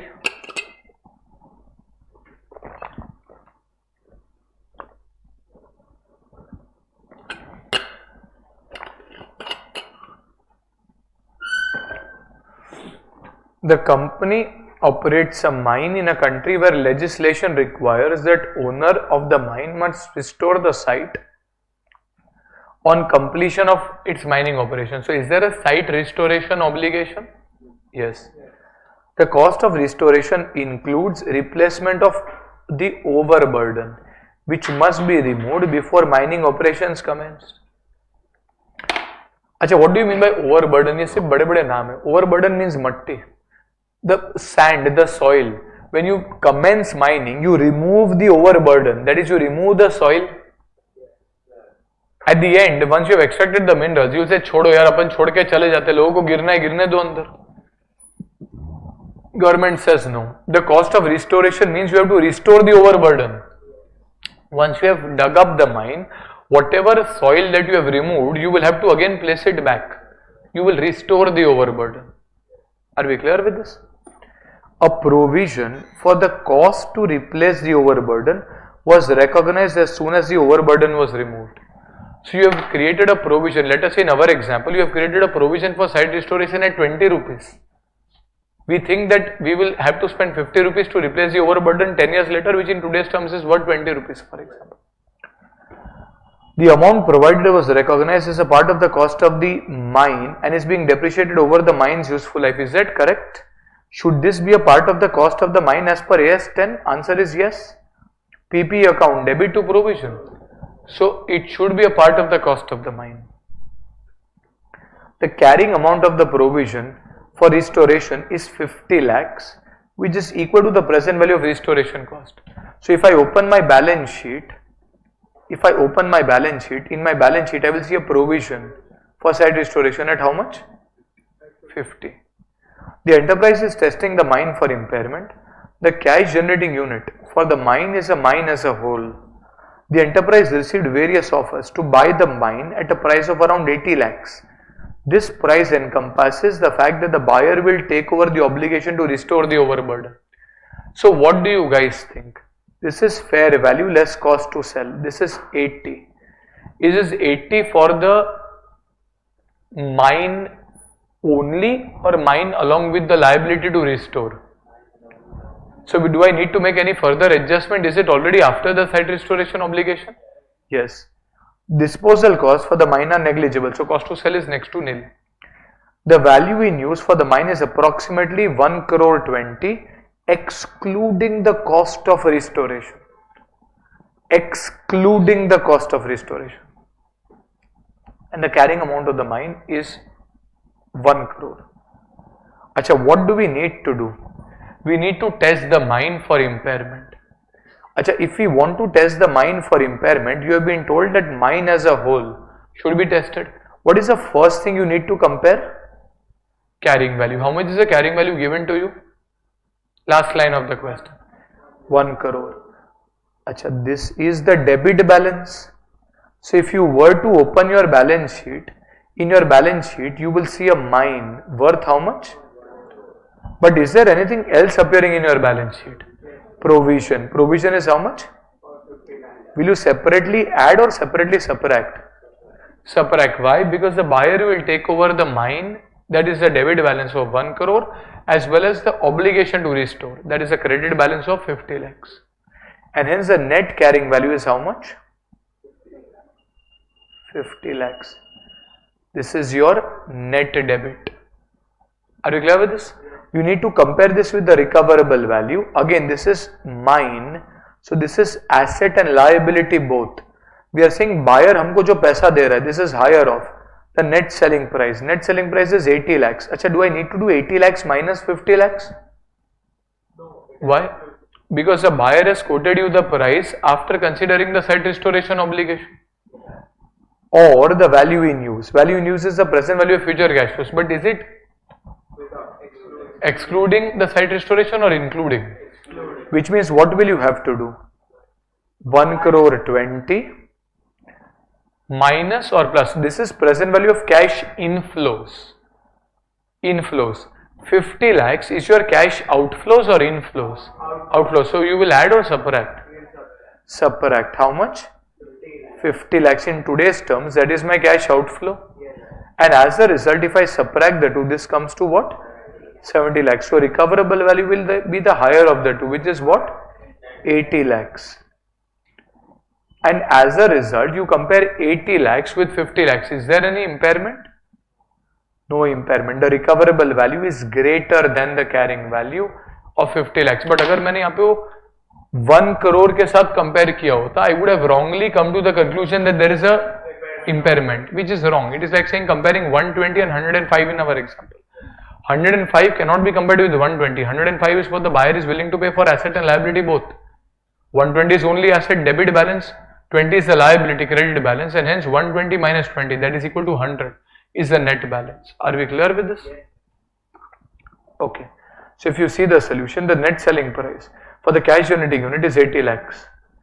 This amount considers restoration cost have already been provided for. As a consequence, the value in use for cash generating unit is determined after considering the restoration cost, and it is estimated to be 70 lakhs. That is 120 minus 50. The carrying amount of the CGU is 50 lakhs, which is carrying amount of the mine, that is 1 crore less the carrying amount of the restoration cost, that is 50. So basically, if you just write some theory over here, write down special case. ये ना ideally आपके examples में क्यों डाल के रखा है मेरे को पता नहीं. It's more of a final CA grade all of these examples, but they are there, so we are just discussing so that when you are revising आपको इट इज नोन लगे. आई एम नॉट सेइंग कि आपको समझ में आएगा. It is something which is a little heavy, but just in case it comes, you can just read and understand and proceed rather than just getting stuck on that. Special case, PPE with SRO. SRO को आपको चाहिए तो एक बार full form लिख के रखो, site restoration obligation. PPE with SRO, that is site restoration obligation provision.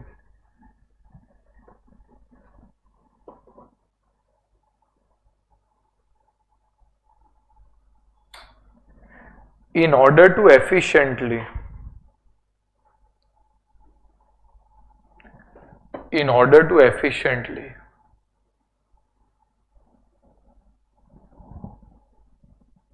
test for impairment,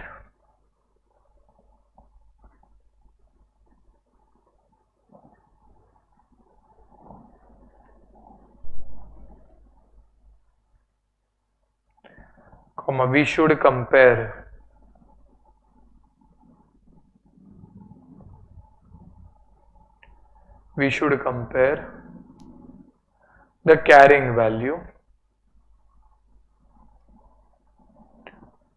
We should compare the carrying value of the PP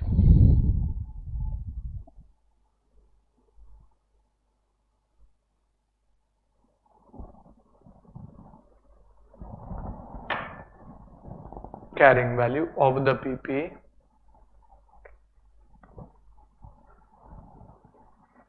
मैंने किधर एंड किया?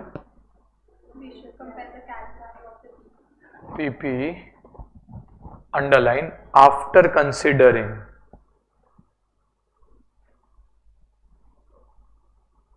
site restoration, obligation,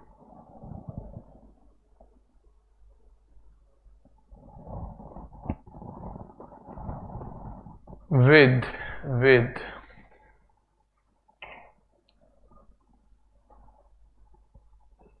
the net selling price and the value in use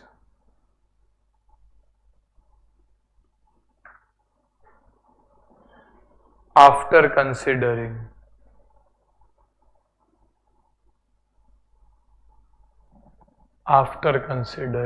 SRO.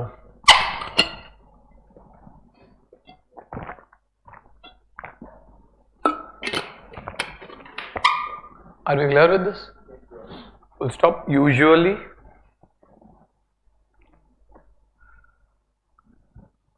the fair value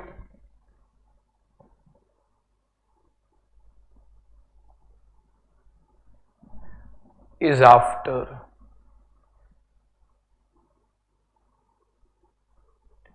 considering the effect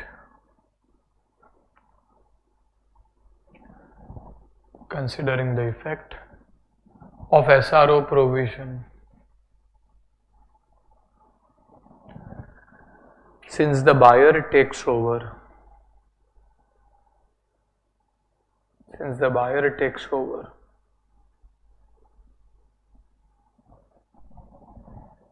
The asset along with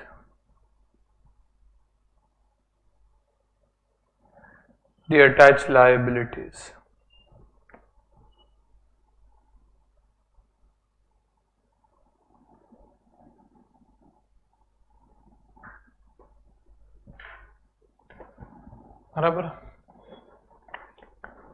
And hence carrying value should also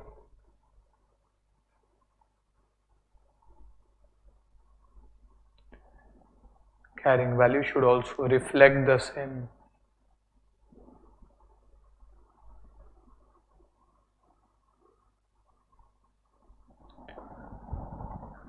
बराबर? अच्छा, there's one more thing over here, which is what will you do when, let us say, there is an indicator of impairment. We say if there is an indicator of impairment, we test for impairment. Usually at an individual asset level, and if individual asset level data is not available, then at the CGU level. Achha, but that is provided you intend to use the asset. If you intend to use the asset, we don't know how much value will that asset generate. Let's say there is an assembly line of A, B, C, D, and C as an indicator of impairment. If I intend to use C going forward, I don't know how much cash flow will only C generate, and hence we say, well, you know what, let us test on the CGU level. However, if there is an indicator of impairment and because of that we are very clear we are going to replace C. If we are going to listen to this carefully, if you are going to replace C, are you going to use C? No. So is the value in use relevant? No. Then your recoverable value is directly the net selling price. The CGU level impairment is to be done if and only if you believe that we are going to continue using C.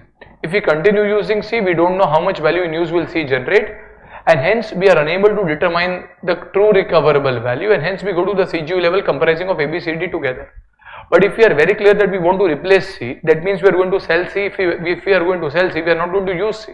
And if we are going to sell C, then the recoverable value from C is directly the net selling price. I don't need to go to the CGU level in such a case. Okay, so let us review this. Illustration number 4. A machine has suffered physical damage but is still working, although not as well as it used to. The net selling price of the machine is less than the carrying amount.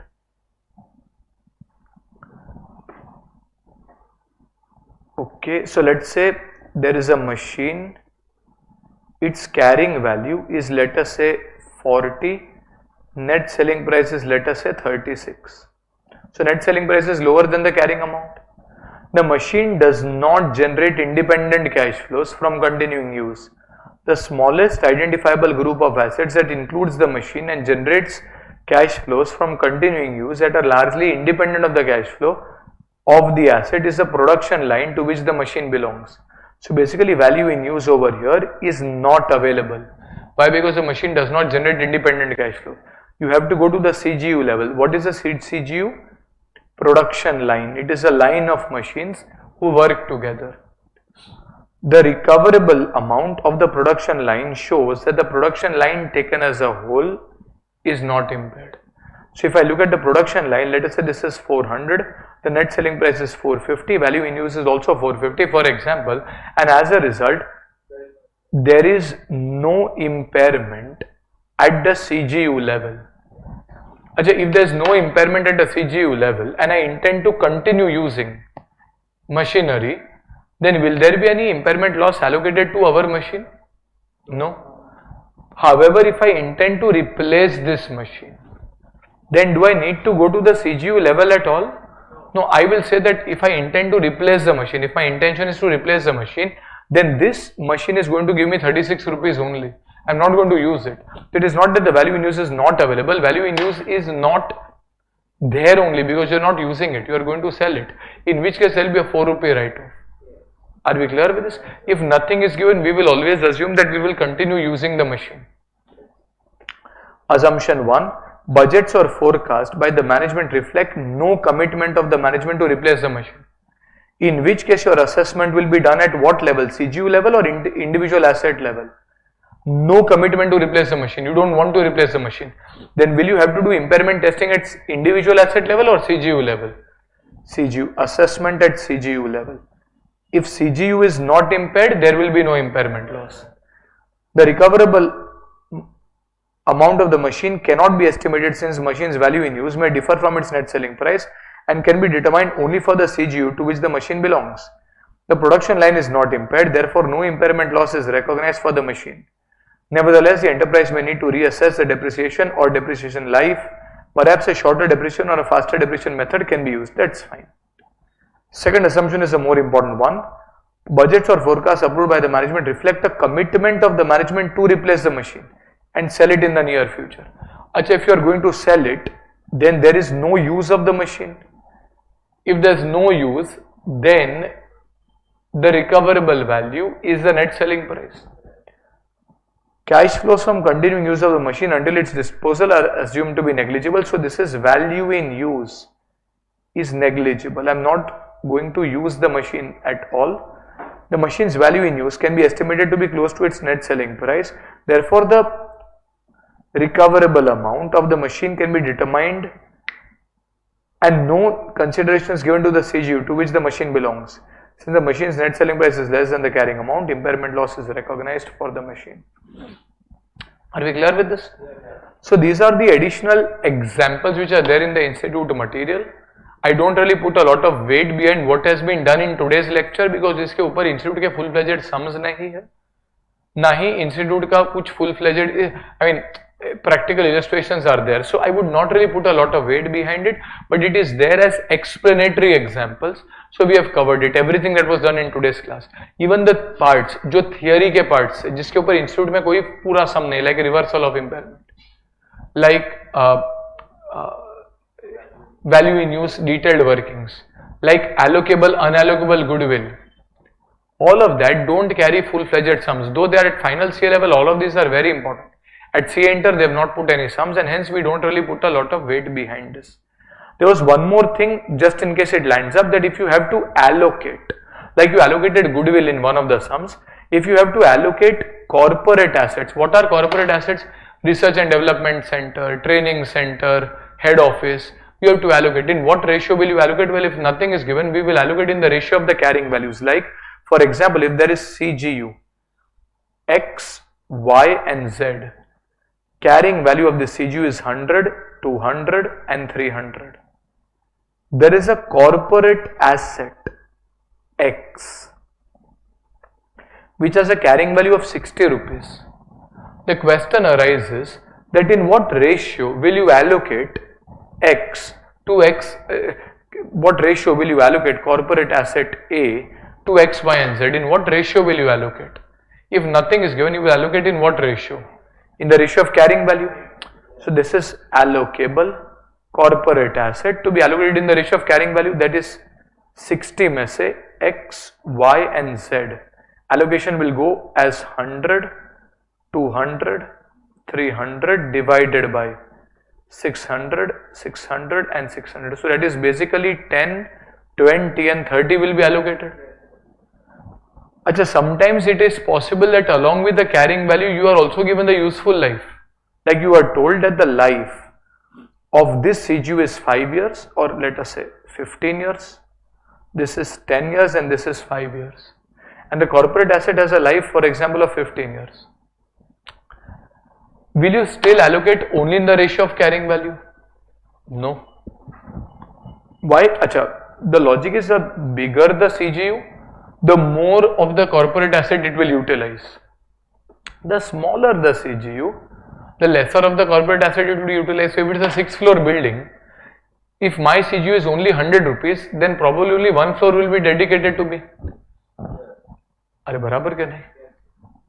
However, if the CGU Z has only a 5-year life, then CGU Z will utilize the building only for 5 years, but building has a 15-year life. CGU X is a smaller CGU. It has only 100 ka value, but it will utilize the CGU for the entire 15 years. And hence the appropriate ratio in case useful life is given is a combination of both. You will multiply. You will say कि यार appropriate allocation ratio would be the carrying value into the life. Both of them has to be considered, not just the life, not just the carrying value, both. So this is 15, this is 10 and this is 5, and as a result this is 1500, this is 2000 and this is 1500. So your appropriate allocation ratio will be 3:4:3, and hence the 60 will be allocated in the ratio of 3:4:3. Again, I don't see a question on this coming, but there is a question on this at final CS, so I'm just giving you a heads up कि अगर कुछ आ जाता है तो. So allocation of corporate assets should be done based on the time-based weighted average carrying values. That is carrying value of the CGU into the life of CGU or the life of corporate asset, whichever is shorter here. The life of the corporate asset is also 15 years. This is because the corporate asset would be utilized by the CGU which has a higher carrying value to a greater extent. Like Z will utilize it to a greater extent. Further, the corporate asset will be utilized by the CGU which has a longer life to a greater extent. So we can't ignore the life. And hence both should be considered. If the life is not given, we can take the ratio of carrying values directly. Are we clear with this? So we will put impairment to rest for the time being. So the earlier classes, especially the first, second class of impairment is more important that we did. Today's class is good to know. But even if you are having a patchy type of understanding of this, I would say it works because Institute ने इसके ऊपर कुछ full-fledged sum नहीं डाला. In any case at C-Inter, I think most of these concepts are fairly advanced. We have just given you an overview because going into too much detail will unnecessarily confuse you further. Get a broad understanding of these things and proceed on to the next chapter. Don't really dig too much into detail of what is done in today's class. Just have a broad, ऐसा नहीं बोल रहा हूँ मैं छोड़ दे, but broad understanding लेके आगे बढ़े. Are we clear with this? Chalo, that should be it. We'll stop for the day.